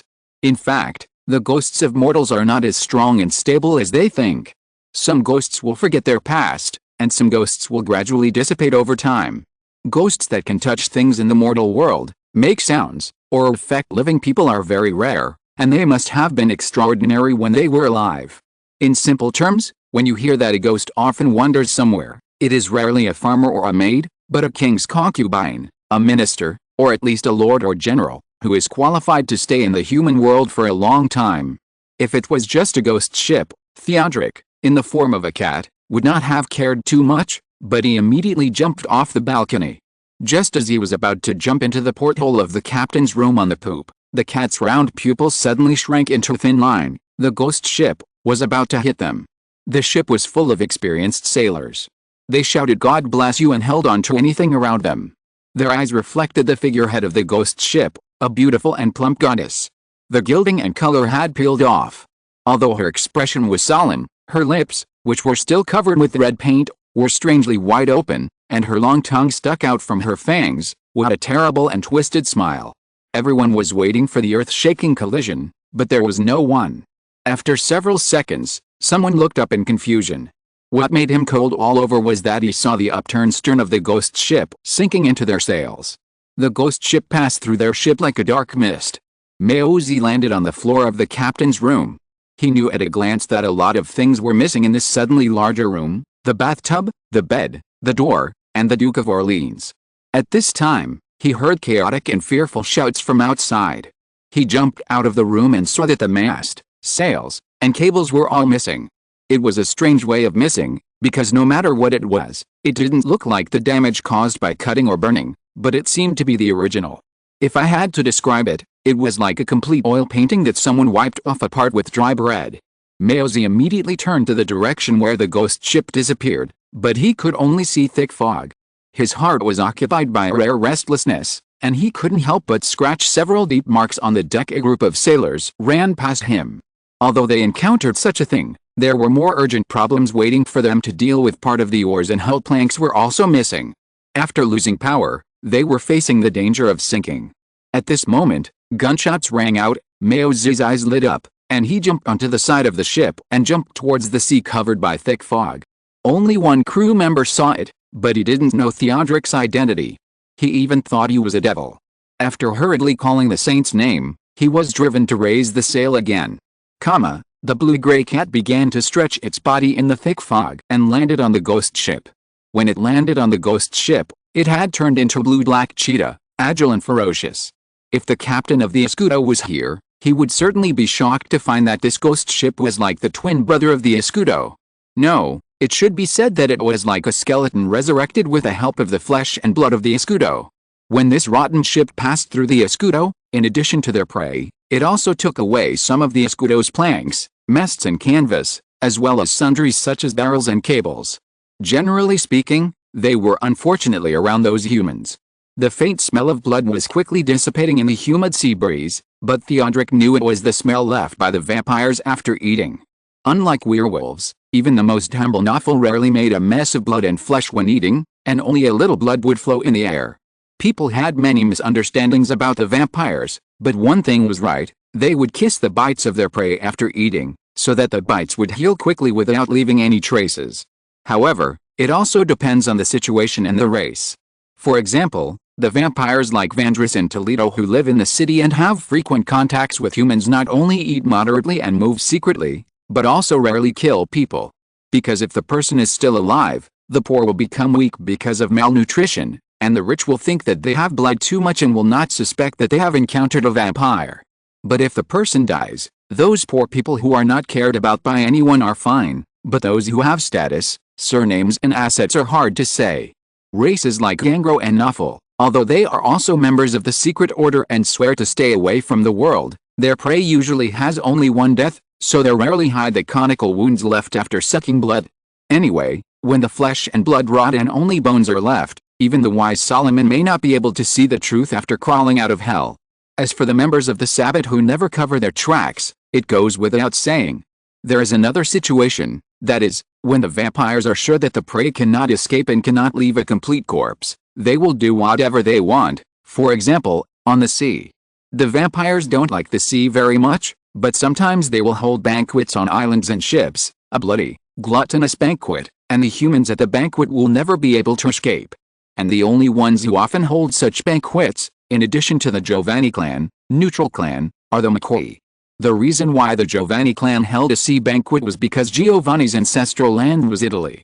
Although the Italian peninsula was divided into pieces, no one could deny that their merchants had accumulated a lot of wealth through maritime trade. The blood clan patriarchs and older vampires rarely left their territory to develop their descendants elsewhere. Let's not mention the patriarch of the Crazy Simi clan, Prince Amun. So the members of the Giovanni clan sometimes revisited their hobby as humans, sailing. The ancestral land of the Malcoy was in Toledo. In the early days, their members rarely set foot in the ocean, but as Spain became the lord of the sea, the blood clan gradually extended its tentacles of power to the blue outer sea. This was just as Amun complained: the boundaries of the inner world would also change with the changes in the outer world. Unless there were no blood clans in the original territory and land of the king of the outer world, the blood clans in the newly occupied land would have the possibility to reach an agreement with the new mortal king. Malcoy. Theodoric said. It was a fact that people were familiar with. However, the elders and patriarchs of each clan also had the ability to transform into a third type of creature, just as Theodoric and Amun had done. They could transform into common black bats and black fog, or decompose a part of their body and power to become a third type of creature. Theodoric was a cat, and Amun was another small bat. The last Cavi was a moth. As soon as Theodoric saw the swarm of moths, he knew that it was the last Cavi clan that was causing trouble. He tore the young vampire apart with one claw. The latter split into countless small moths with a hissing scream. They sometimes condensed and sometimes dispersed in the air, as if they were trying to gather together again but failed. The Duke of Orleans was watching them. Theodoric glanced at him. The skin on the Duke's arms, shoulders and back had turned from pearly white to terrible red. This was caused by the poisonous scale powder of the moth, but the Duke's breathing was still smooth. It seemed that he had cleverly avoided inhaling the powder that fell from the moth's wings during his escape. If that was the case, things would become tricky. Theodoric stretched out his tail and wrapped it around the Duke's ankles, pulling him to his side. The Duke supported the cat, no, the cheetah's back. He was in great pain and exhausted. He wanted to sit down or fall down to rest immediately, but he couldn't even put his weight on the prince. The cheetah's back was tense, and their enemies might not have appeared yet. The group of moths were still rolling and screaming. The Duke was not sure whether these sounds came from the moths' mouth parts or from the vibration of their wings, but he seemed to hear something similar to the pronunciation of father in Spanish. The body under his palm moved slightly. The Duke looked up and saw a large piece of thick fog pouring down to the deck. Then he realized that it was not fog, but a large group of moths. These might be the largest and most beautiful moths the Duke of Orleans had ever seen. They even looked like butterflies, with thin bodies, broad wings, and long tails that were almost twice the length of their wings.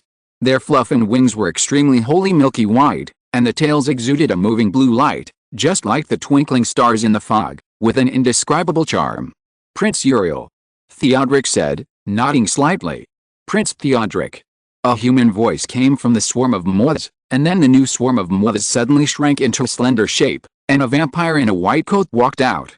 He lifted up his cloak of the same color and caged the group of gray-black moths that were still flying around. "Look," he said with a hint of reproach, "as a prince, you shouldn't be so harsh on a descendant of the same class." "I didn't know he was your descendant," Theodoric said, "and he is trying to harm my ward." Uriel put down his cloak, and the young vampire finally regained his complete form, but he still looked very bad, just like those vampires controlled by the king. When they are hungry for a long time or seriously injured, the vampires will be like skeletons. He knelt at Uriel's feet, not daring to move or make a sound. The Duke of Orleans looked at him boldly and curiously. Because he had such a brother, as a prince, he also knew a lot about the other world. Prince Theodoric and Prince Amin were the two blood clans he saw most often. The appearance of blood clans was absolutely not commensurate with their age. Prince Theodoric's age was the same as the age when he died, that is, about 25 to 30 years old, with a cold and noble face. Amin, from the appearance, was just a young man between a teenager and a young man, and his hidden madness was often mistaken for innocence or mischief. The parent of Maccabee had the same name as the archangel. From the appearance, he was also enough to be solidified on the wooden board by the painter in the name of an angel. Half-long silver hair covered his shoulders, and he had a pair of cobalt blue eyes, which were shining and still bright even in the dim light. "Sorry, I originally asked for a day off to change the furniture." The stupid author overestimated himself. It turns out that the wardrobe is so heavy. The author, who thought he was very strong, just stretched out his hand to try, and then, the muscle was strained. I bowed and apologized. I won't give a preview here, I always feel like I will plant a flag. Chapter 494, The King's Third Personal Expedition, 4. Prince Uriel smiled at the Duke in a friendly way. When he did so, he did not look ferocious at all, and even seemed a little compassionate. He was thin, just like his incarnation, the angel moth, with a beauty that seemed to collapse at any time, but the next moment, he collided with Prince Theodoric. The Duke of Orleans could not help but think of the scene his brother had described to him. The first time he saw Prince Theodoric and Prince Amin fighting together, he had found it difficult to imagine before, but now he could experience it for himself. He did not know how Amin and Theodoric fought, but the fighting style of the head of the Malcoy family was not as bloody and cruel as people thought, and was even very beautiful and moving. Yes, beautiful and moving. His form was not fixed, and the outline of his body was almost translucent. The bright and slender magnetic light embraced him like a vine coiled around a statue. At first the Duke thought it was moonlight, but during the battle, this light accompanied Prince Uriel's movements, sometimes bright, sometimes soft, just like a light in the thick fog. The Duke has a mansion on Queen's Avenue and his own suite in the Louvre. The standard is second only to that of the king, which allows him to look out over half of Paris at will. The streets of Paris have been bright day and night since the king issued the gaslight order, but in the morning and evening of summer and winter, the diffuse fog will still turn the whole city into a chaotic world. Only the diligent gas lamps will appear and disappear in the flowing fog, just like the light reflected by the splashing water droplets in the rushing river. Theodoric was able to crush the descendant of Prince Uriel with one claw. Before getting the help of his blood relatives, the young blood clan could not even condense into shape, but this strong beast could not implement its attack on Prince Uriel, whether it was fangs, claws or a strong body. The Duke recalled some of the knowledge about the blood clan that the wizards told them, and he also had an understanding of the 13 holy artifacts of the blood clan. He had also seen Amin's puppet and Theodoric's staff. The last Khoi clan should have a ghost lantern. It is said that this ghost lantern comes from the deepest part of hell. It burns the fat of virgins and the souls of saints. It can create illusions and control the behavior of others. Besides the parents of the last Khoi clan, no one knows the specific appearance of the ghost lantern, because this ghost lantern will change its form according to the needs of its owner. The Duke is a duel master and can also capture fleeting opportunities on the battlefield. Although he can't even catch the shadows of the two blood princes, he can still feel the frustration of Prince Theodoric. He leaned against the side of the ship, holding a musket, listening to the movements around him, but except for the strange sharp sound of moths, he didn't hear any other sounds. He suspected that he might have been taken to a place that mortals could not touch or intervene. He set his sights on the member of the last Khoi clan again. Strangely, the vampire wanted to attack him at first, but now he only cast a vicious look. The Duke's heart sank slightly. At this time, Prince Theodoric fell back to his side. Although he was in the form of a cheetah, his fur was colder than ice and snow.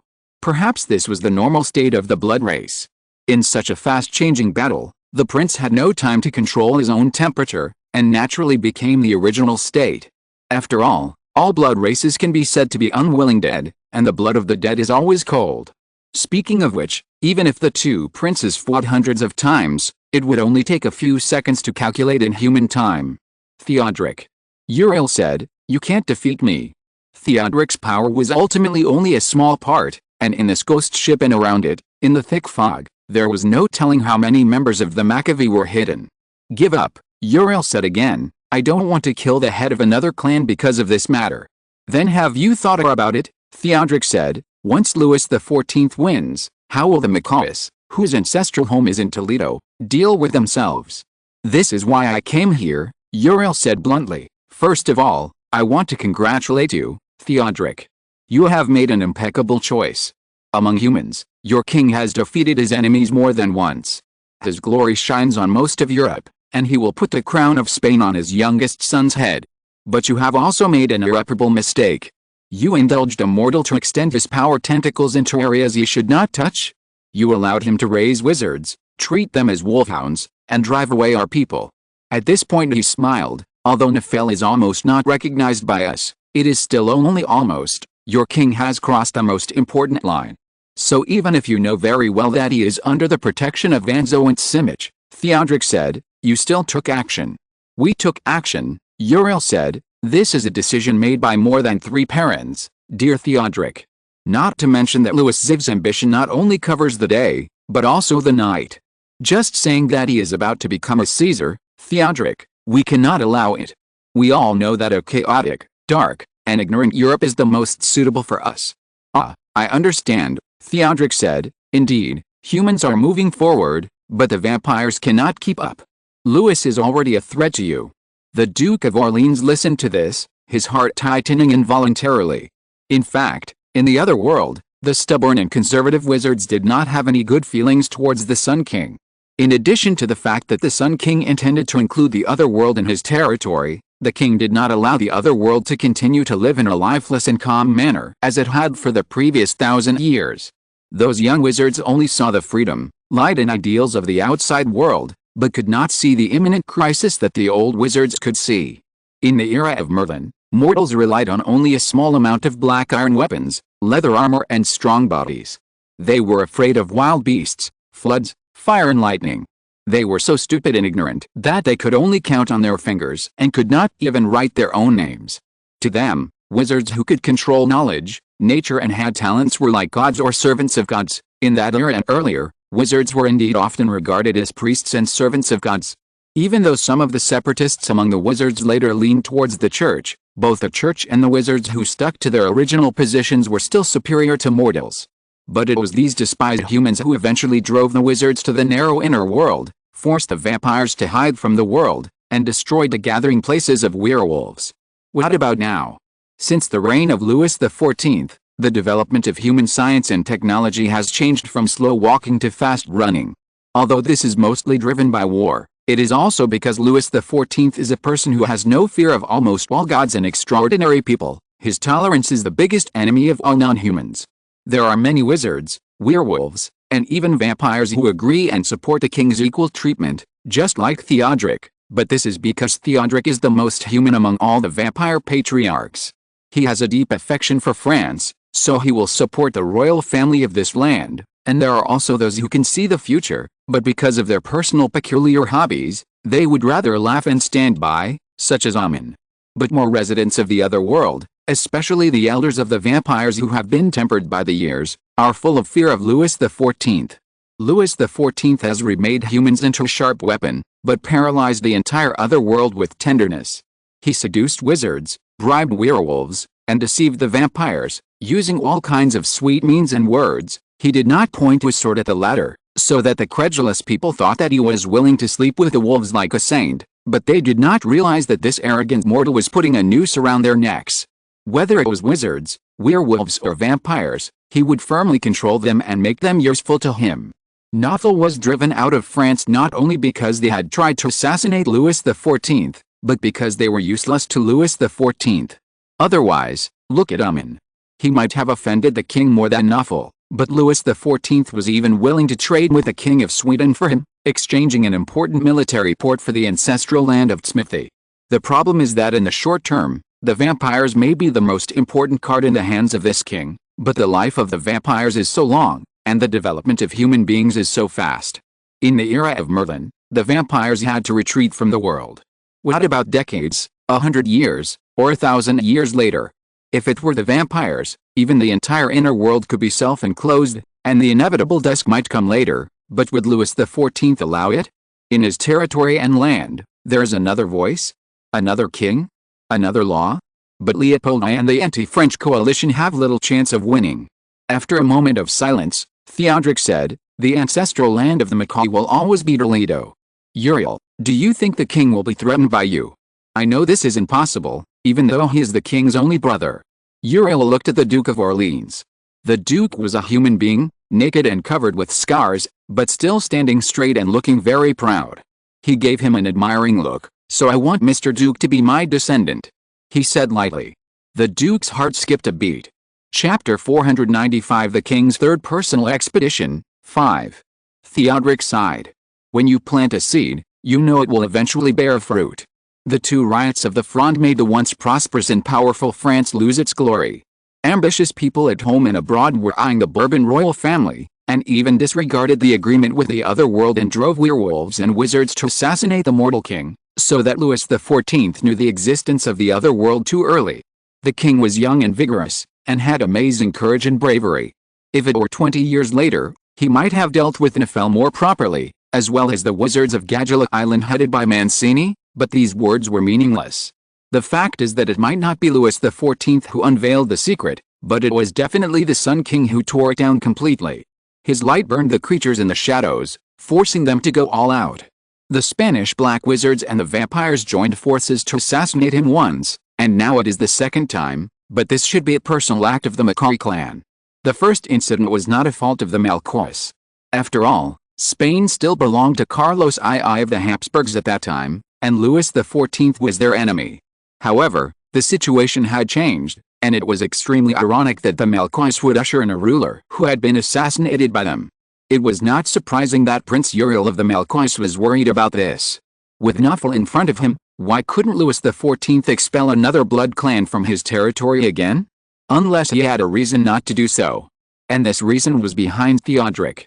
At this time, there was no need to mention the boundary between the inner world and the outer world.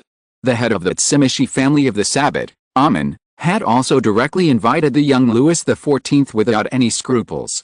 Although it did not succeed under Theodoric's interference, Amin did not do this simply out of individual willfulness.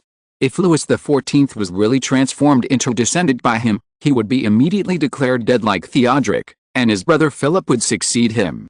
But if the new king still had some true feelings for his brother, then Simic, who had lost his ancestral land at that time, would most likely return to Livonia with the support of France, or get a new territory from the king as his ancestral land.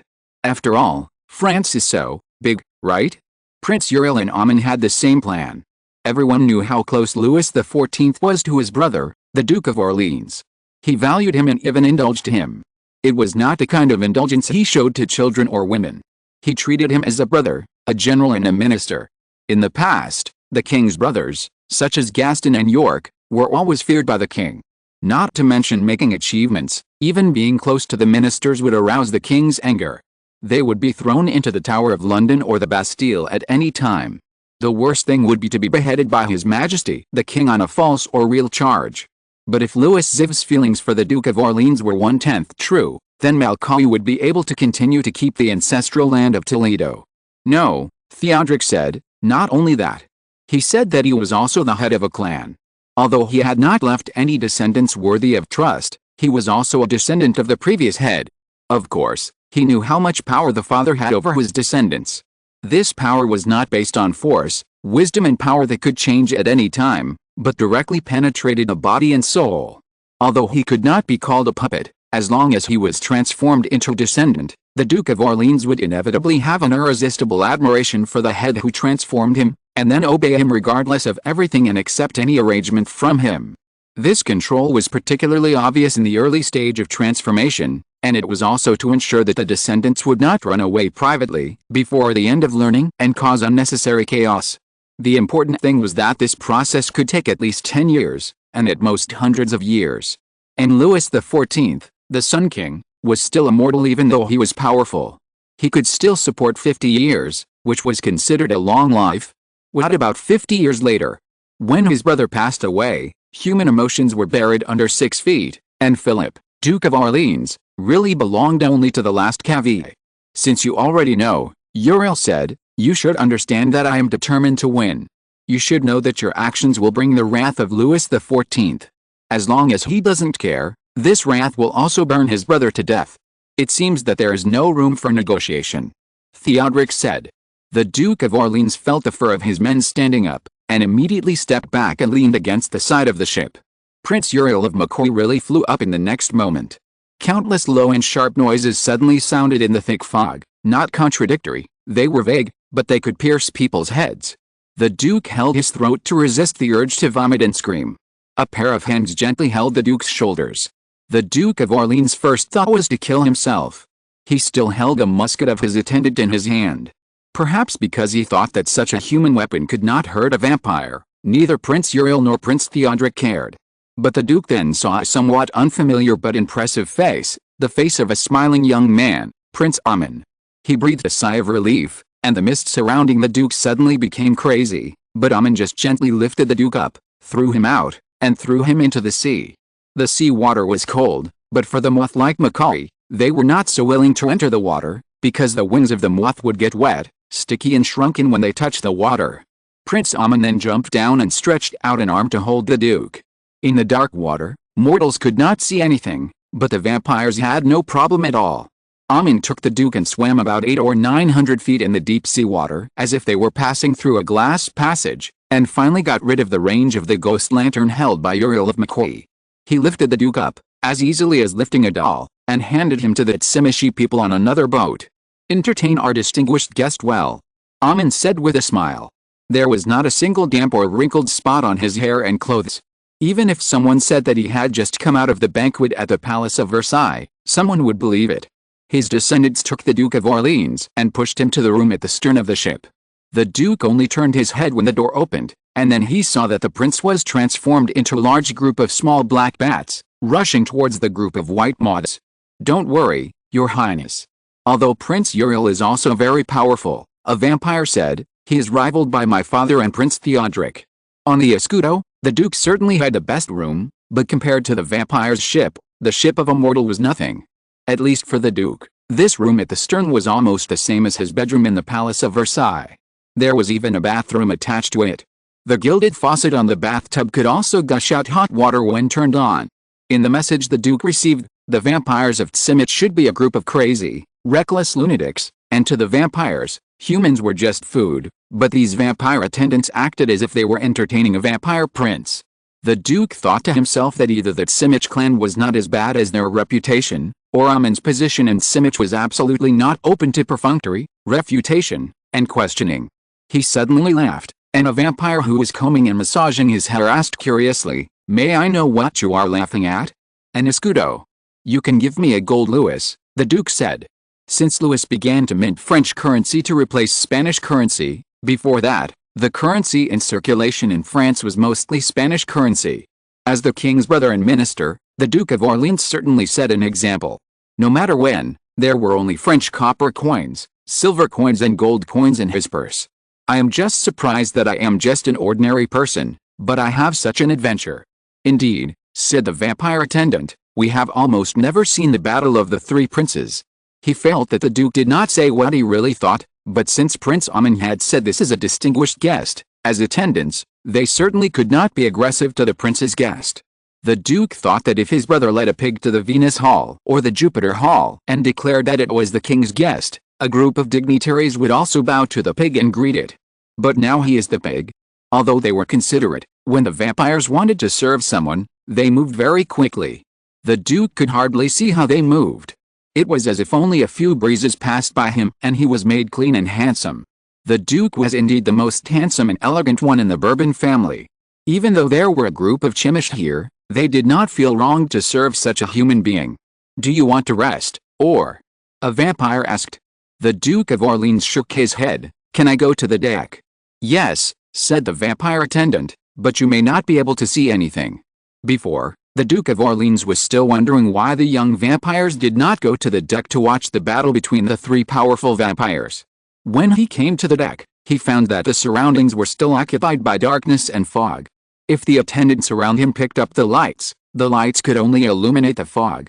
If they turned off the lights, they could only feel the darkness. However, the Duke could still roughly feel the aftermath of the battle between the three princes.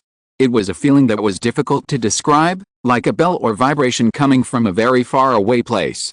You are a perceptive person, said the vampire attendant. If you also become a member of our tribe, you will definitely be an extraordinary existence.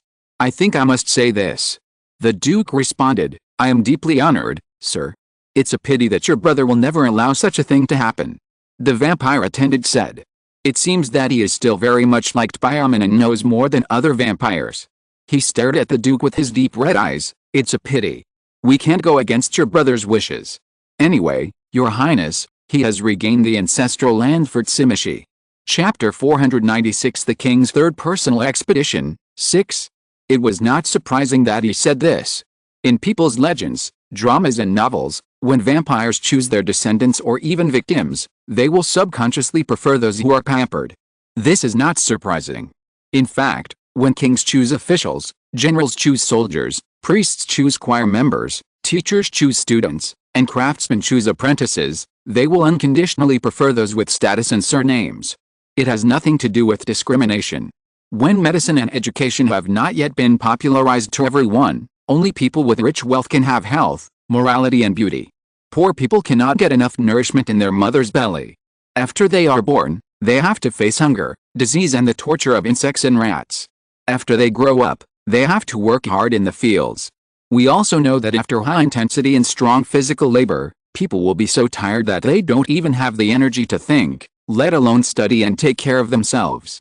When the Duke of Orleans fled with the king and the queen mother, he saw many refugees or farmers. It was hard to imagine that they were human beings, just like you. They looked like animals that had been in prison for a long time and lacked food and water. They were dirty, skinny, slow to react, crawling with lice and fleas, and covered with dirt that could almost be used as armor. More importantly, the pressure of survival would make their minds blank, with almost no ability to think.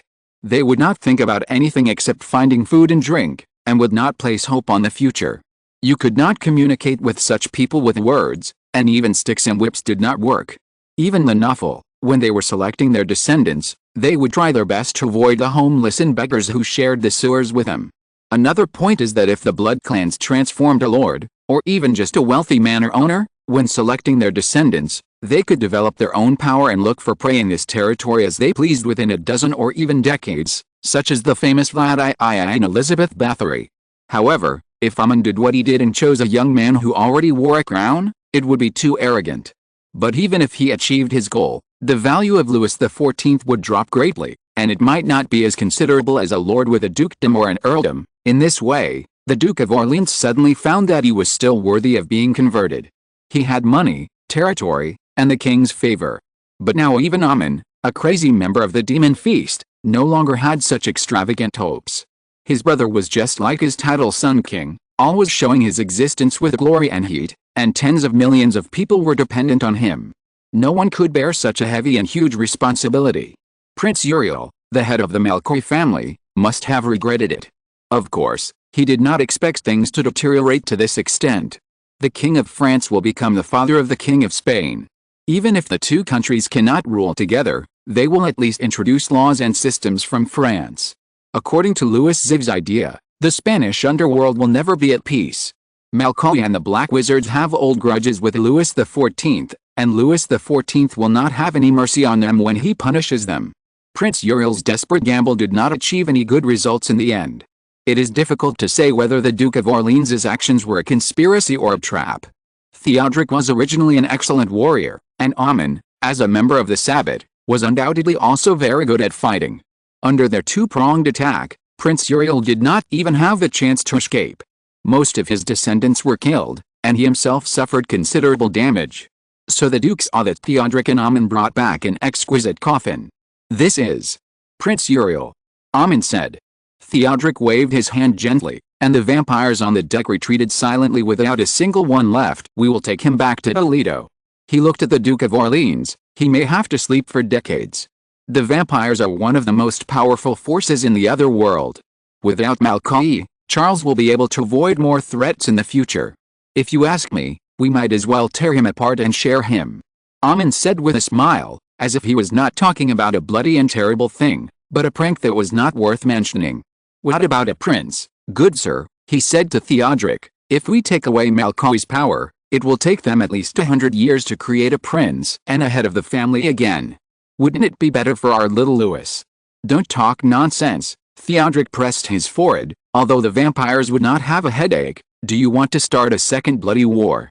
"It's not impossible," Amin said lightly, and his face clearly showed, "I hope the world will not be in chaos." "Louis will not be happy about this," Theodoric said coldly. "Do you believe that he will unite all humans and strangle the vampires and even the entire underworld? The vampires have reproduced for 4 to 5 generations to this day. Of course, the reproduction of the vampires refers to the transformation of humans into vampires. As we all know, the first generation of vampires was Cain.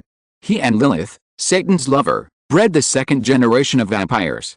The second generation had 13 descendants, but because they were dissatisfied with the control of the second generation of vampires over them, they betrayed and wiped out the second generation of vampires after establishing their own clans. These 13 clans have continued to this day.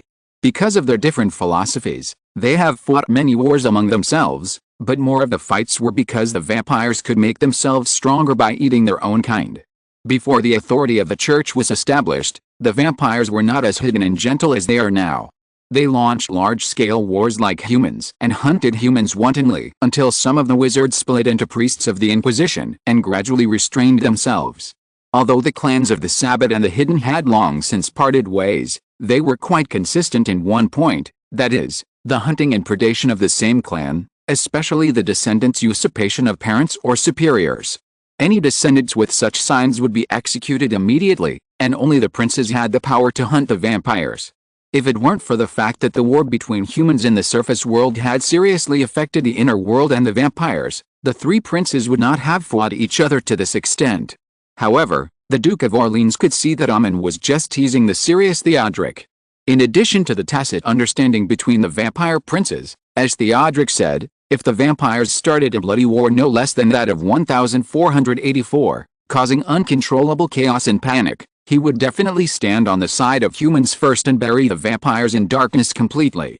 When Amin turned his head, his smile had already disappeared.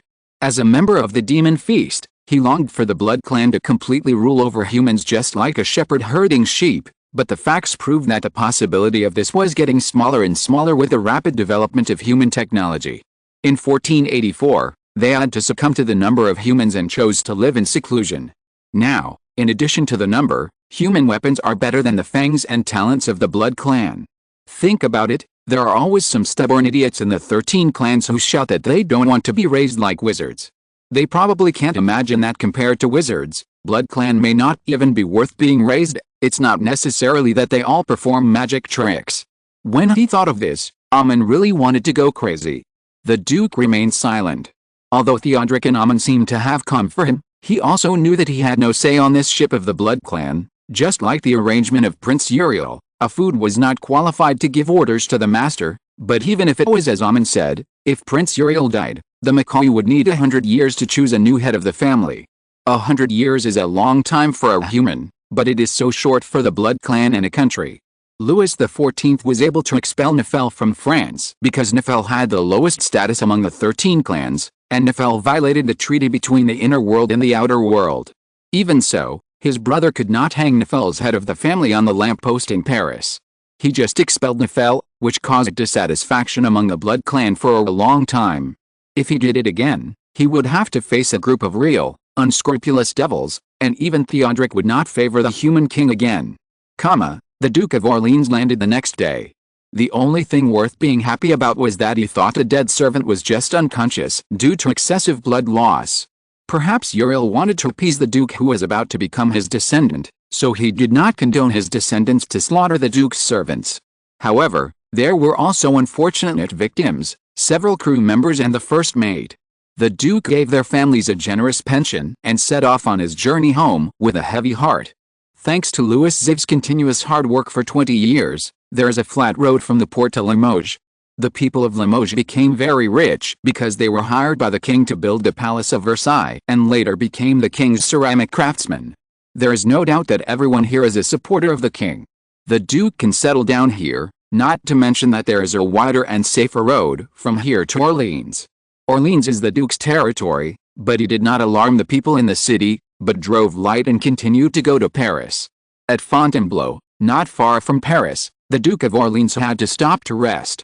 Perhaps because he was about to see Paris, he relaxed and had a low fever. Even though he insisted that he could take a carriage, his servants were scared on the boat. How could they dare to be careless this time? They tried every possible means and finally kept the Duke. The Duke drank the soup cooked with ginger and added wine and fell into deep sleep. When he woke up, the window of the bedroom was opened. The breeze blew the white gauze curtains. The sweet air made the Duke couldn't help but take a deep breath. When he was wondering why the servants opened the window without permission, he saw a person standing by the bed. "I think you need some fresh air," Louis said. "Oh." The Duke of Orleans couldn't help but widen his eyes. "Why are you here?" "What's so strange about being here?" Louis said calmly. "If I hadn't known that you had set out to come back, I might be on my way to Barcelona." The Duke of Orleans shrank guiltily. Fortunately, Louis didn't intend to bring up the past at this time. He raised his eyes, and Bontemps walked out the door and asked the servants to bring breakfast and potion. The king accompanied his brother while eating, and got a general understanding of the situation in Catalonia. Of course, the Duke had been sending letters, but they were also worried that the letters would reveal secrets or cause misunderstandings, so the key things were left to be said in person. The chaos of the Catalans was both unexpected and reasonable. When they asked Louis for the Duke of Orleans, they probably didn't expect that it would be this French nobleman who liked to dress himself like a woman who would eventually turn the tide. They also misjudged the trust between the Duke and the king, as well as the bargaining chips needed to bribe the Duke. Compared to the whole of France, Catalonia was too small. "I plan to go to Catalonia in person," Louis said, "and then the Duke of Luxembourg and Marshal Victor will launch attacks on Castile and the Costa del Sol respectively." The Duke, who was almost as familiar with the map of Spain as the map of France during this period, was able to analyze the three attack routes with a little thought. Generally speaking, the king did not necessarily need to lead the army in person. Louis XIV, who knew that he had no military talent, never interfered with the decisions of the generals.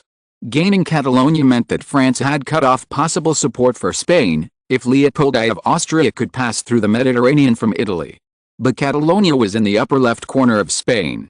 Before the Duke returned, the Catalans were still attacking the island of Palma and were about to succeed. If so, Leopold I's fleet might not be able to pass through the Strait of Orange Blossom. The emperor probably didn't dare to put his carefully built fleet into such a big risk. On the contrary, the French fleet that had been cruising near Italy might have gone all the way from Barcelona's Golden Coast, Citrus Blossom Coast, White Coast, and Sun Coast to Andalusia in Spain, where the pro-French faction in Spain was lingering. Since Louis XIV did not want to destroy it but to rule it, it was necessary for the ministers who had been passed down from Philip IV to stay, only those who were pro-French. The attack route chosen by the Duke of Luxembourg was to the original Castile. This region was the most stable and important heart of the anti-French forces in Spain, and it was also a hard bone to chew.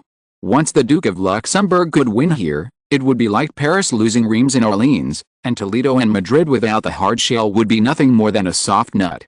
"Can I come to you?" the Duke said. "Little Eugene and others are here with you too." The king nodded, then shook his head. "Little Eugene is here with me, but you have to stay in Paris. Leopold I will not watch us get Spain. He will start a war. You have to calm the people and ministers on my behalf, ensure the supply of the army, and maintain a smooth flow of roads and intelligence. I can't trust others with these things. Maybe there are others, but people with ability may not have authority, people with authority may not have ability, and people with both authority and ability may not be without ambition." He patted the Duke's hand. "And you should also accompany your children. I really don't know how to face him," the Duke said. Raised by the Queen, he is very sensible and knows the truth. What Louis did not say was that some people did mutter some disgusting and provocative words in the ears of the son of the Duke of Orleans, especially the British. The Duchess of Orleans died young because of depression, but in the mouths of the British, she was poisoned because she hindered the Duke's pleasure. The king was furious when he heard this, and rarely allowed Lady Milady and Count d'Artagnan to secretly execute these people, even without formal arrest and trial. But the Duke of Orleans did not need to know this. Chapter 497 The King's Third Personal Expedition, 7. When the Duke of Orleans appeared in the Palace of Versailles again in high spirits, not many people knew that the king had left Versailles and went to Fontainebleau to meet his brother. Neither the elder brother nor the younger brother had any melancholy or worry about facing a war that might last for more than 10 years and affect the whole of Europe and England. The Duke of Orleans was as elegant and enthusiastic as ever. Even the son King Louis XIV, who was not keen on balls and gambling, not only danced with several noble ladies, but also won and lost in the subsequent entertainment until midnight. When he said goodbye to everyone, the king might have thousands of livres of chips in his hand. He threw them into the air and let people pick them up. The next day people attended Mass, and the third day was the feast of the Assumption of the Virgin Mary. In order to facilitate memory, people at this time often chose religious holidays to hold weddings or sign contracts, and sometimes the date of birth and death would be as close to the former as possible. The wedding of the Crown Prince was held in the Royal Chapel, followed by a grand parade, banquet and dance. From the hall to the street, there were smiling people everywhere. Officials, businessmen, and priests kept throwing boxes of copper coins to the parading people. Everyone was shouting "Long live the King! Long live France!" The road was covered with perfume and flower petals, ribbons were wrapped around the gas lamp posts, and the flags of Bourbon and the Sun King were hung on the terrace. The gas lights were on day and night. The king rode in a golden carriage, the Queen Mother and the prince's brother rode in a silver-plated carriage, and the prince and his petite bride rode in an open carriage at the front of the parade, just behind the archbishop and the priests. People were so excited that their faces flushed and they shouted at the top of their lungs. Their eyes even frightened Isabella, but the prince immediately held her hand and silently told her to be strong. He had not experienced a disaster like the Fronde rebellion, but under the teachings of Louis XIV, he would not be as stupid as some kings who knew nothing about the people's thoughts and power. The proud French people fear the strong and despise the weak, even if you are a child or a lady. As an outsider, Isabella, who was to become their princess and future queen, would not be disgusted if she acted arrogantly and fearlessly, but if she showed a timid look or was too humble, some people would take advantage of her and do whatever they wanted. When Louis XIV was about to go on an expedition, the Duke of Orleans, who had already accomplished his mission, would inevitably be left behind as regent. What about the Dauphin, who was absolutely not allowed to interfere in government affairs while the king was still around? Although he did not need to deal with state affairs, it did not mean that he would be idle. On the contrary, he would stay in Paris or Versailles as the banner and crosshairs of the Bourbon royal family. If an enemy wanted to take advantage of the opportunity to shake the situation or to persuade the people of Paris and Versailles to do something, the Dauphin would be more useful than the Duke of Orleans. After all, his gentle character, which was criticized by some generals and ministers, was the best comfort to the people. At this time, a crown princess is very important. The queen knows that even if she can't have a partner as smart and strong as Eleanor of Aquitaine, a wife like Queen Anne who is not obsessed with power and is good at obedience like Queen Teresa is also a good thing. But for Isabella, this is a critical moment. If she can be a good wife and crown princess in the next few years, the oppression she will face in the future will be much lighter, unless she is infertile. Similarly, if she makes a mistake here, then let alone the future, there will be crown princesses who unfortunately fail to ascend to the throne of queen. It's not uncommon. Although Isabella is not very clear about the rough road she will embark on, the support of the crown prince does give her courage. She said to herself that although she is a princess of Portugal, for a long time, she did not feel that Portugal is her own country. When everyone treats you with doubts and contempt, it is difficult for you to regard it as a home. Then, as Louis XIV and the little Prince Louis promised, if she wanted to, become a Frenchwoman, then France would be her home. She would spend the rest of her life here. No, if she was old enough, it might be most of her life. This is my people, my country, my home, she said in her heart, and then smiled at the people on both sides of the street. After the parade, the prince and his wife, they did not complete the whole ceremony. They symbolically lay down on a bed, and then went back to their rooms. Princess Isabella thought she would toss and turn for a long time, but she fell asleep immediately after drinking a glass of hot milk, and she even jumped in fear when she woke up the next day. Her Spanish maids had not yet been allowed to enter Versailles, and they were surrounded by French maids, who were the ones who went to greet her. Although they had their own ideas in their hearts, but under the instructions of the Queen Mother, the Queen, and their male elders, no one dared to make any trouble before the king's triumphant return. They quickly put on the little princess's pajamas and led her to the bathroom next door. The bathtub was steaming. Several pairs of hands served Isabella at the same time. Soon she was tidy. Her head maid, a marquise sent by the Queen Mother, whispered in her ear that if it was usual, she could take a little longer to enjoy the hot bath, but today was her first day in the Palace of Versailles, and the king would have breakfast with her. After a quick mass, Isabella was taken to the king's suite. When she passed through the long corridor and the spacious reception room, the eyes that fell on her were as dense as arrows. In a quick glance, even though she was almost semi-confined outside the Palace of Sintra, she knew that everyone here was a powerful person who could change the fate of countless people with a single move. Here, they could only be like the most humble servants, eagerly waiting for a call from the king's attendants. The Dauphin, no, it should be said that the entire Bourbon royal family was waiting for the king's arrival in the king's suite, from the Duke of Vendôme to the Duke of Orleans, from the Queen Mother to the Duchess of Montpensier. A rectangular dining table covered with snow-white linen was spread out in the sun, and the table was filled with crystal glassware, white porcelain plates inlaid with the gold edges, silver knives and forks, spice boxes and fragrant flowers. The sound of the cane hitting the ground came from far away, and His Majesty walked in. Unlike the dress in the previous banquet, Louis always left it to his family in the morning, and his clothes were also light and simple. He didn't even wear a big coat, but only a shirt and velvet vest, with a long belt hanging from one side to his knees.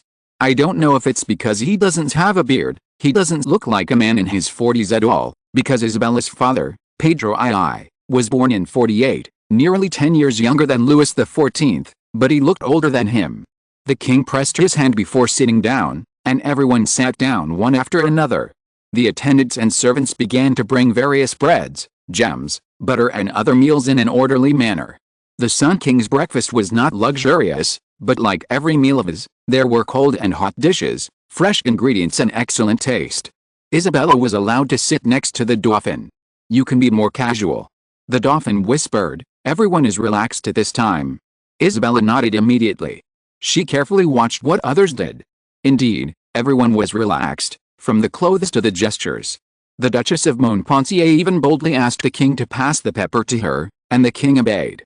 The Duke of Orleans naturally occupied the seat on the king's left hand. What was surprising was that between him and the Duke of Vendôme, there was a high-legged armchair that was obviously used for children. The son of the Duke of Orleans sat in this chair. After his mother died of depression, he was given to the Queen Thérèse. But as Louis reminded Philip, he could not live without a father. Fortunately, now that Princess Henrietta has returned to God and the eldest princess has married, the Duke of Orleans can finally put his son by his side to educate him.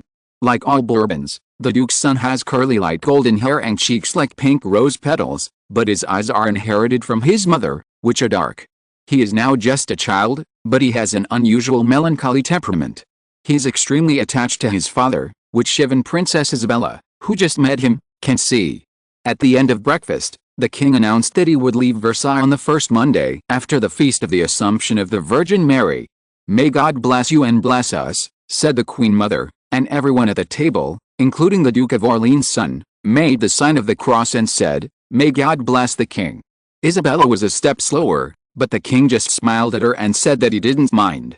Many people may not believe it, but in the heart of the Portuguese princess and the crown princess, she really cares deeply about the King of France. In addition to the tolerance and mercy of the King of France to her, France will also be the country of her husband and son. Portugal is now an ally of France. If France loses in this war, both the place where she was born and the place where she is buried will suffer.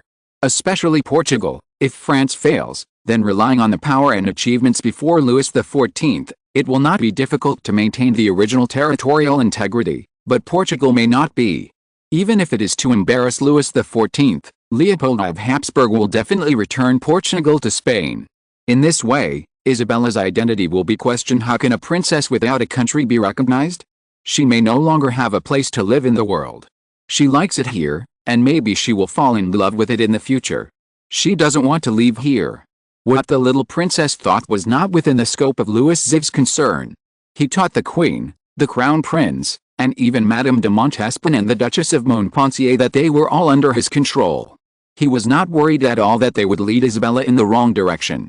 He was more willing to care whether Pedro II had thoroughly implemented the terms of the marriage contract. According to the agreement, Pedro II should be an ally of France and jointly launch an attack on the anti-French forces in Spain. To be honest, if Pedro II had enough power to fight the Habsburgs, he would not have done such a crazy and despicable thing. After all, he was in good health and in power. He could have waited for his paralyzed brother to see God and then ascended the throne in an open and above-board manner. However, the position of the Crown Princess of France was too hot. Even Leopold I, if the latter did not have a daughter, this self-proclaimed enemy of Louis XIV would definitely compete for it. But being unable to do so is different from not wanting to do so. The Sun King of France condescended to become a relative of Pedro II, so Pedro II had to show the proper attitude. Louis XIV was even more familiar with human nature. Just like the Catalans, they were clearly asking the King of France to help them escape the cruel rule of the Spaniards, but when they started to do things, they were constrained everywhere, which was completely opposite to their original attitude. If Louis XIV indulged Pedro I's little thoughts because he didn't need the Portuguese would definitely laugh at the French for being too naive. After all, Pedro I's situation was different from that of William I of Prussia. There were the princes of the Holy Roman Empire between Prussia and France, and he was a minister of the emperor. From morality to law, as well as the actual situation, he was not allowed to stand on the side of France immediately. If he could contain the princes of the two major religions, it could be said that he helped. When Louis XIV learned that the Portuguese fleet had left the port and headed for the designated sea area, he had already arrived at Saint-Germain-en-Laye. According to the time calculation, Pedro I had already begun to mobilize the army before the ceremony ended. Louis was satisfied and wrote a letter to Pedro I in his own handwriting. In the letter, he described all the matters related to the wedding in a reassuring way. Don't underestimate this letter. If the French refuse to recognize this marriage in the future, Pedro I can take this letter to the Pope to pray for the Holy Judgment. Your Majesty. What is it, Bontang? There's a priest, a very young priest. He's from Toledo. He was discovered by our spies on his way to Paris. They suspected that he was a spy because he carried a signed letter from the Archbishop of Toledo and some documents with him. Chapter 498 The King's Personal Expedition, 8. Louis immediately raised his head upon hearing this. Oh. He paused. But that's not the reason why you came to me. Bontang nodded respectfully. Yes, Your Majesty. When they put him in jail, the priest said he had a letter from the Archbishop of Toledo to you. It has been cleaned. He continued. The cleaned here is certainly not the kind of cleaning that people think, but the clean that has been checked by wizards and priests. After all, among the black wizards, there are many people who are good at medium curses. Louis picked up the letter in the tray and found that it was written on quite traditional vellum and gem ink. Vellum is more expensive than parchment because its raw material is a calf that has not yet come out of its mother's belly. In this way, 2 cows have to be killed at once, but the toughness and texture are impeccable. Gem ink is made of precious gem powder such as lapis lazuli and sapphire. The words written are shiny and super beautiful, but needless to say, it is also super expensive. That Archbishop is such a wonderful man, Louis said with emotion after reading the letter. Interestingly, before Carlos II, it was this Archbishop who was closer to France. It was hard to say that Carlos II was not involved in escaping from Toledo and proposing to the princess in secret. He stood together with Patino and opposed Duke Don Juan together, because Duke Don Juan was worried that if Carlos II had a queen with a powerful background, the queen would replace him and run the government. Unexpectedly, the Archbishop of Toledo now stood on the opposite side of France, but Louis could probably guess his thoughts. If Carlos II married the Grand Princess of the Duke of Orleans, it would be more beneficial than harmful to Spain. First, the Grand Princess's father was only a duke, not a king, and she was born to be inferior to the Habsburg princess, the Queen Mother, in the court. Second, the Grand Princess's dowry was enough to enrich Spain's flag and maritime power. Finally, the Grand Princess was healthy, strong, beautiful, and world-famous, and she and Carlos II would soon have children. But once Carlos II died, if His Royal Highness Charles of France came to compete for or obtain the Spanish throne through his mother's bloodline, it would not be good for the Archbishop. Although people often say that France is the eldest daughter of the Catholic Church, in fact, after the Avignon War, Spain replaced France, the rebellious eldest daughter, as the most pious child of the Church. Just look at it and you will know that there are still Protestants in France. Some of the Protestants in Spain were burned to torches, some danced on the gallows, and some of them were lingering on, probably in the prison of the Inquisition. As the Archbishop of Toledo, he had a lot of complaints about Louis XIV's excessive tolerance of the Huguenots. He also realized that the king was not actually pious. Louis XIV would pray every day, attend Mass, and confess regularly, but look at his attitude towards Protestants and pagans, as well as his attitude towards the underworld. He was the kind of selfish ghost who would pull the devil to the mill if he could. He was not afraid of going to hell, nor did he hope to go to heaven. He only cared for his kingdom on earth with all his heart. If such a king eventually became the ruler of Spain, the Spanish church and priests would also dance in shackles like their French colleagues. When the Archbishop of Toledo accused Louis XIV in the newspaper of being unwilling to return the right to appoint and dismiss priests to the church, Louis guessed that he would be a nail in Spain, but he still underestimated the thick skin of the priests. The Archbishop probably guessed that his disciple might be caught before coming to Paris, so he wrote a letter to Louis XIV. He did not ask for the king's tolerance in the letter. Louis XIV was indeed very gentle to the people, but to his enemies. Let's put it this way, if he had the same attitude towards the church and the people, most of the cardinals in the church would not stand on the side of the Habsburgs. But in the letter, he described in detail what his disciples did during the Toledo riot. He even wrote about Carlos II. Although the Archbishop was still lying on the bed and groaning because of the torture of the wound at that time, he was a smart man after all. He didn't think that his disciples would be so loyal to guard Carlos II until the last moment. It was possible to say that he appreciated Carlos II's painful struggle until the last moment. Ask a few other people who may have seen the tragic death of Carlos II, and he will know the answer. If the Archbishop had shouted about heaven and hell in his letter and threatened the church and the believers, Louis would have used it to ignite the fire, but he did not. He described to the king that in the eyes of others, Alberoni was simply an unforgivable criminal, but he knew that Alberoni's help to those people and his revenge for the girl would be appreciated by Louis XIV. Yes, Louis was indeed curious about this young man, although the spy's report also mentioned this young priest. He asked Bontom to bring Alberoni to him. Alberoni, as a gardener's son, was able to be favored by the Archbishop at first sight and accepted as a disciple because of his beautiful face. Even though he looked a little haggard due to the long journey, he still looked quite likable. The king stared at him for a while. "You know why your teacher sent you to Paris?"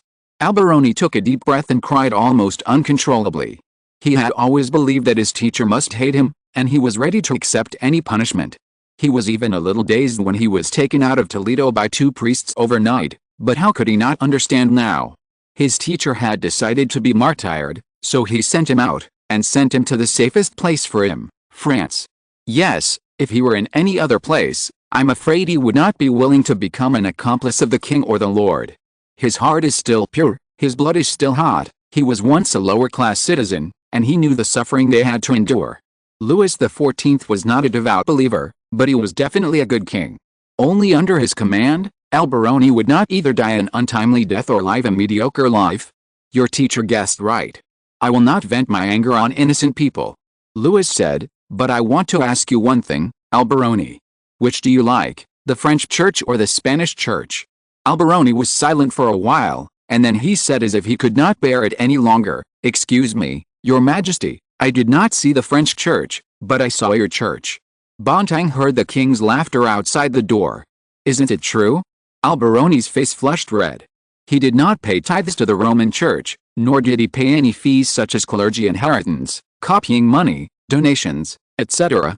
And not only the royal family, but all the French people are like this. Now they are reluctant to hand over the right to appoint and dismiss the clergy. What is the difference between France and England, which has set up a new sect, except that it still has a thin fig leaf? Just think about it, if the Bourbons took control of Spain, Spain would also implement this system. This means that the Roman Church has completely lost its two most important branches. Only the Holy Roman Empire is still trying to support the Troika. What's even more weird is that some of the princes of the empire are Protestants. It's no wonder that the cardinals in Rome would rather endure the threats brought by pagans and stand on the side of Leopold I. Archbishop Toledo saw it very clearly, so he said that he would be a martyr. But I'm not asking about the Roman Church, I'm asking, you, Alberoni, which church do you like? The French Church. Good boy. Louis said, throwing the archbishop's letter into the drawer. I like you too, Alberoni. Do you know that your teacher hopes you can study theology in Paris? That's what the teacher said.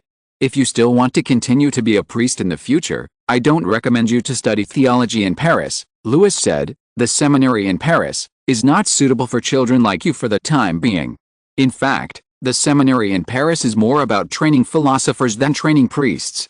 If Alberoni has the ambition to wear red clothes instead of burying himself in books in a small monastery, then you'd better go to Rome.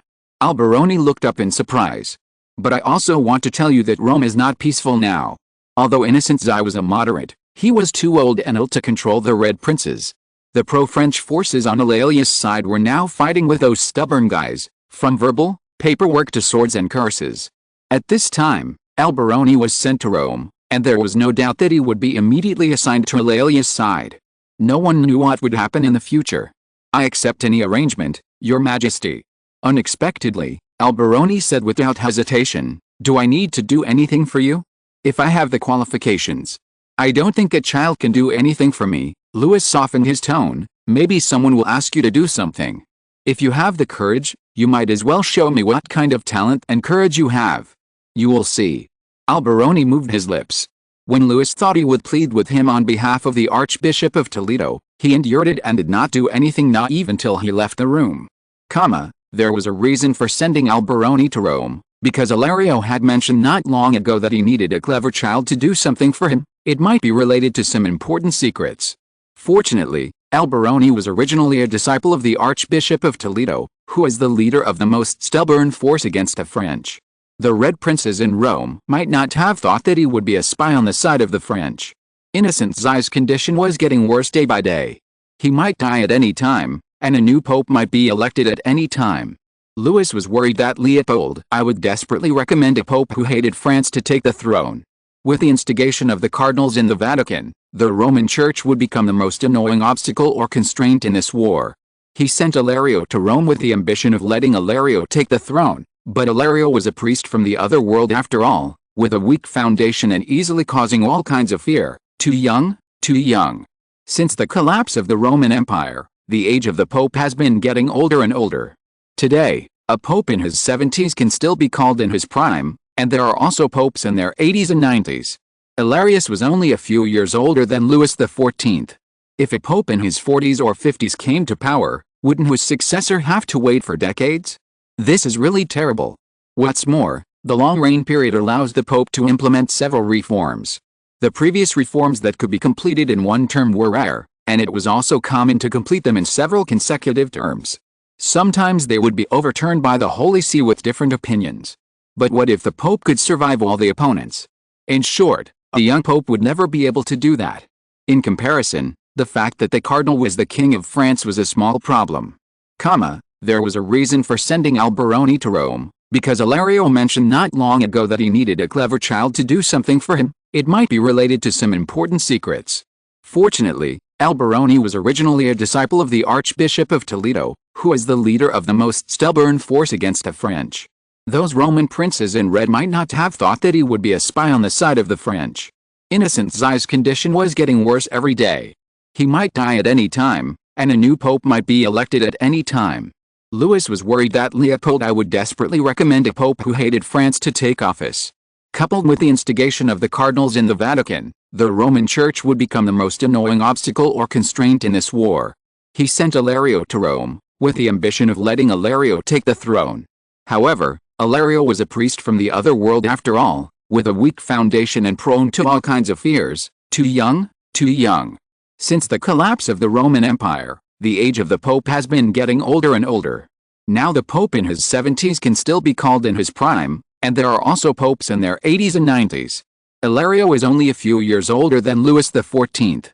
If a pope in his 40s or 50s takes office, won't his successor have to wait for decades? This is really terrible. What's more, the long reign period allows the pope to implement several reforms.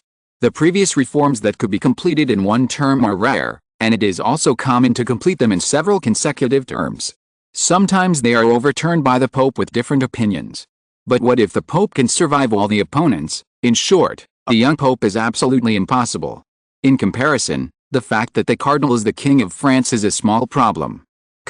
Throwing Alberoni to Rome, Louis arrived in Barcelona on the first day of September, because he inherited the title of Count of Barcelona from Louis XIV. The mayor of Barcelona held a silver plate and a golden key to welcome the king and the lords. The people who welcomed the king were dressed in their best clothes and smiled. It was hard to tell that they were preparing to send the king's brother to the position of Count of Barcelona a month ago and instigate him to compete with his brother.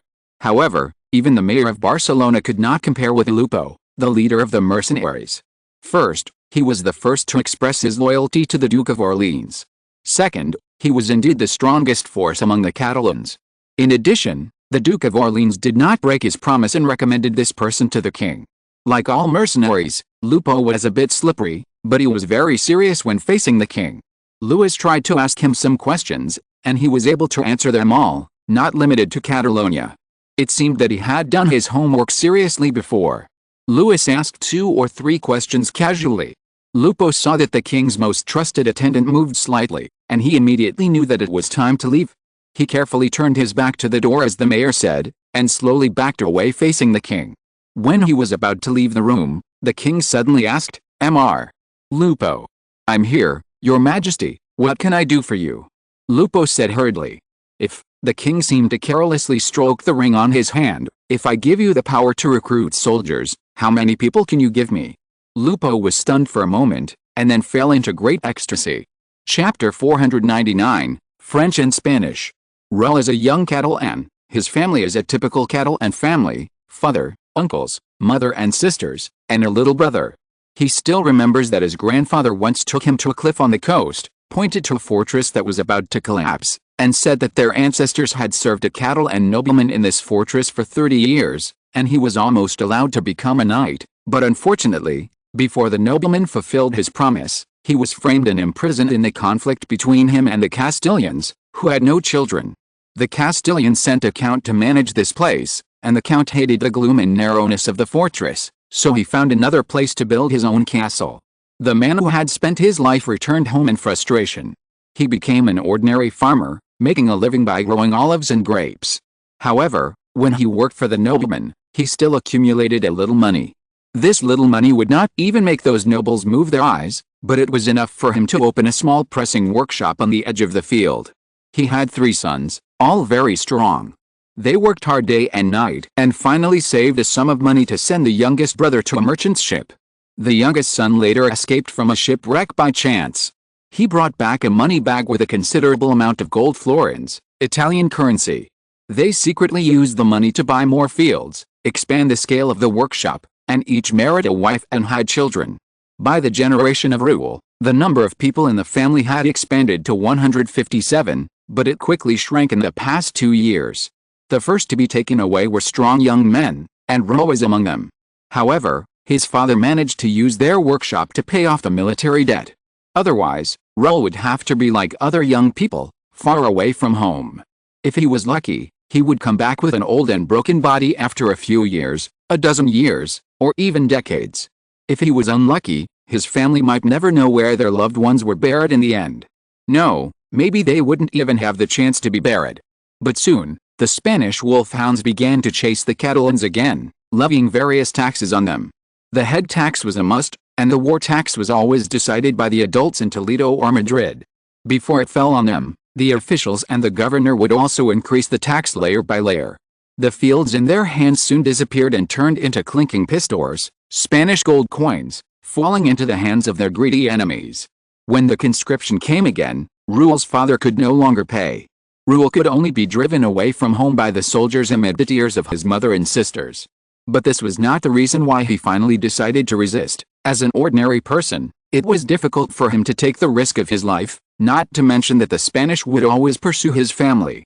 But not long after, before he went to the place of service like others, the Spanish would always disperse and exile them to faraway places. He met a merchant who told him that his father was thrown into prison, his mother fell ill, his brother was also conscripted into the army, and his sisters were forced to flee to the monastery because they could not pay enough taxes. He immediately wanted to go home, but it was not easy for a Catalan to leave the army. The Spanish did not regard them as soldiers. They were coolies, servants and shields in the army. They were strictly supervised, without weapons, in a strange place, and had to work until exhaustion every day. They ate little and bad food, but Ruel still seized an opportunity and ran away. In fact, he should not have been able to escape, but he was so lucky that he happened to meet Lupo's mercenaries. At that time, Lupo had surrendered to the Duke of Orleans in France, which meant that he was destined to be an enemy of the Spaniards. Under Lupo's guidance, they successfully sneaked into the Spanish camp and burned it all. The number of Spaniards who escaped was not enough to count on the fingers of a pair of hands. Lupo and others were eager to return home. They were surprised to find that because the Duke of Orleans' army had captured their city, his father had been released, his mother's condition was getting better, his sisters had returned home from the asylum monastery, and his little brother had not returned, but because of his meager merits, the Duke's servants actually went to ask him about him. Thank God, the child did not die on the battlefield, because he had a handsome face, so his superiors wanted to sell him to the pagans, and he was now in Barcelona. Lupo was very grateful for this, and so were his family, but this did not mean that when Lupo came with a conscription warrant of King Louis XIV of France to recruit soldiers, they would not panic. They firmly opposed Raoul's decision. Raoul wanted to fight for the King of France.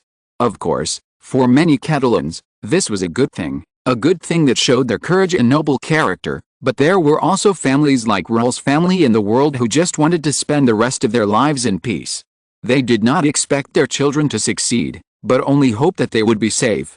But we no longer have fields or workshops, Raoul pointed out calmly. This sentence made everyone silent. Yes, they were lucky. There were many families in the city and the countryside where no one survived, even if they had many members and even wealthy families, just like the poor girl who killed the counselor and the priest. Some families were broken up, and only 1 or 2 people survived. Their homes and family members were still there, which was already very enviable. But with the 2 sisters, the little brother, and Raoul returning home, they had to face a problem, that is, they had no food. Although Raoul's father was forced to sell his vineyards, olive groves, wheat fields and mills, the merchants who bought these assets could not suffer losses in vain. Moreover, they were willing to accept a deal at that time because they were the sympathy of the Catalans.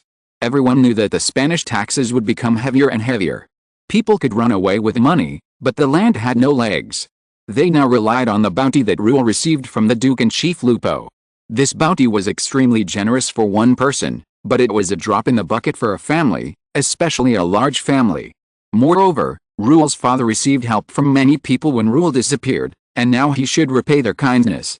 Even if you don't believe in the French, you should at least believe in Chief Lupo, Raoul said, clumsily pulling out a piece of paper from his bosom.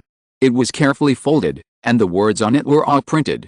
Raoul's father took it and squinted his eyes and looked at it with difficulty. This is the conditions for conscription, Raoul explained carefully, but the paper was all in Catalan, and it was very simple, so even Raoul's sisters could understand it. They all spelled the words wrong. Raoul's father hummed in dissatisfaction. Is everything on it true? Here is the personal coat of arms of His Majesty Louis XIV, Raoul said, pointing it to his father. Raoul's father had actually seen it a long time ago, but he was indescribably sad in his heart. For the Catalans, independence is their greatest hope, but the facts have proved that there has not been an outstanding figure like the Prince of Transylvania among them. The nobles are scheming against each other, and the people are blind and ignorant. Although they have a lot of passion, they don't know where to throw it.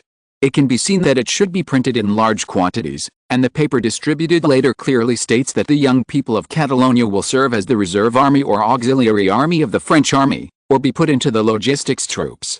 It depends on whether they have combat experience, whether they are strong enough, whether they are determined, or whether they have their own places to go. The best treatment is of course the reserve army. Serving in such an army is of course the most dangerous, because the reserve army may also be sent to the battlefield and more likely to be far away from their homeland. But unlike the Spaniards, the cattle and reserve army recruited by the French has its own organization, code of arms, uniforms, and a series of equipment and supplies like the regular army. They also have to undergo 3 to 6 months of rigorous training. During the training period, there is a salary, which is fixed every month, but this fixed salary is enough for the royal family to eat. When they go to the battlefield, they can get battlefield subsidies every day. If they capture the enemy's fortress or break through the enemy's team, there will be more bounties and promotions waiting for them. What makes Roar excited is that whether it is salary, subsidies, or bounties, they can get them every month. Instead of waiting until the war is over like mercenaries, they can only get paid. Of course, Rule hoped to join the reserve army, but his father really pushed away his expected finger and continued to read. The auxiliary army was similar to craftsmen, doctors or rough workers. Simply put, they were responsible for the maintenance of various equipment in the army, setting up tents, building fortifications, digging trenches, and following doctors to the wounded camp to help. They also had to carry the wounded and the dead on the battlefield. Their salaries were also paid monthly, and they also had to receive battlefield subsidies, or the officers and doctors you followed would give you a bounty if they thought you were diligent and hard-working.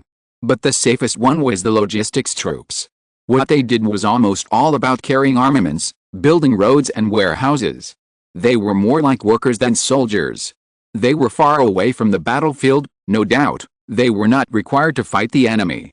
They might also stay in the local area to work, instead of running to a place where their parents could not see them. Of course, their remuneration was also very low, so low that if Rule chose this, Rule's father, Rule's brother and Rule would have to work, and others could barely get through this difficult period. Or, after reading the content, Rule's sister twisted her fingers awkwardly and whispered, "Let's go back to the monastery." Rule shook his head. "Or I'll do the work of an auxiliary soldier," he said unwillingly. "It's not impossible for us to be a little more frugal." Rule's father habitually put his hand into his pocket. Then he remembered that when he was in prison, his pipe and tobacco bag were snatched away by the jailer. He coughed twice. "Don't talk about the monastery," he said. "Since your brother and I are back, I won't let you go there again. The abbess of the monastery is indeed a good person, but she is not so good as to sacrifice herself for others. She was merciful to take in the 2 sisters. The 2 sisters almost lived on the little food, wild fruits and grass leaves they brought with them in the monastery. Now their eyeballs looked like they would fall out of their bulging eye sockets at any time." He could circle their wrists with his thumb and index finger. "Tell me," said Rule's father seriously, "did the French say when to pay the poll tax?" Of course they had paid the poll tax this year, but it was paid to the Spanish, not the French. Now that Catalonia has become a French province, they should pay the poll tax to Louis XIV. Even the Catalans think this is completely understandable and logical. They just hope there won't be more war taxes, or that they can collect taxes after they survive these months and the harvest in the fields turns into jingling coins. Rule was silent for a while, then he took a deep breath, and when his father was so anxious that he was almost losing his composure, he said, "The King of France said that Catalonia doesn't need to pay any taxes this year. How is this possible?" Rule's father screamed uncontrollably. "How is this possible? Your Majesty, isn't he going to war with the Castilians?" He shook his head desperately. "This is absolutely impossible. Rule, you must have heard it wrong. At least there should be a poll tax, maybe a little less, but there must be a poll tax." "Really not?" Rule said. "I asked Chief Lupo," he said with a similar incredulous expression as his father. "Chief Lupo said that there will be no taxes to pay in the next 4 months. He must have misunderstood," Rule's father said stubbornly, although tears of hope had already welled up in his wife and daughter's eyes. At this moment, they heard a sudden commotion outside the door. Someone was beating drums, blowing trumpets, and shouting something. Rule's sister jumped up from her chair and ran to the door to observe the situation outside through the crack. After a moment, she came back in panic and said, "They want us to go to the square." Rule's father shrugged his shoulders reflexively, as if he was ready to be beaten at any time. Although he didn't say anything, his appearance had already shown that months of imprisonment had destroyed his soul. Rule felt a pain in his heart. "I can go. I'll come back and tell you what they are going to do." No, Rule's father said subconsciously, and then he mustered up the courage. "I'll go with you, and the women and children will stay at home." He was talking about his wife, daughter and youngest son. "Don't leave me, dear," said Rule's mother. I don't want to be left by you again." Then Ruel's two sisters also insisted on going. They were tired of staying at home and being scared. Since they were going, it was not suitable for Ruel's little brother to stay at home alone. After all, it was still a bit chaotic, and there were bandits everywhere in the shadows. So the family put on their best clothes neatly, cotton clothes exchanged for Ruel's bounty, and went to the square. They also saw other people on the way. Everyone left after a quick eye contact. Even if they said hello or talked, it was fast and short. Ruel saw some young people like him. Some of them were alone, some were with their families. There were many people who had the same idea as the Ruel family. They held tightly the paper that Ruel's father felt familiar with. It seemed that the French had issued a lot of such conscription documents. Chapter 500, French and Spanish, 2. The first thing these Catalans saw was the royal blue that was unforgettable at first sight.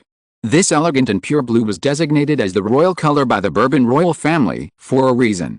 In the bright sunlight, it was like a quiet and deep lake. In the moist moonlight, it was like the vast sky. When it was raining, its appearance would refresh people's spirits. When the sky was clear, it was more like a shining gem. These musketeers, who were protectors and also displayed the king's authority, wore royal blue uniforms, rode tall horses, hung flintlocks and long and short swords on their belts, and wore hats with rolled brims and ostrich feathers. They raised their heads proudly and sent the king's officials, both French and Catalans, to the high platform built in the center of the square. The latter thanked them politely and greeted each other and sat down according to their respective status. Two familiar heralds stood on both sides of the high platform, carefully looking at the increasingly dense crowd. Seeing that almost everyone had arrived, one of the heralds raised his trumpet and blew it, attracting the crowd to them. Then he opened the scroll in his hand, cleared his throat, and read aloud. At first, people were still in panic, but after a few minutes, someone who couldn't hold back started shouting loudly. What was he shouting about? Like Ruel's father, he was doubting whether what he heard was true. Did the King of France really exempt them from the head tax?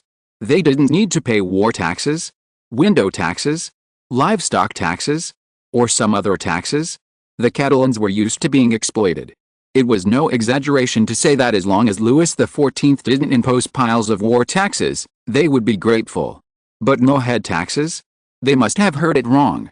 As those people began to shout, some people who were farther away and couldn't hear clearly also knew the content of the announcement. They were equally incredulous. The voices of continuous questioning and questioning rose and fell like a tide.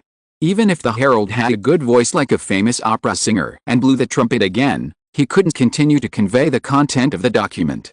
It was not until a French officer stood up from behind a linen-covered table, pulled out a pistol, and fired a shot into the sky that the chaos was finally suppressed. "That was a captain," said Ruel in order. "How did you know?" Ruel's father saw that the man had sat down leisurely. The gunshot was loud, but what made people quiet down was that it was gunshot. Since the advantage of hot weapons over cold weapons on the battlefield, this special sound often sounded in many people's nightmares and could not be ignored. "Look at the shoulders and wrists," said Ruel, and his words inevitably involved eagerness and envy. "That's a Frenchman," said Ruel's father. "We can too." Ruel blurted out, and his father glanced at him fiercely. "Yes, the French Reserve Army can also be transferred to the regular army, and the soldiers in it can also be continuously promoted because of their military merits, but how many such people are there? 1 in 10, 1 in 100, 1 in 1,000, or 1 in 10,000? Especially since it was the French army instead of the Catalan army. Mortals have selfish desires. Did Ruel's ancestors only have that one chance to be promoted tonight? Of course not. It's just that there are always people who find shortcuts faster than him. The herald can finally continue to read out the king's decision aloud. To be honest, if there were no young people like Ruel, the Catalans here might have hesitated for a while. They have suffered too much to think that such a good thing would happen to them. They are like beasts wandering around the trap, always thinking that the sweet bait is mixed with poison, but with their own sons, brothers and even nephews bringing such news first, the current announcement is like a reaffirmation, and their suspicions are not so great. In addition to these, there are also people who will become the city's administrators. They all stand up from behind the long table, walk to the center of the high platform, let everyone see themselves and introduce themselves. The first one is the decisive and arrogant captain, who will be in charge of the city's security force. He declared that no more evil will be allowed to grow in this city. Then there are the mayor and his officials. What comforts the Catalans is that they are some people familiar to the former, that is, the cattle and councillors and nobles. They told everyone here politely that the greedy and brutal Spaniards have been driven away by them, and they will be reborn under the benevolent rule of the Sun King. Thank God, the people will not have to pay any taxes in the next 4 months. They repeated it again and again, and hoped that people would spread this matter to ensure that the most remote villages would know this news. But in this way, a butcher asked in confusion, "Where does His Majesty the King get the money to fight the war?" "The Sun King has as much gold as the sun today," said the French captain. Then he moved his hand to his belt, where the pistol and sword were hung, and continued with a half-smile, saying that in the next 4 months, if anyone demanded taxes from the Catalans, he would be either a spy or liar. He encouraged the people to arrest that person or tip off the French. "There will be a reward," he said, as if he did not notice that the mayor and officials around him all looked unhappy. After saying this, the captain waved to the side, and his servants brought him his horse. He returned to his mansion on the edge of the square in full view of everyone. The mansion was certainly magnificent and spacious enough to suit his status, but the most important thing was that everyone knew he lived here. It was impossible to know what people thought of rule. They did not leave, but boldly surrounded the officials on the podium and kept asking questions. At first, the officials could answer patiently, but the people had only a few questions, asking over and over again, "Is it true? Do you really not need to pay taxes? Any taxes? Do farmers have to pay? If they don't pay, will they be asked to eat? Do merchants have to pay? Do all goods, whether bought or sold, need not be taxed? What about craftsmen and workshops? No, no. Where is the tithe? This is the dwelling place of God. It is the heaven on earth. You, how dare you? Come. Drive out these demons." "I don't know if it is the heaven on earth," the man said rudely and even contemptuously. "I only know that this is already a city belonging to the French province of Catalonia. Of course, the church and monastery are also included," he said proudly. "Any clergy who are not recognized by the king are illegal." "Sir," he said, "please leave the king's church and monastery immediately, otherwise we will force you to do so. This is my monastery, this is the church of the Alva family, you can't do this." Facing the priest's loud curse, the visitor just shrugged helplessly. "Well, it seems that you have made your choice." He waved his hand, and the servants behind him stepped forward. Although the priests here also held candlesticks and paper cutters, the leading priest also held a spear. It might have been pulled out from the statue of the suffering saint. Such saint statues often hold the torture instruments used for the punishment they suffered when they died. The tip of the spear was shining coldly and was surprisingly sharp. But no spear can compare to a musket. Seeing the black muzzle of the gun, the priest's legs became weak, and even the priest was no exception. The visitor pushed the spear to the ground with a crisp clang. "Don't be so ugly, priest. You will be punished. You will go to hell. You will be burned for 1,000 years." The priest muttered in the push of the servants. A servant wanted to punch him, but his master stopped him. "I don't think so," the man said with a smile, and then, in the stunned gaze of the priests and clergy, he took off his secular coat and put on the black cassock handed to him by the servant. "I have a letter of ordination signed by the king." The new priest stretched his body amid the hoarse curses of his old master, and looked at the lead windows with stained glass paintings, the niches with statues of saints, the hanging silk flags, the white marble altar, the silver candlesticks, the golden incense burner, and the bronze cross with Jesus Christ. The statues of Jesus, the Virgin Mary and the saints are all covered with holy clothes. Of course, they were all dedicated by devout believers. The new priest came from Germinal. His elder brother was lucky enough to leave his name in the king's heart. After he graduated from the Roman seminary, his elder brother recommended him to the king. Although their parents hoped that he would find a position in the church and monastery in France, as an ambitious young man, he preferred the feeling of rising to the top in one step, compared to working hard as an ordinary priest in a church or monastery in Germinal. Wouldn't it be more to his liking to become a chief priest in one fell swoop? There are dangers for sure, but what is something that doesn't require a price? The new priest was well prepared, and his elder brother also gave him a lot of help. After all, his elder brother was the chief of the police who would ensure the safety of the city. His elder brother only had time to find him the next night. As soon as he entered his younger brother's room, he saw the new priest biting the king's bread while flipping through the account book left by the previous priest. "Don't forget your majesties will," the captain reminded. "No." The new priest said. What Louis XIV meant was that if someone was willing to donate, the priest would not have to stop them. After all, this involved issues of faith, but if no one donated, the priests and clergy appointed by the King of France would not have to be forced to collect, at least in these 4 months. But one thing to remember is that people's donations must be returned to France, not Rome, and they must not fall into a person's pocket, unless he wants to try what it feels like to dance on a lamppost in Paris. I'm a smart man. There will be many good days in the future. The new priest pointed to the boxes in the room. These are given to you first, and some of them were hidden by that guy in the monastery's vineyard. There may be more in other places. Do you need someone to torture him? No, he is a coward and a fool. The new priest said contemptuously. No, wait, maybe I am wrong, he is still very bold in some ways.